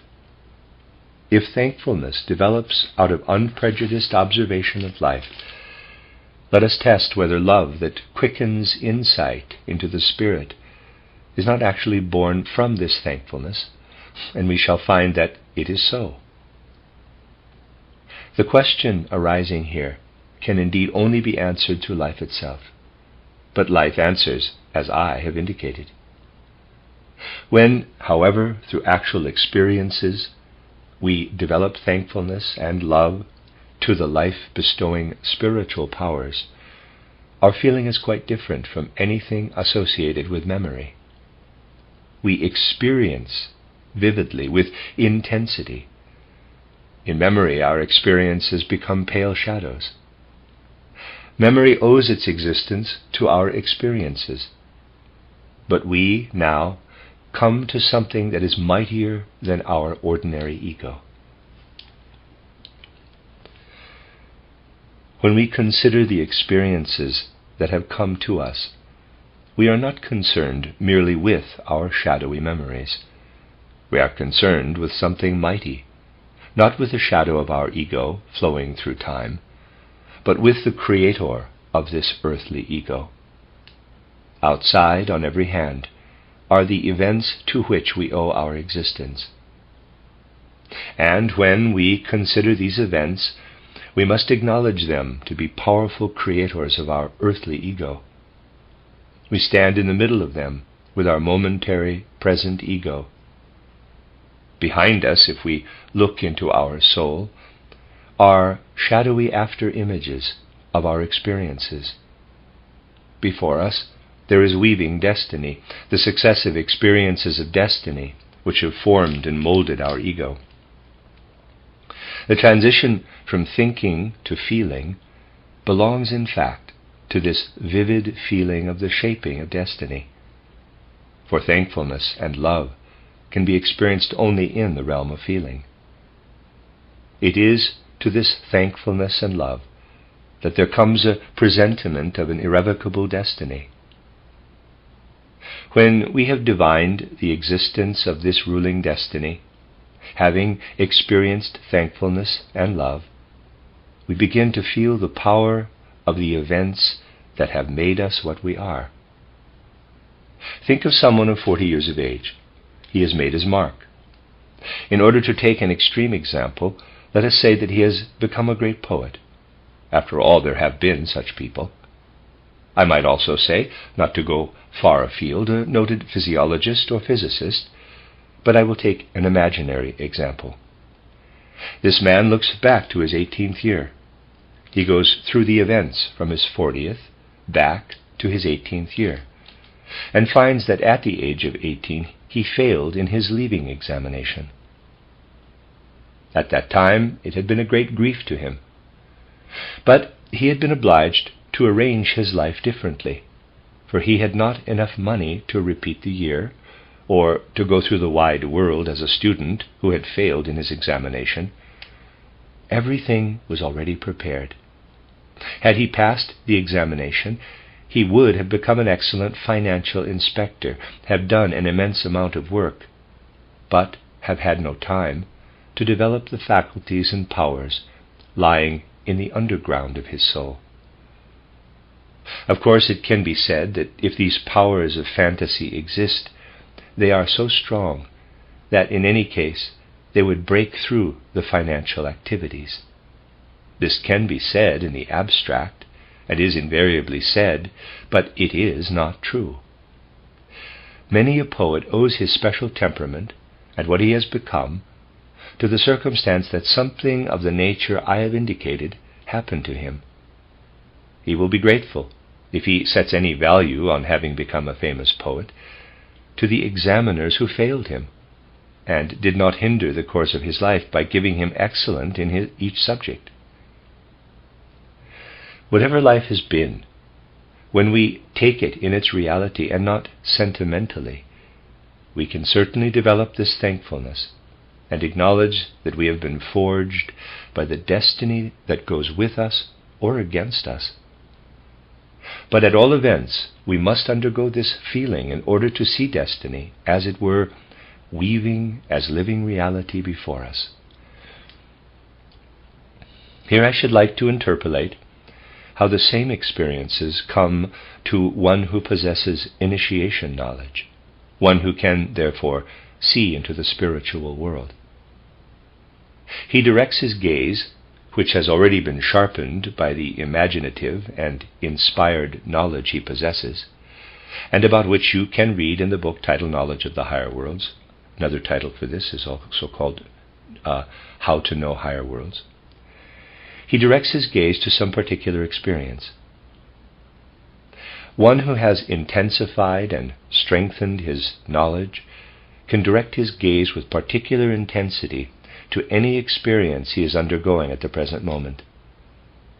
If a man has initiation knowledge, he is affected by the experience not less but more strongly than if he has no such knowledge. From the fact that he apparently undergoes experiences with much greater composure than a man who has not this knowledge, it must not be concluded that he is less deeply moved by them. He is much more strongly affected than the other. It is only that he has acquired the power to look with composure and objectively at the hard experiences of life. Deep down in his being, he feels them more significantly than does the other. So when a man endowed with imagination and inspiration has experiences that are intense and strong, and because he has practiced the relevant exercises in this and in the preceding life, he can transform the experiences into pictures full of content, into actual imaginations. In what does this transformation consist? It consists in the fact that not only does what the eyes see of the events and experiences stand there, but that the deeper spiritual connections become evident, and a picture which is also carried about with one when the experience has passed arises. The experience has passed, but the picture is immediately present. The experience is intense, and through imagination, the spiritual connections play into it. The soul is strongly stirred, and it is then possible to look into the spiritual reality and to retain the experience. If a night goes by, the experience, which has become more intense because the astral body and the ego go out of the physical body, is carried into the spiritual world. What has been experienced in the physical world with the physical and etheric bodies together can be experienced in the spiritual world only with the ego and astral body. But then, on waking, it is driven back again into the physical body. But it is not brought back as if by the ordinary consciousness, which is restricted to memory, which gradually fades away. It is carried back in such a way that one's whole being is permeated as with a phantom. It is carried with one in full objectivity, in all intensity, and it resounds with the reality of another human being standing bodily before one. And then, again, 2 or 3 days or nights pass. Then, after these 2 or 3 days or nights, the following happens. What was first carried into the spiritual world by the ego and astral body, and has been brought back so that it is quickened and vibrates in the physical body, yes, even becomes articulate and stands behind the experiences as the ruling destiny. The experiences are not alone.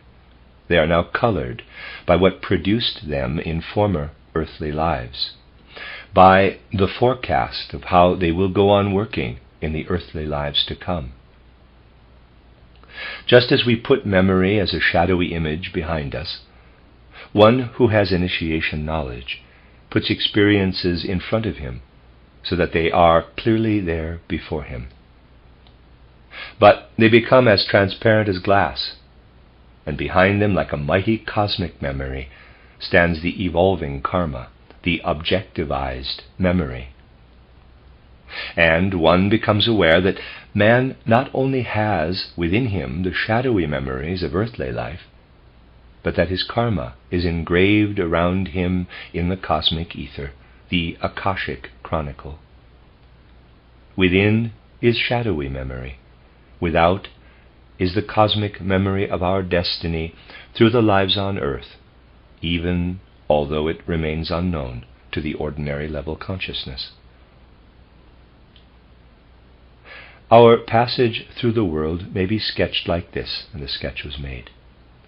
We walk over the ground of the earth, bearing within us shadowy memories.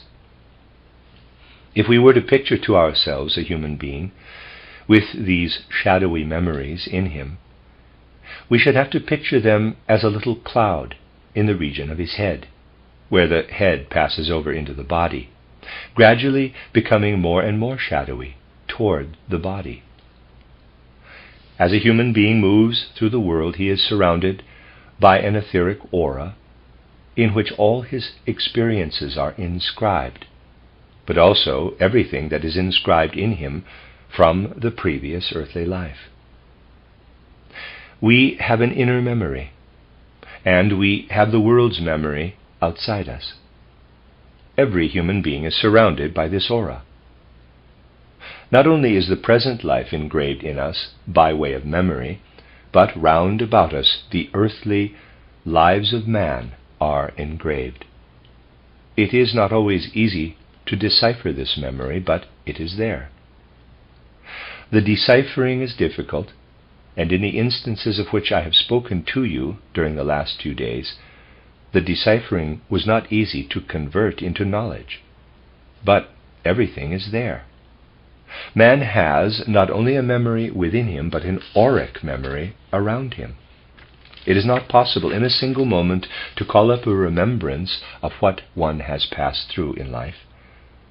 The remembering always requires several days. Here, waking up and going to sleep must also come into play, as I have described. It can never be said that as some experience has been undergone, one should necessarily remember how it was affected by earlier lives on earth. It must be fixed in the mind clearly and imaginatively, permeated with inspiration, and then one must wait until it reveals itself. One must never speculate about the spiritual world in research, never invent anything, but only make the preparations for enabling something to reveal itself from the spiritual world.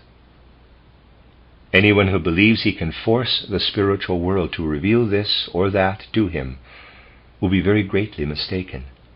Nothing but errors will come of it. Preparation must be made for what one may hope to receive out of the spiritual world more or less by grace. Such is the path of knowledge which, with initiation science, can reveal karma. It reveals that each human being bears karma as a kind of aura around him. But through the path of thankfulness in life, I have described it is possible to have an inkling of the karma a man carries around him in this way. This inkling of being enclosed in a karmic auric mantle can come to one. It will take more than a period of a few days, as would be possible with initiation knowledge, but it will come about gradually in the course of more intimate self-observation, often with respect to experiences lying in the far past, to which we turn our gaze. But if a certain event of our past life is mature enough for us to recognize that the forces of preparation in earlier earthly lives are playing into it, then we certainly have an inkling of the truth. Unfortunately, however, it is rare today for a man to penetrate so deeply into his own soul that he achieves this grasp of his own experiences, or even comes near to developing the feeling of thankfulness. People today take life far too externally. They rush through life without pausing quietly to realize the nature of their various experiences. If one has grown up with a certain perception of the cosmic significance of human life, it may sometimes seem quite remarkable how far individuals are from being what they imagine themselves to be, how often they are simply borne along by life without making any strong individual impression. Here too I should like to speak of concrete cases. I once came across a history teacher who was a very clever man, and also gave his pupils this impression.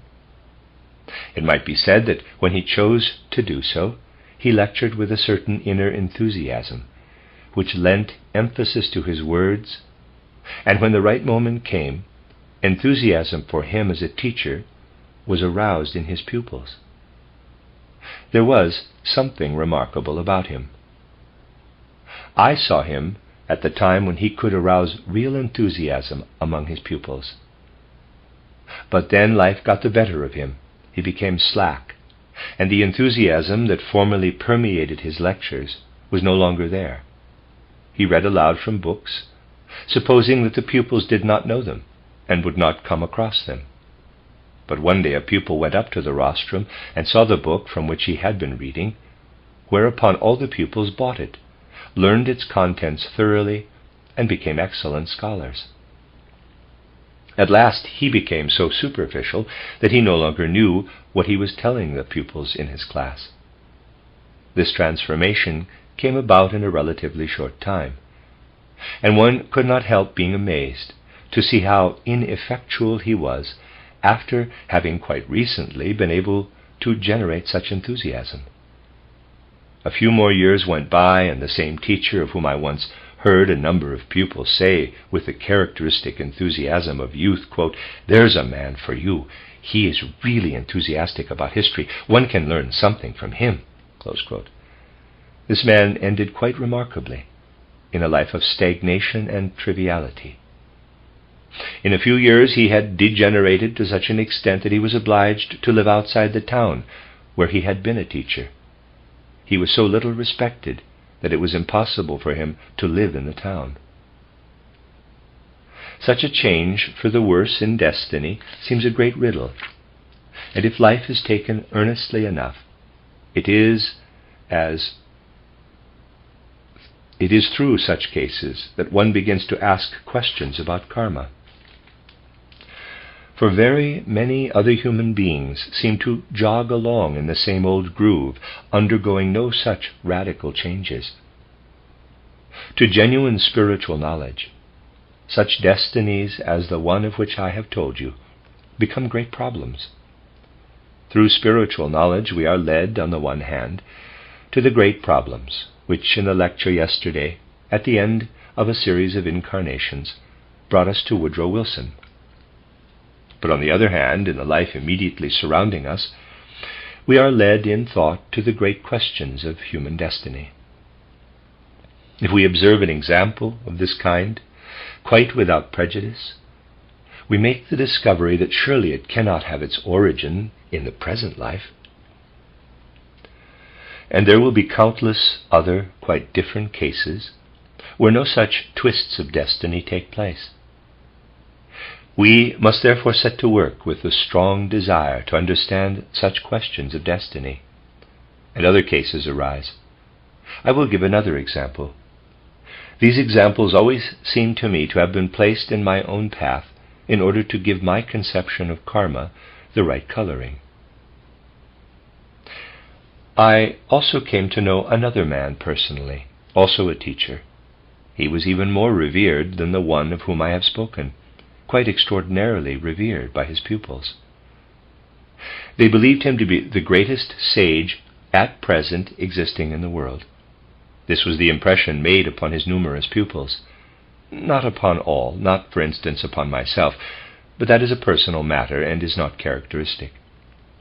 And now a most remarkable thing happened.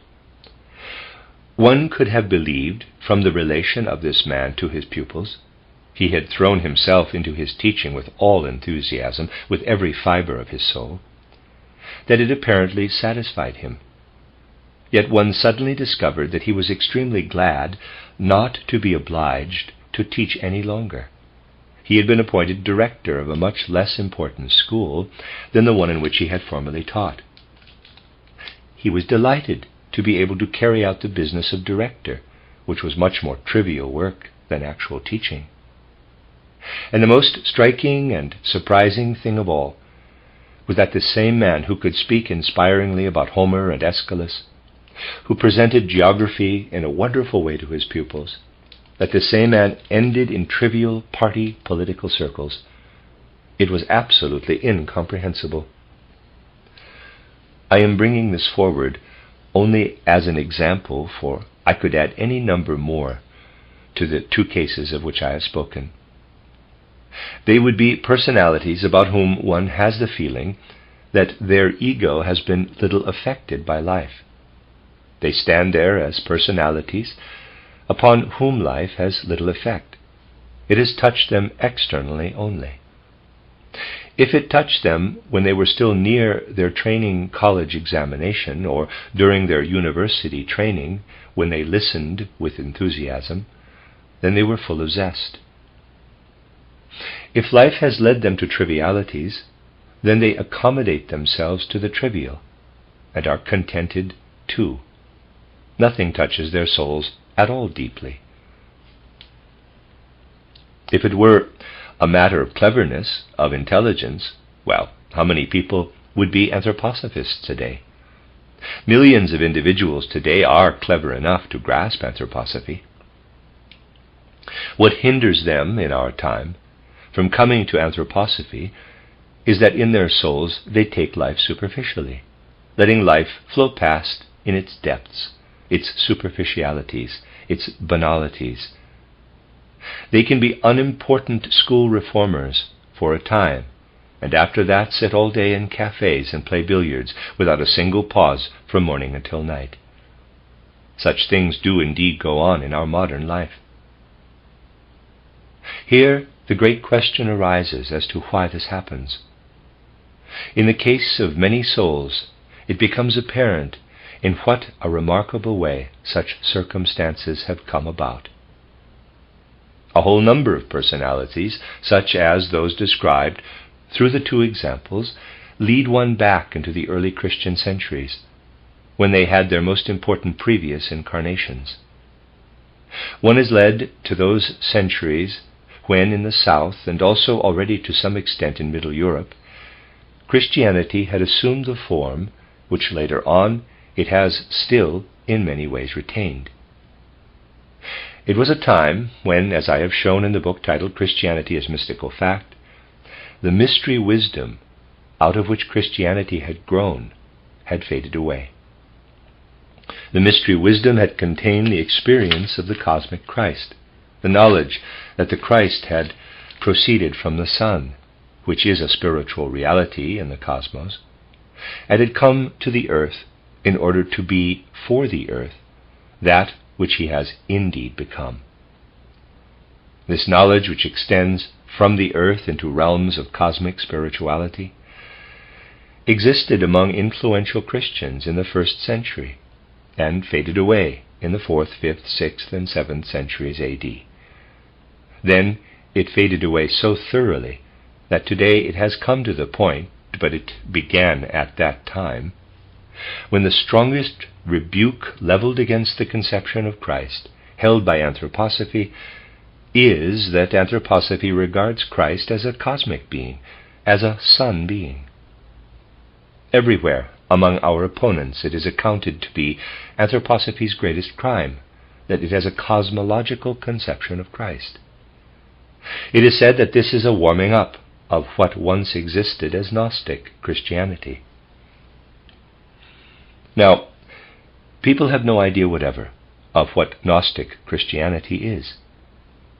For with the exception of a few fragments, such as the Pistis Sophia, from which little can be learned, the Gnosis has become known to posterity only through the writings of its opponents. Hence nothing is really known about it. And now think about this question. If nothing were to remain known of anthroposophy except the writings of my present opponents, if everything were destroyed except their writings, what would be said about anthroposophy in times to come? Many critics endeavor to treat the numerous anthroposophical books in existence as the Gnostic writings were treated. If these critics were to succeed, nothing would remain except the writings of opponents. It would be to them that people would turn in the first place to purely antagonistic literature. That would be extremely interesting. External research into the gnosis had nothing to go on except the writings of opponents. So it is simply nonsense to talk about the ancient gnosis having been raked up, for nobody could do such a thing without knowledge of the gnosis derived from its authentic writings. But these have been lost. It cannot be understood from works mostly written by opponents, and nothing else has come down to posterity. But even so, to connect the Christ with the spirit of the cosmos is accounted to be the greatest sin. In any real conception of the Gospels, every page, every sentence points to the cosmic nature of Christ. But that conception has gradually been rooted out. And it was at the time when the gnosis had been most thoroughly exterminated that those individuals who, when they come again today, do not get to grips with life, were for the most part incarnated. In that previous incarnation, when they were already clever and intelligent, the culture of the age prevented them from knowing anything about the earth's connection with the spiritual life in the cosmos. It was because they stumbled, as it were, through life, thinking of the earth as enclosed in itself, with nothing but physical stars to be seen outside, that in the next incarnation they can only turn to meet the impacts of real life with stumbling steps. And so we look into the destiny of men. We discover that the culture of the age exercised this influence upon a very large number of human beings, that it made them superficial, and they come to the present incarnation already with the tendency to superficiality, as I have described to you. For that is how you experience these men who once, in an earlier incarnation, lost connection with the spirit powers in the cosmos. In the incarnation following the decisive one referred to, they cannot find the connection with earthly life. But thoughts about karma must do more than introduce mere reflections into our life. They must bring will, activity.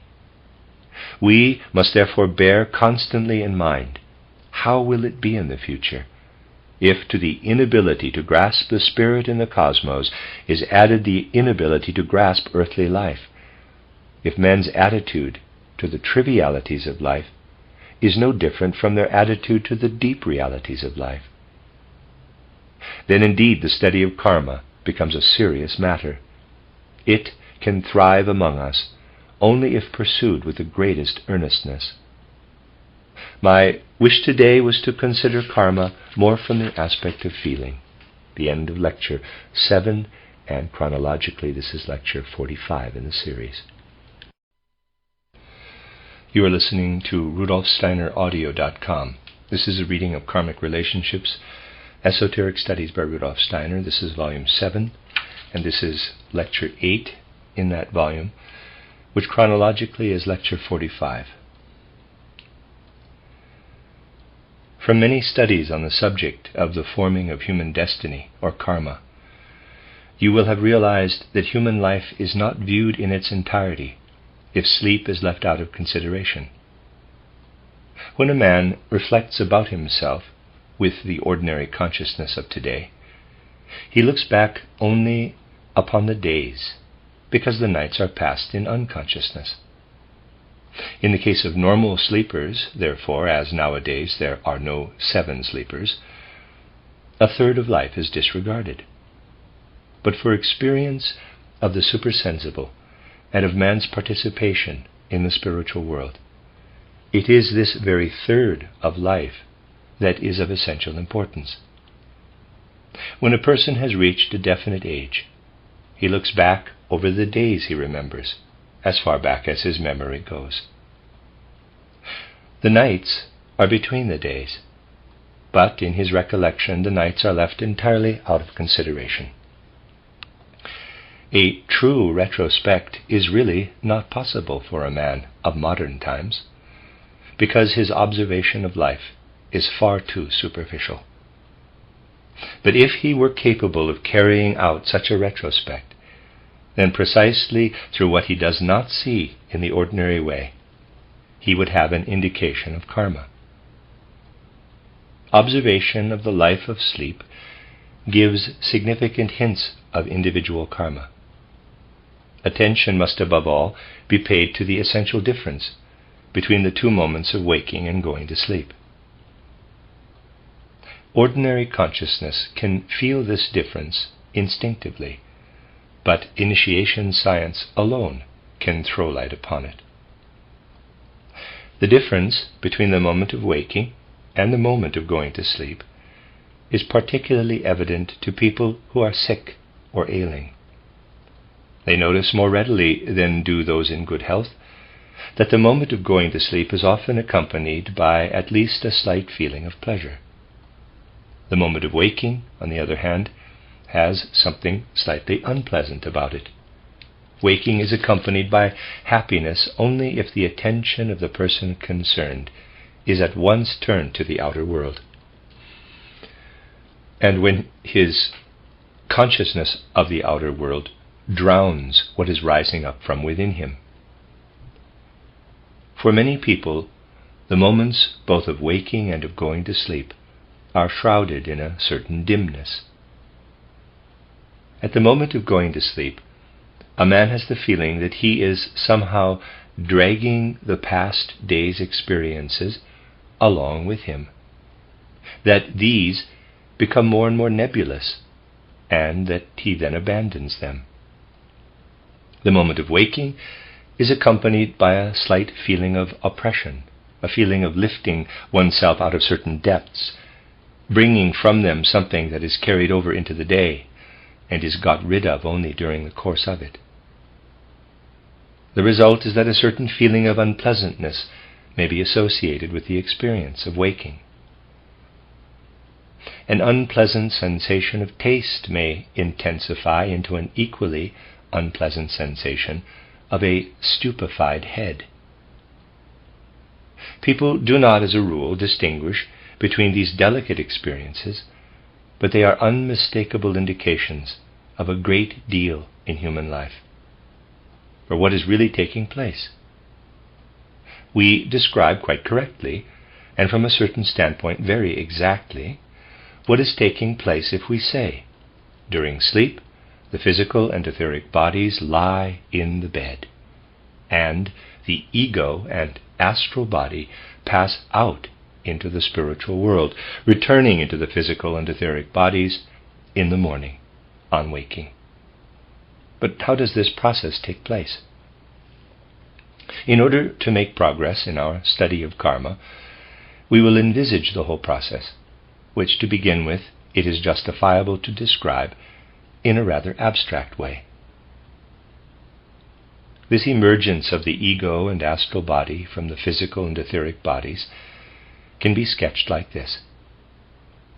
Let us suppose this figure to be the human being, and here are the physical body and the etheric body. In the evening, when sleep begins, the ego and astral body move outward.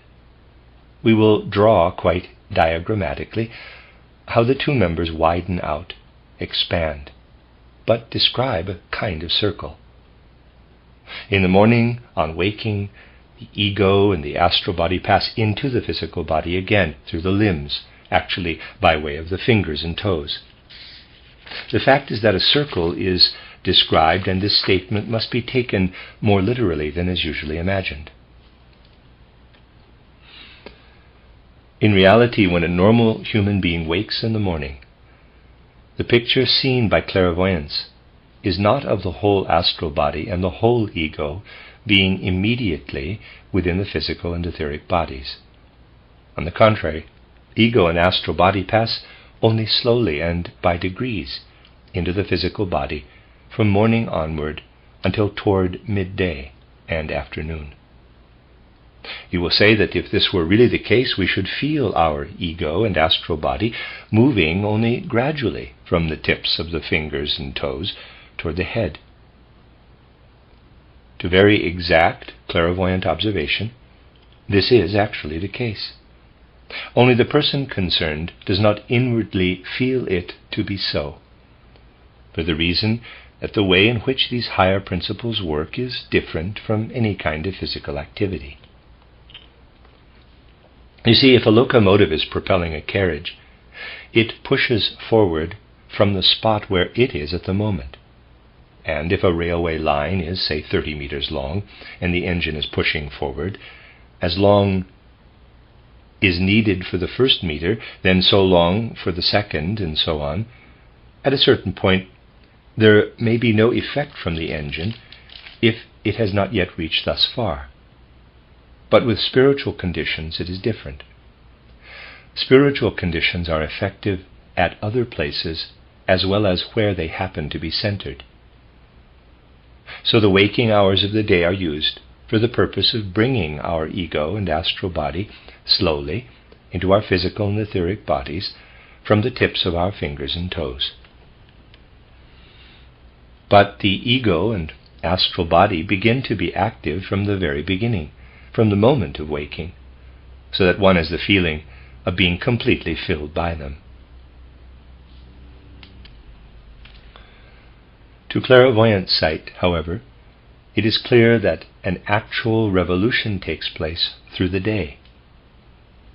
The complementary revolution takes place during the night, but a revolution also takes place, one that is less dependent upon time, when you have an afternoon nap. Here again the ego and astral body leave the physical and etheric bodies, and the process adapts itself to your need of sleep. Sleep is a prophet and knows when you will wake, although you yourself do not. Your astral body, under all circumstances, knows it. It knows when you will wake, even if, as the result of some disturbance, you sleep for a shorter time than you intend. Even if, before going to sleep, you say that you want to sleep for only half an hour, but you lie asleep for 3 hours instead.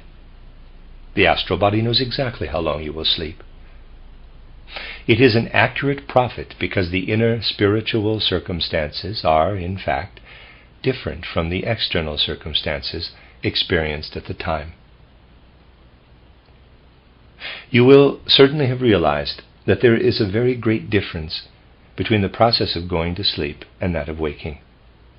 When we wake, we have just been in the spiritual world, and when we go to sleep, we pass out of the physical world and into the spiritual world. A stream bears us along in the spiritual world between sleeping and waking, and we also have experiences then, experiences which are, however, wrapped in unconsciousness. We have experiences during sleep which are in fact similar to those of the daytime, only they are of much greater intensity. If you observe the soul's waking life, you will find there, in the first place, the thought experiences evoked by the various impressions made by life. But memories of the earthly life already past are always intermingled with these experiences. Try, for once, to consider how, in every situation, memories mingle with the momentary impressions made by life. In fact, if close attention is paid, one can get a picture of how, at different moments, life is a veritable hodgepodge, a mingling of memories and instantaneous impressions. There are two quite different factors: the thoughts which rise up from within, and the thoughts which enter via the senses.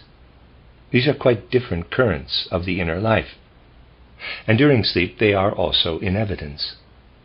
The stream of what is present, impressions of the daily life, on going to sleep, continues during the night, and perpetually flowing toward this is what we experience on waking.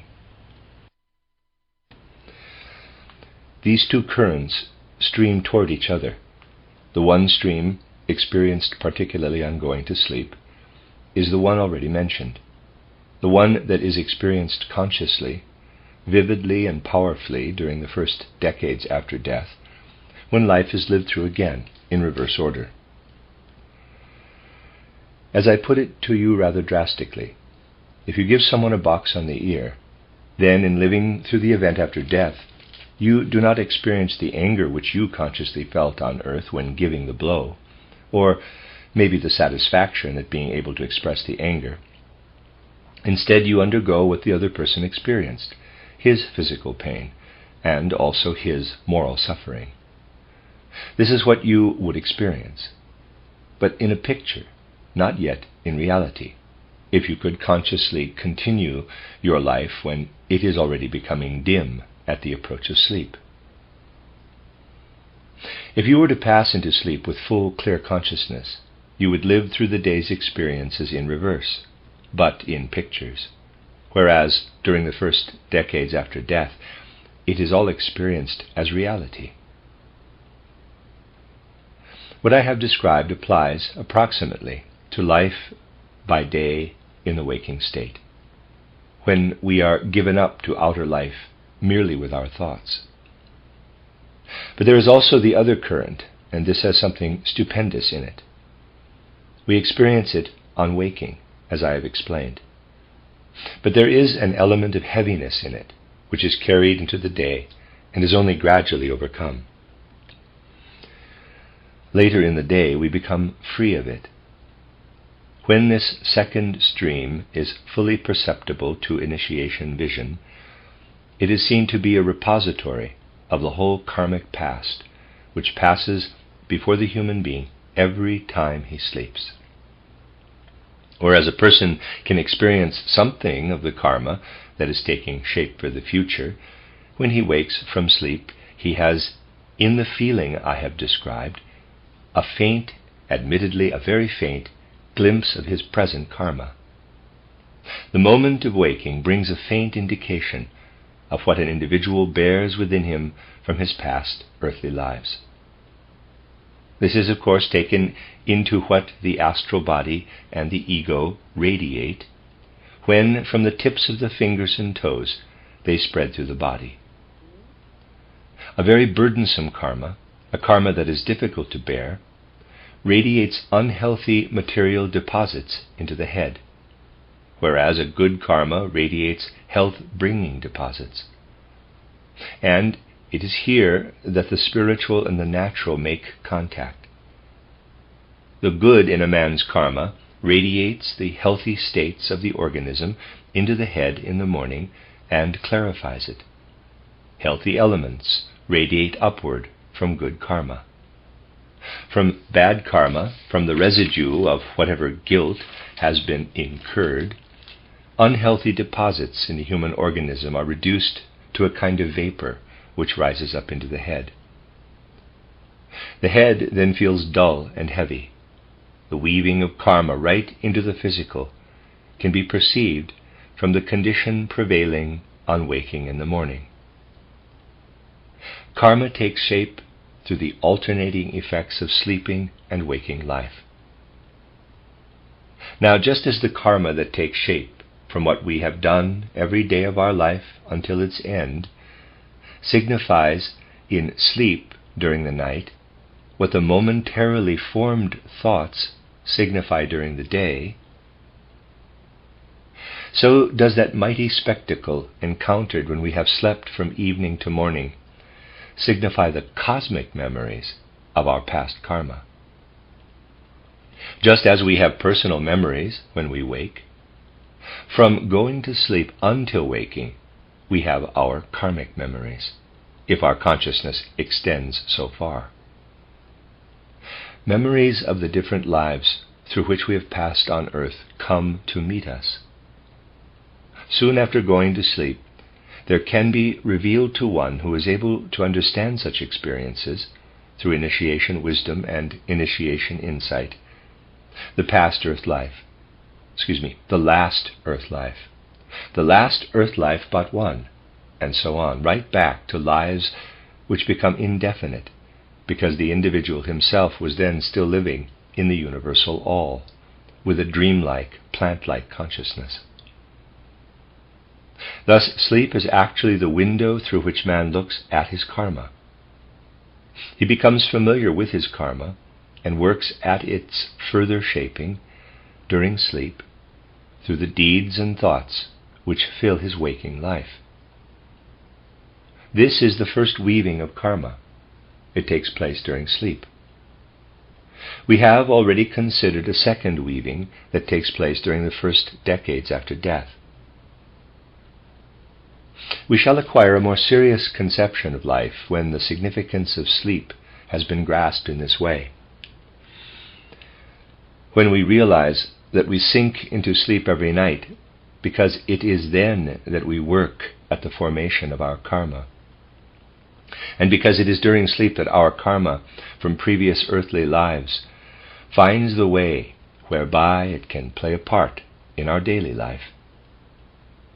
From the night, karma gradually enters into our daily life, and we bring something quite definite with us into the day.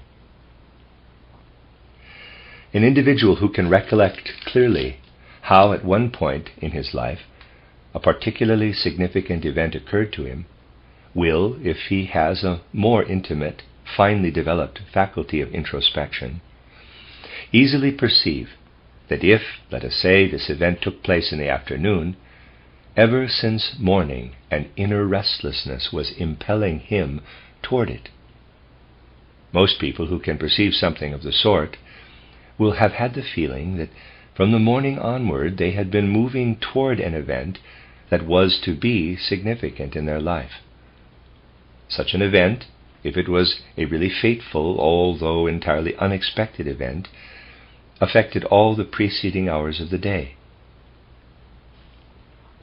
On days when something important is to happen to us, we do not wake up exactly as we do on days that take their usual course, only we do not notice it.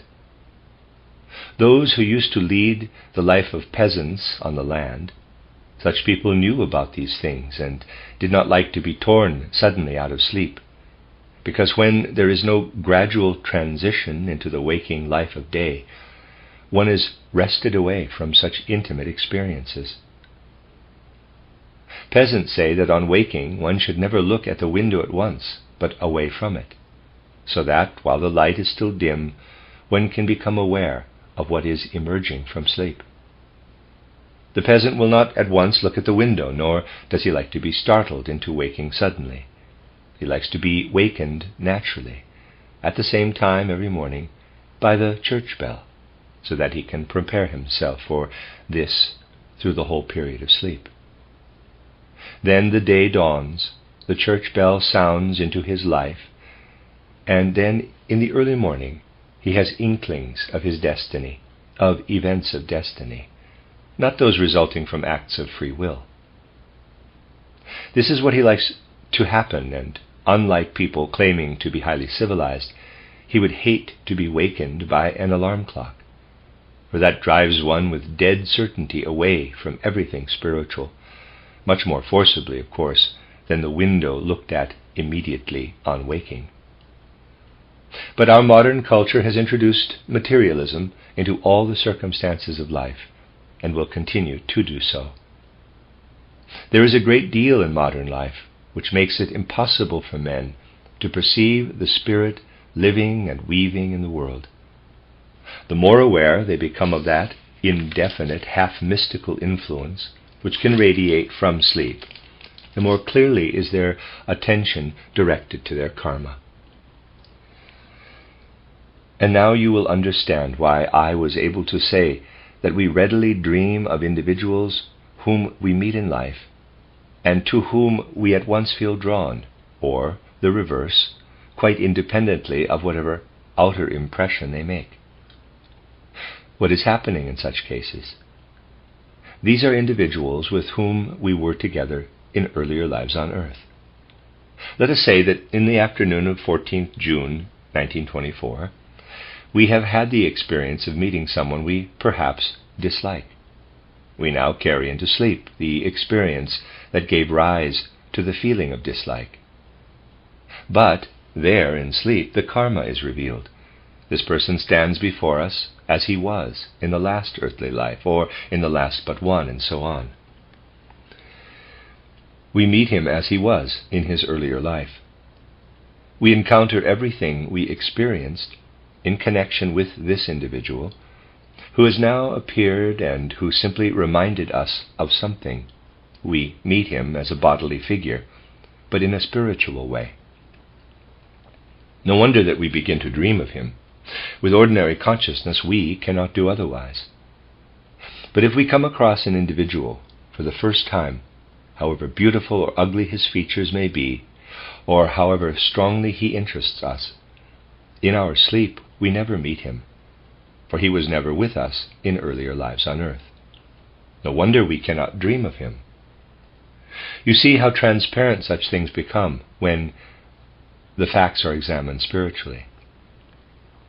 Now, what transpires between sleeping and waking in the forming of karma may follow a normal, perfectly normal course.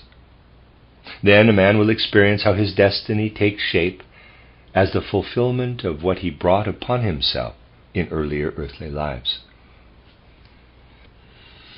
Or he will experience the ultimate karmic value of what he thinks or does in this present life.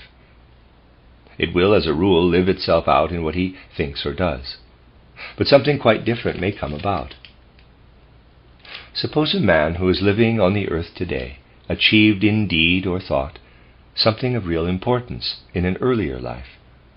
The karmic result of this does not lie in the physical body or in the etheric body, which are inherited from the parents, but it lies in the astral body and ego, the members which are outside the physical and etheric bodies during sleep at night.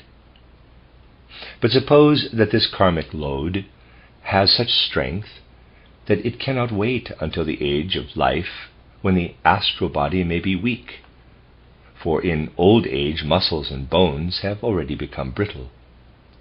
Let us take 70 years, the patriarchal age, to be the normal length of a man's life on earth. In these 70 years, man's astral body and ego also undergo development. The astral body of a child can work strongly and forcefully upon the whole physical and etheric organism. It can hammer, as it were, upon muscles and bones. In old age, this is no longer possible, for the astral body then becomes relatively weak. The strength of the ego increases, but it withdraws into the weaker astral body and hence works with less power. The astral body, however, is particularly responsible here, for in old age it is no longer able to hammer effectively upon muscles and bones. Now imagine that someone is living at the present time in the 20th century, having lived before in the 14th or 11th century. During his life in the 11th century he performed a really significant act, one that made very strong impressions on the astral body. The ensuing result remains in the astral body, and when the man comes again in the 20th century, it wants to be finally fulfilled, and from this astral body to give the necessary stimulus. When the result of the experience in the 11th century is of such significance that it cannot make use of a feeble, aged astral body hardly capable of performing important deeds, then it must use an astral body in the early years of life. And if the event has been so important as to eclipse all other events of life, a great deal must be compressed into the period while the astral body is still youthful. What does this mean? It means that the individual concerned will have a short life in the 20th century incarnation. Here you see how the length of life is determined by the consequences of former earthly thoughts and deeds being anchored in the astral body. We now go further. Think, for instance, of an astral body that is positively inflated as the result of important deeds, particularly evil deeds, in an earlier incarnation. Such deeds inflate the astral body, and it makes a strong impact upon the physical and etheric bodies. This strong impact is not healthy. Only a certain normal relation of the astral body to the physical and etheric bodies is healthy. The strong impact, which can, for instance, be caused by bad karma, batters the organs, softens them, and causes disease. Now comes the second incarnation. Such action or thinking in the 11th century can inflate the astral body, thereby condemning the individual to death at an early age. But he may fall ill in any case, apart from this violent impact. He may have a severe illness and die from it. That is the physical aspect. For when we see what is going on in the person's physical body, we say, he is ill, and the illness ends in death. He falls ill at the age of 25 and dies at 30 in consequence of the illness. Is this also the spiritual aspect? Is this also what would be said by initiation science? No. Initiation science would say the opposite, for it is precisely the earlier significant action or thought that brings about the death in the next earthly life. The deed in the 11th century brings about the death in the 20th century, and the death sends the illness on in advance. A man becomes ill so that he may die at the right moment. The consequence of the later death, which is a karmic necessity, is, as you now realize, the illness which is sent in advance. That is the spiritual aspect. When one rises from the physical world to the spiritual world, everything is in fact reversed. It takes the opposite course, and we see how the illness is karmically brought into man. That is the karmic aspect of illness.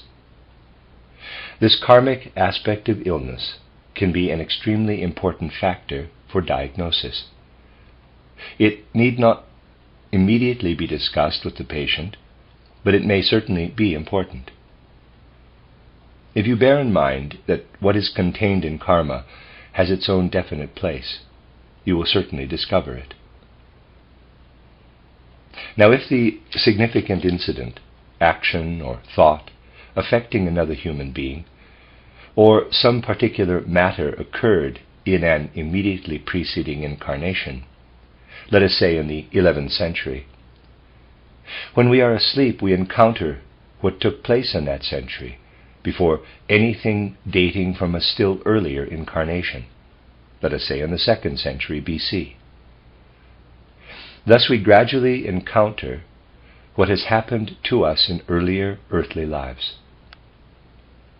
But if one begins here, pointing to the sketch, then what is encountered first is what has made the way from here to here. The karma comes to meet us. But this means that what is above here has come from what is below, perhaps from the heart. Something that is low down in the organism and was affected in the previous incarnation comes, however, from the head. In the case of illness, therefore, when we see how far back the influential events lie, karma can indicate to us that an affection, let us say, of the legs, comes from incarnations in the relatively near past, whereas a symptom of illness in the head comes from incarnations in the relatively far distant past. Thus the transition from the spiritual into the physical can also be indicated by karma. What results from this is extremely important for therapy. For where must we seek the remedy for illness affecting the head and for illness affecting the legs? The remedy for illness affecting the head will be found in what existed far, far back in the evolutionary process of nature, in what is reminiscent of very early nature processes, for instance, mushrooms, which in their present imperfect form recapitulate an earlier plant formation, or in algae and lichens, or in the case of the fully developed plant, in the root, since that is the part that has remained at the earliest stage. Illness in the lower body, and more toward its periphery, will have to be healed with what appeared at a later stage in the evolution of nature, namely blossoms, flowering plants, or also with later formations in the mineral kingdom. Whatever is a late development in man must be healed with what is also a late development in nature. In the head, too, there are, of course, organs which are comparatively late formations. When the earth was still recapitulating the moon evolution and sun evolution, man existed without his present eyes, in general without sense organs, although the first rudiments of them were already present during the Saturn evolution. As they are today, mirroring the outer world inwardly, they are a relatively late product of evolution, appearing at the same time, for instance, as siliceous substance in its present form on the earth. Silica, as it is today, is a late product in the evolution of the world of nature, although its rudiments were laid in the far, far past. Hence, when silicic acid is correctly administered as a remedy, it acts upon everything belonging to the nerves and senses system, especially the senses, through the whole organism. In their present form, the senses developed in an age when rocks containing silica also appeared in their present form. In the first incarnation, which can still be called an incarnation, when, with our whole bodily makeup, we were a more integral part of nature, we lived simply in accordance with our karma, an existence shared with different forms of plant and animal life, the successors of which are here today. The mushrooms and the roots of plants are unlike what they were in that early epoch, but in a certain way what is present today in the mushrooms, lichens, algae, and roots of plants is reminiscent of the conditions prevailing in our first definite incarnation. In the blossoms and flowering plants of today, and in minerals at a corresponding stage, a gap in the transcript here, I bring this before you only to show how a true observation of karma leads to stages in the evolution of nature. And from the relation of nature to man, we can recognize how to heal. Every branch of life must ultimately be widened in such a way that it gradually becomes spiritual knowledge. Everything else is so much groping and fumbling, an existence in spiritual darkness. And it is this that has brought mankind into the present situation. If men are to emerge from it again, they must grasp the reason for it in clear consciousness. That is to say, knowledge of the physical must be widened to knowledge of the spiritual. And nothing can lead more positively to realization of the spiritual than the study of karma. When we picture how the forming of karma proceeds from sleep, how, again, it passes into and through sleep, how the normal forming of karma impels a man to action, makes his action again subject to karma, and how he thus lives out the ordinary karma of life. From all this we see how karma works. When, again, we see how the life of an individual is shortened and he dies at an early age, indicating that karma has inflated his astral body and must make strong demands upon it as the result of past deeds, thus contributing to illness, everywhere the working of karma is in evidence. Or let us suppose a man has an accident and is ill as a result. Then, under certain circumstances, such an accident, which is possibly but not necessarily determined by karma, can continue to be a factor in the further course of karma through the following lives on earth. Illness may also be the beginning of karma, and then it will be found that such illnesses make going to sleep an unwelcome and difficult process. But when illnesses are the beginning of karma They have something consoling about them. In the case of many illnesses, the following must be said. Illnesses that are a fulfillment of karma, that make waking unpleasant, point to previous experiences. Illnesses that are an augury of future karma, and make going to sleep an unwelcome and difficult process, are the beginning of good karma. For there will be compensation for what is suffered in such an illness. We have the pain now, and afterward the compensation for the pain, the uplifting, joyous experience. A great deal in life looks different when viewed from the spiritual, and not from the physical standpoint. It is sometimes a thoroughly painful physical experience not to be able to sleep, but true observation of the spiritual aspect can be comforting. And if we do not value the momentary physical effect above the spiritual life, we can actually say, "Thank goodness that I so often have difficulty in going to sleep, for that is a sign that I shall experience much that will be uplifting in my future earthly life. A great deal from my present life will pass into the next one." Sleeplessness can sometimes be a good comforter, and if it were not karmically beneficial in its spiritual aspect, it would be much more harmful than it actually is. Many people tell one such legends about their long bouts of sleeplessness, that from the medical point of view, one might well ask how comes it that they are still alive. Normal sleep is essential for normal life. People tell one for how long they have not slept. One can only wonder that they are still alive, for they really ought to be dead, and yet they are not. But in such circumstances, the vivifying spiritual element contained in the ego penetrates into life as compensation. To a brief survey of life, it is obvious that really restful sleep after hard struggles and hard work is also at times desirable.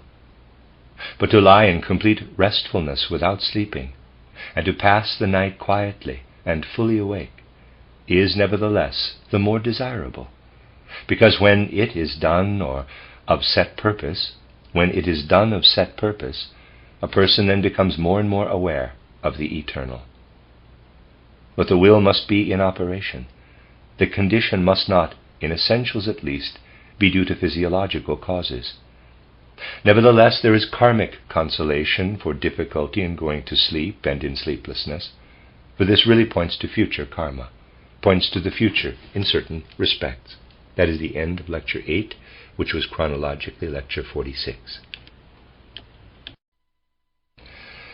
You are listening to RudolfSteinerAudio.com. This is a reading of Karmic Relationships, Esoteric Studies by Rudolf Steiner. This is Volume 7. It's the last lecture of Volume 8, which is Lecture 9, which chronologically is Lecture 47 in the series. Let us compare what we learn through direct experiences about our relation to life between birth and death with what we must feel inwardly about the connection between our moral behavior, thoughts and acts, and the consequences of this behavior. We began these evening lectures with just such studies, and we will conclude with the same theme. When, on the one hand, we consider how our moral deeds proceed from our purposes, from our whole attitude of soul, we realize that if we observe ourselves without prejudice, one category of our actions must be described as morally good, fit to become part of the world order. The other category is of actions that must be described as morally bad, morally imperfect, unworthy to become part of the world order. But whatever comes to pass through men cannot have a momentary significance only. This is admitted by everybody. And the same applies to the world of nature.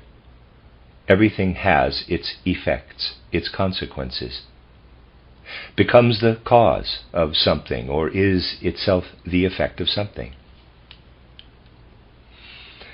human life would certainly not be in keeping with the course of world events if what it embraces were not also cause and effect. But whereas we can be completely satisfied when we observe nature and clearly perceive cause and effect, we certainly cannot be satisfied about the connection between our moral experiences and the course taken by the world order. There appears to be no direct connection in the physical happenings between what ought to be the result of the moral disposition of our soul and what actually comes to pass in the course of physical life.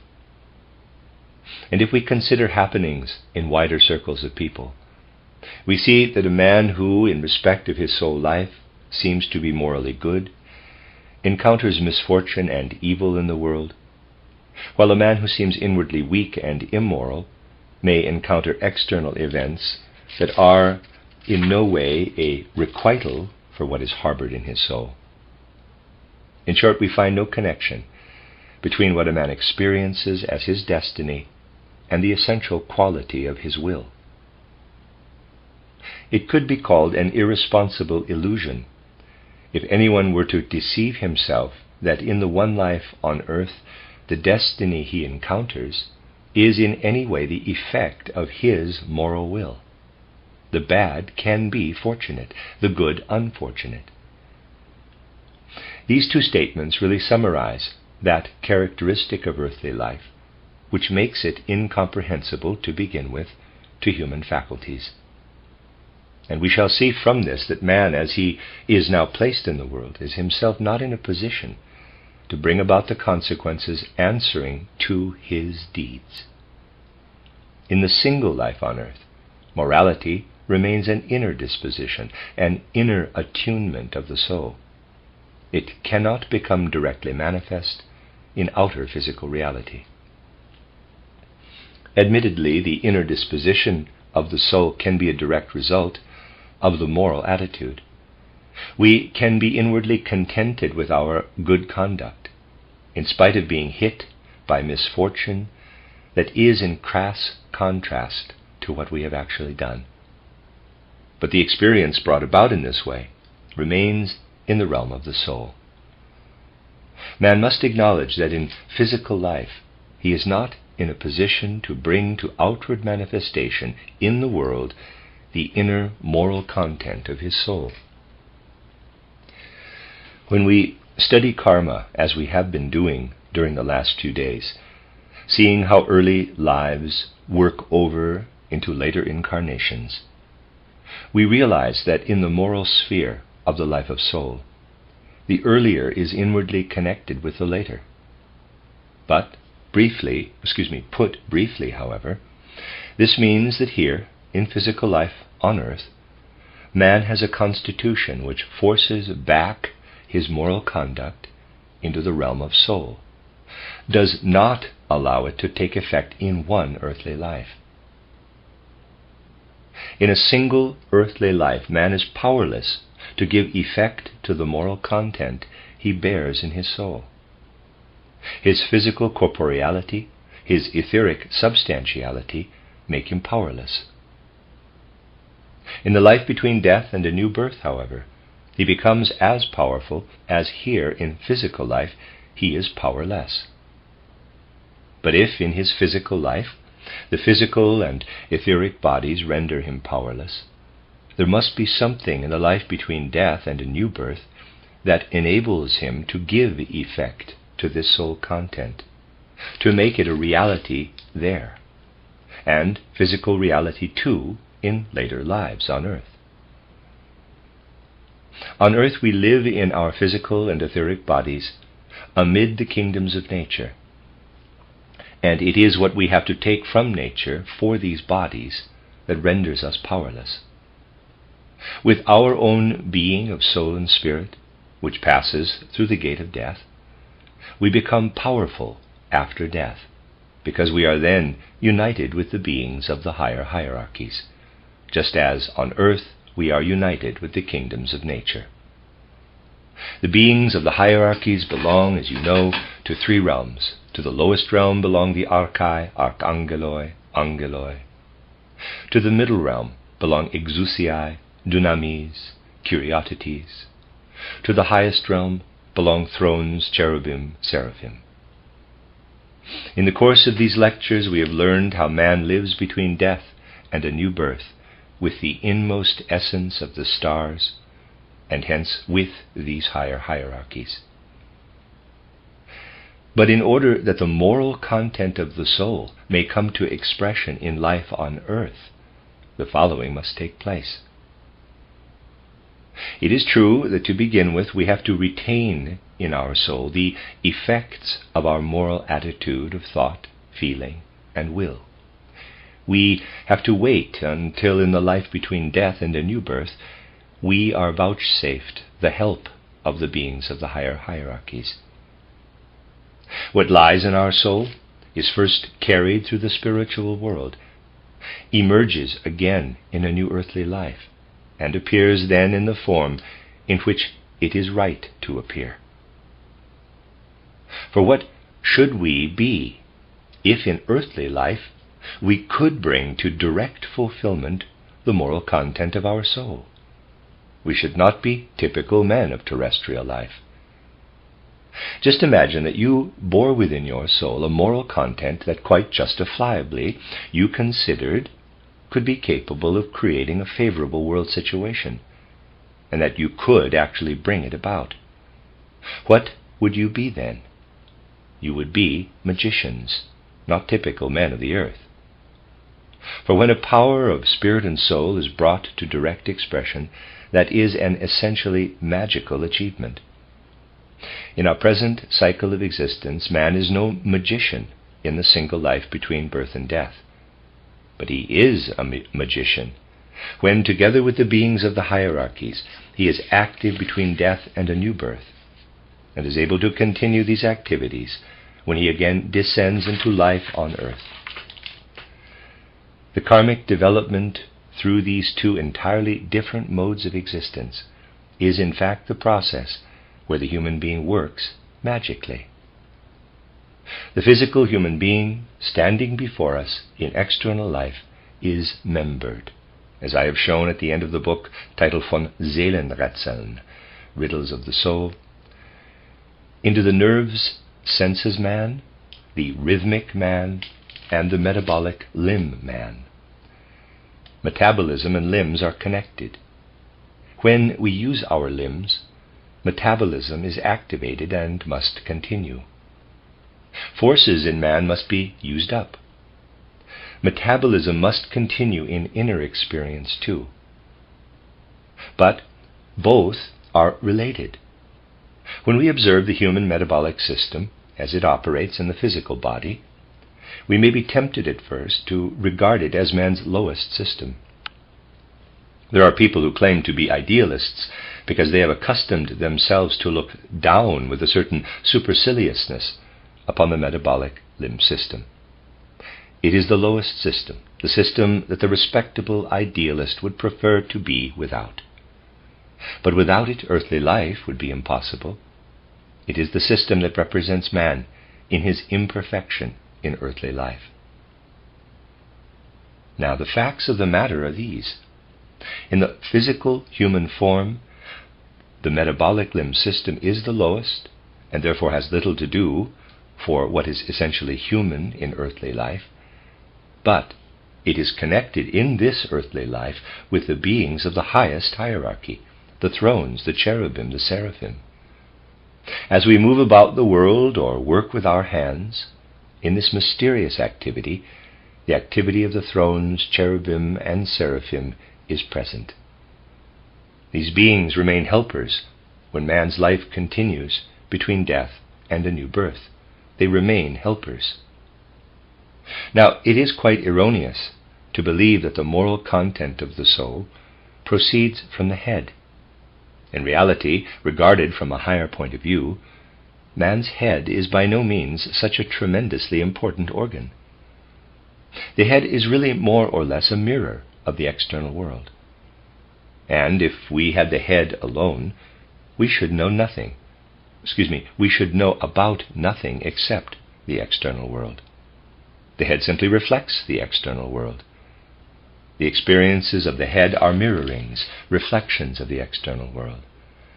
Our inner moral impulses do not proceed from the head, but from the region of the metabolic limb system. Not, however, from the physical system, but from its constitution of soul and spirit, wherein thrones and cherubim and seraphim are living. And so, to acquire a right view of man, we must picture the following, and there's a drawing made. This third member of man's constitution, the metabolic limb system, seems at first to be imperfect. Indeed, it might be said that in respect of its physical and etheric organization, it is unworthy of the human being. But something else lies within it, or rather, this system lies within something else. The thrones live within it, the cherubim weave within it, the seraphim flame within it. When man passes through the gate of death, everything that underlies the physical metabolic limb system falls away from him, and with his ego he remains in the realm wherein he previously existed, namely in the realm of the thrones, cherubim and seraphim. He then separates from them, but they continue to develop the moral quality of the soul. Here on earth, man looks upward to the heavens in order to divine a higher reality, a spiritual supersensible reality. He does this as long as he is on the earth. If he is living between death and a new birth, he looks downward and beholds what the moral content of his soul becomes as a result of the deeds of the cherubim, seraphim, and thrones. There, below, when he descends again to the earth, the consequences are fulfilled. There, the cherubim, seraphim, and thrones are working to bring about the fulfillment of the spiritual reality. And so, after we have become attentive to it, we see how, in a magical way, man sends the consequences of his deeds of the present into the next earthly life. Now that we have considered the metabolic limb system, let us turn our attention to its polar opposite, the nerves and senses system. This, of course, extends through the whole organism, but is established primarily in the head. We will therefore consider the human head. It is a fact that through the head, man experiences only a reflection of the existing external world. His thoughts, his mental conceptions, in which alone, as I have said, he is really awake, are actually only reflections from outside by way of the head. But when a man masters initiation science, at first through imaginative knowledge, then, as you know, through its metamorphosis into knowledge through inspiration, and then through intuition, he is able to look into his earlier lives on earth, but he sees them then in their spiritual form. In the spiritual world, knowledge itself is reality. And the experience of a man who, with genuine initiation knowledge, is able to look into earlier earthly lives, is that he is living not only, say, on June 15th, 1924, but is himself present through the course of the earlier lives. He not only looks into those earlier lives, but he looks back upon his whole being.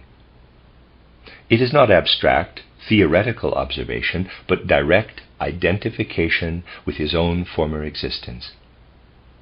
His inner life is greatly stirred when he begins to experience his earlier earthly lives.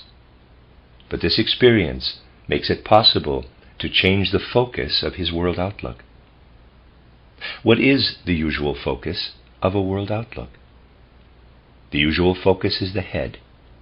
This head with its physical organization as the foundation. This head, which was yours in previous earthly lives, and in the immediately preceding life, cannot be made the focus of your world outlook when you have once experienced earlier incarnations, for it has long since passed away. Only the spiritual principle that was present in the head can be made the focal starting point of a world outlook. Initiation, therefore, consists in this. Through going back into his former existence on earth, man spiritualizes himself. All clairvoyance, in the best sense of the word, actually means going back into earlier earthly lives. To be initiated means not to remain within the limits of the present life, but to look at the things of the world with the faculties that were ours in earlier earthly existence. Whereas in the ordinary course we are such imperfect beings in earthly life that we see only the external physical world, the beings we were in earlier existences had already become clairvoyant. And as a rule, when we experience the immediately preceding incarnation, we make the discovery that the person we were then was already much nearer perfection. How does it come about that what we could have become after the earlier life has not been achieved? Why is this? You see, if as human beings, having nothing but a head, we were to pass from one earthly life to another, we should be as perfect in the later life as in the former. But we have the other systems as well as the head. And since the magical principle in man lies in the metabolic limb system, which in turn works in karma, karma brings the head across from one earthly life to another. Thus karma is directly active in the formation of the head. And if we begin to develop an unprejudiced view of man in this field, we shall gradually learn to read a great deal about his karma from the physiognomy of his head. To look at the human head with the ordinary consciousness of today is just the same as taking Goethe's Faust and beginning, quote, I, H-A-V-E, S-T-U-D-I-E-D, A-L-A-S, close quote, because then one knows only the letters and cannot read. When we have learned to read, we shall understand what these strange signs mean.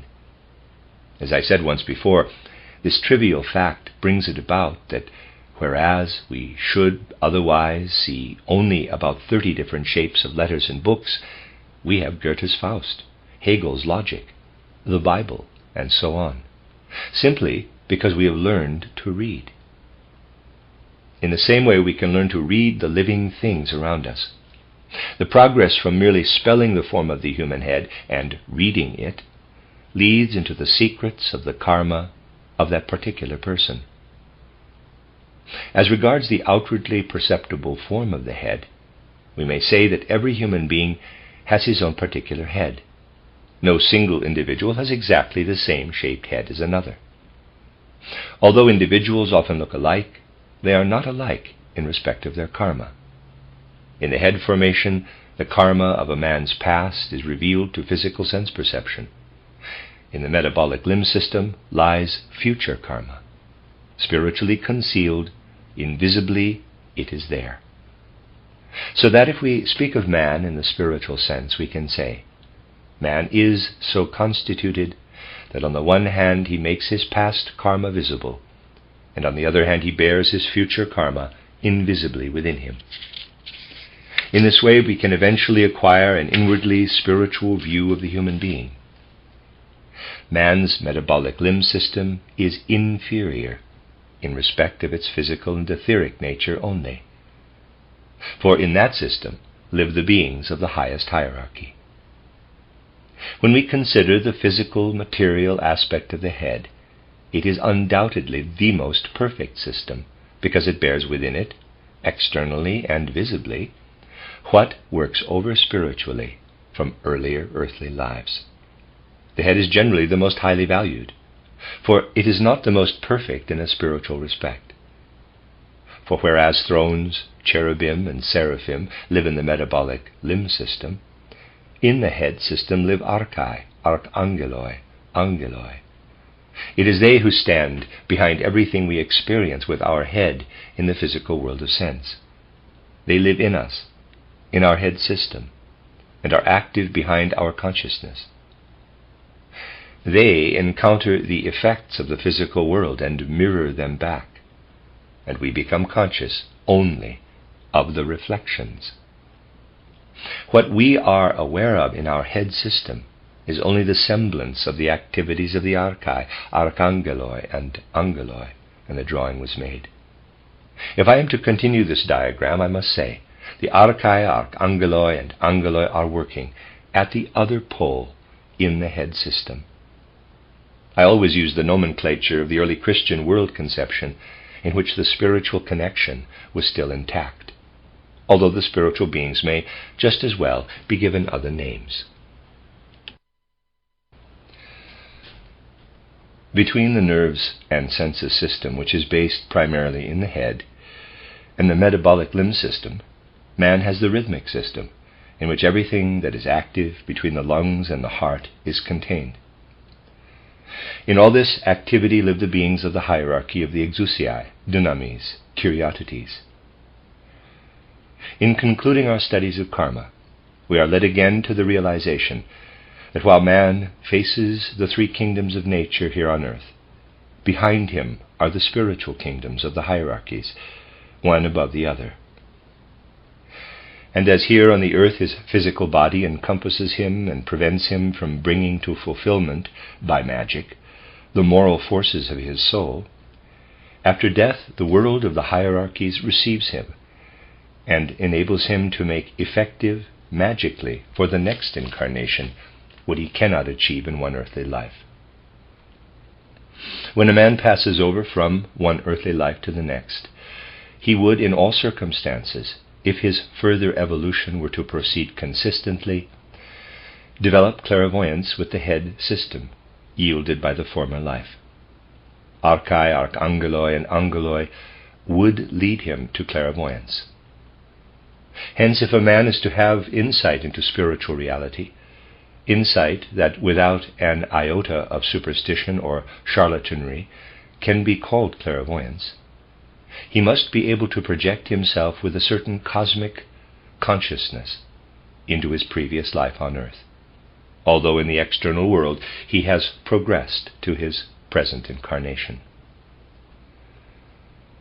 Thus, if someone is living, let us say, in the 20th century, he uses the body which this century can provide, and for knowledge he must avail himself of the head. He cannot be clairvoyant. But let us suppose he were transported into a previous earthly life, say in the 10th or 11th century, as the result of his meditative exercises now, in this 20th century.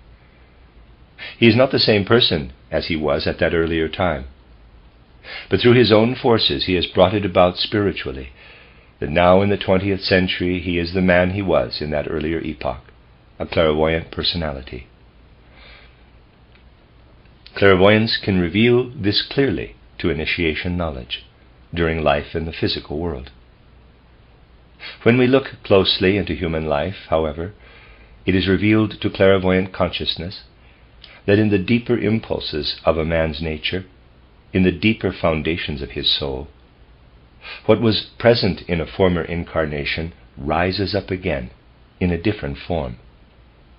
It is therefore essential, if we wish to approach in earnest such matters as the working of karma, that earthly experience must be of a more spiritual character than is usual. I will elaborate what I have been saying by means of an example.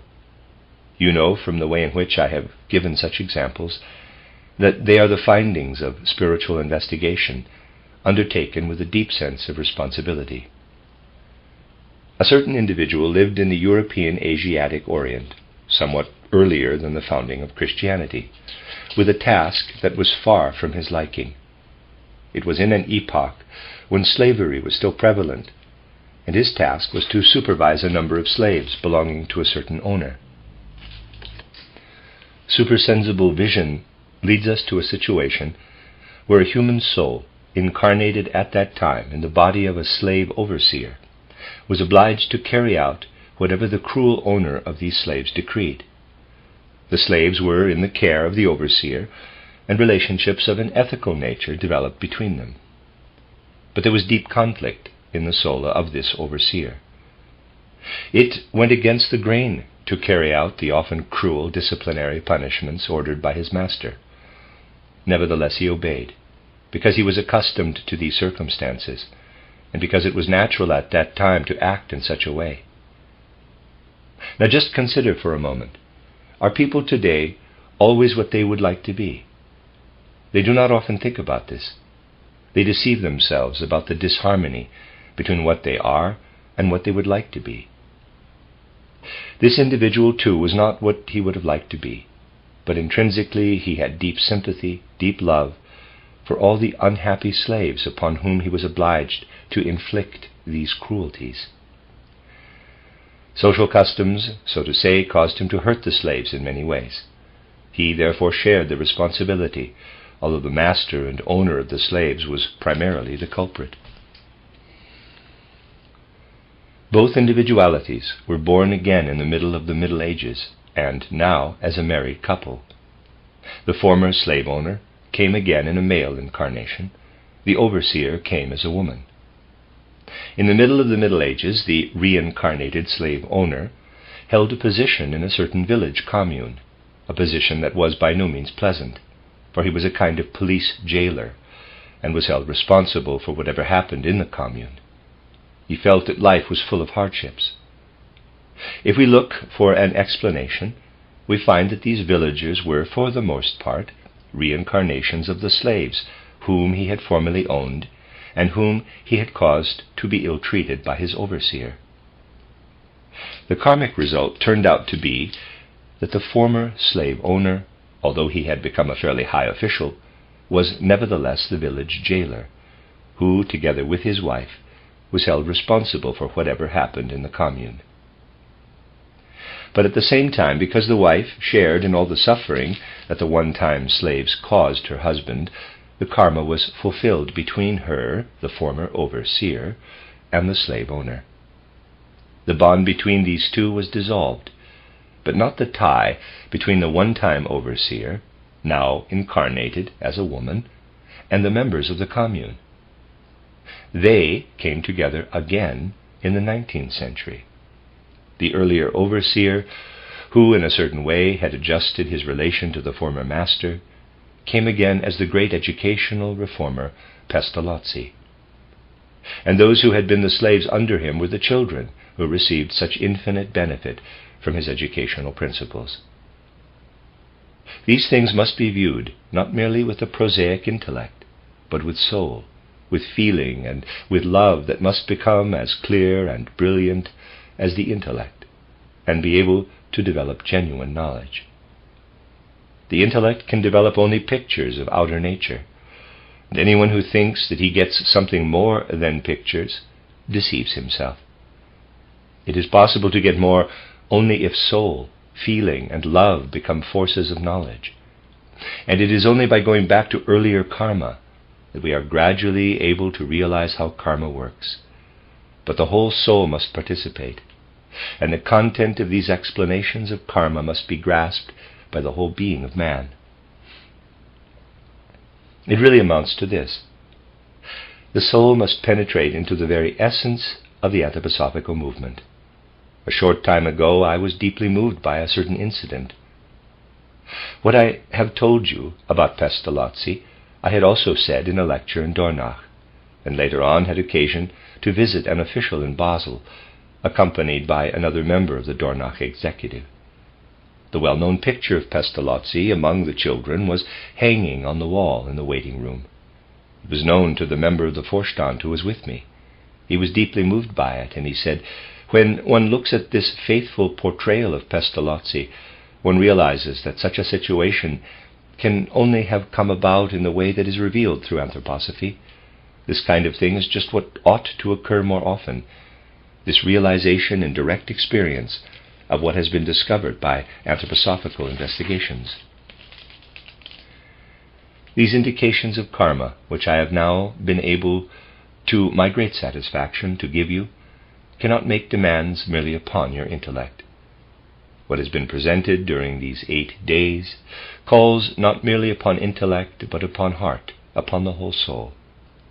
And only when you have gathered together all that I have said about the reincarnation of historical personalities, about observation of individual karma, about the influences of sleeping and waking life in the development of karma, and let it all work in your hearts and souls, will a comprehensive grasp of the working of karma in individual personalities result from these studies. Our civilization will be rescued from the grip of its present decline only if what is so readily taken today merely in an intellectualistic sense penetrates into the whole being of man. What does an Oriental say nowadays about Western man? The spirituality of an Oriental at the present time is not of a kind that we can adopt forthwith, but it is a spirituality which in the ancient past was able to gaze deeply into the supersensible worlds. Today only traces have remained, but in his soul an Oriental still has the feeling of what was once experienced in the East, namely living communion with the spirit inherent in all things. Such is the experience of those who are not entirely steeped in materialism. One Oriental who had a feeling for the spirituality in Eastern wisdom said the following as he contemplated Western civilization, quote, "Its essential characteristic is that it is only facade and has no foundations. The facade stands on the ground without any solid foundations," close quote.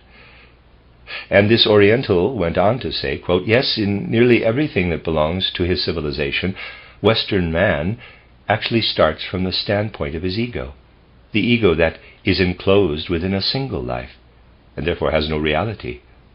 It has reality only when it emerges from its bounds and leads into the successive earthly lives." Close quote. Realization of existence in successive earthly lives is regarded by the Oriental as the foundation structure, and remaining with the ego that is enclosed between birth and death, he regards as the facade. Have we not heard today that when a man looks into spiritual reality, he will look back into the past? If he contemplates karmic development with its magical processes, he must have accepted the principle of successive incarnations. Then the ego widens out and will no longer be egotistic. The Oriental says that the European can recognize the ego only within the limits of birth and death, and thus he calls the egotism, and this he calls the egotism of the European. So he says that European, indeed Western civilization as a whole, is only facade and has no foundation structure. Moreover, that if this state of things continues and Western civilization persists in recognizing only the ego living between birth and death, the separate stones of the facade might one day fall apart, as the facade has no foundation. This picture of the single stones crumbling away from the facade has actually arisen in many Oriental souls, living as they do largely in imaginations.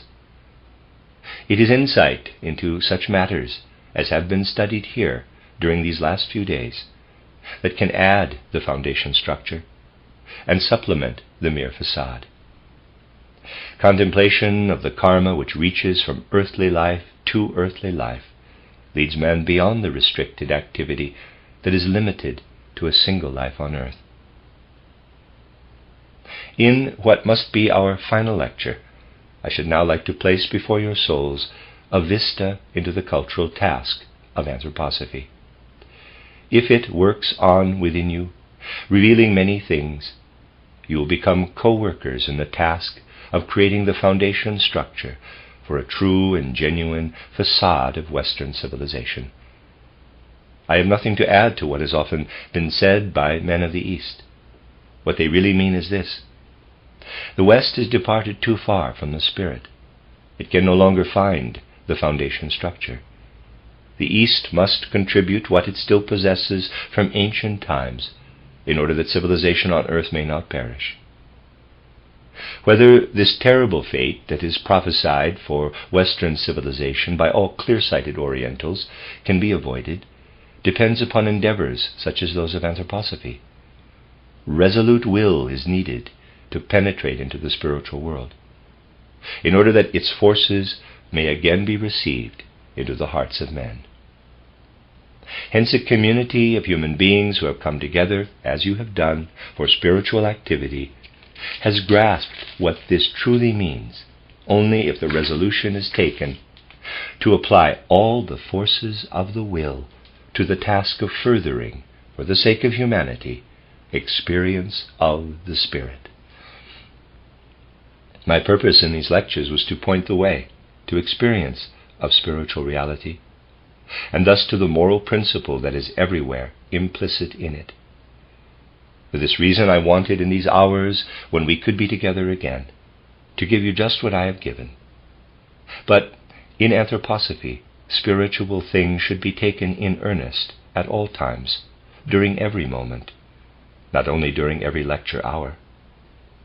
In anthroposophy, therefore, it is true to say that when we are beside one another in space, we are together physically. But because we recognize spiritual reality, we know that we are also together even when physically apart.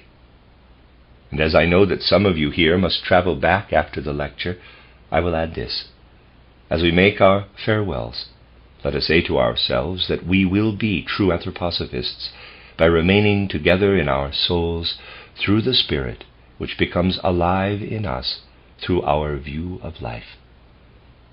Let those of us who are now going away again say to our friends of the Breslau group, we too will think about what we have been able to acquire for our own souls and those of others while working together with you. We will feel that we are with you even when we have gone away from this room, and we hope that the Breslau friends too will think of those who were so glad to have been among them at this time. The end of Lecture 9, which is Lecture 47 in the chronological sequence, and this is the end of Volume 7 of Karmic Relationships.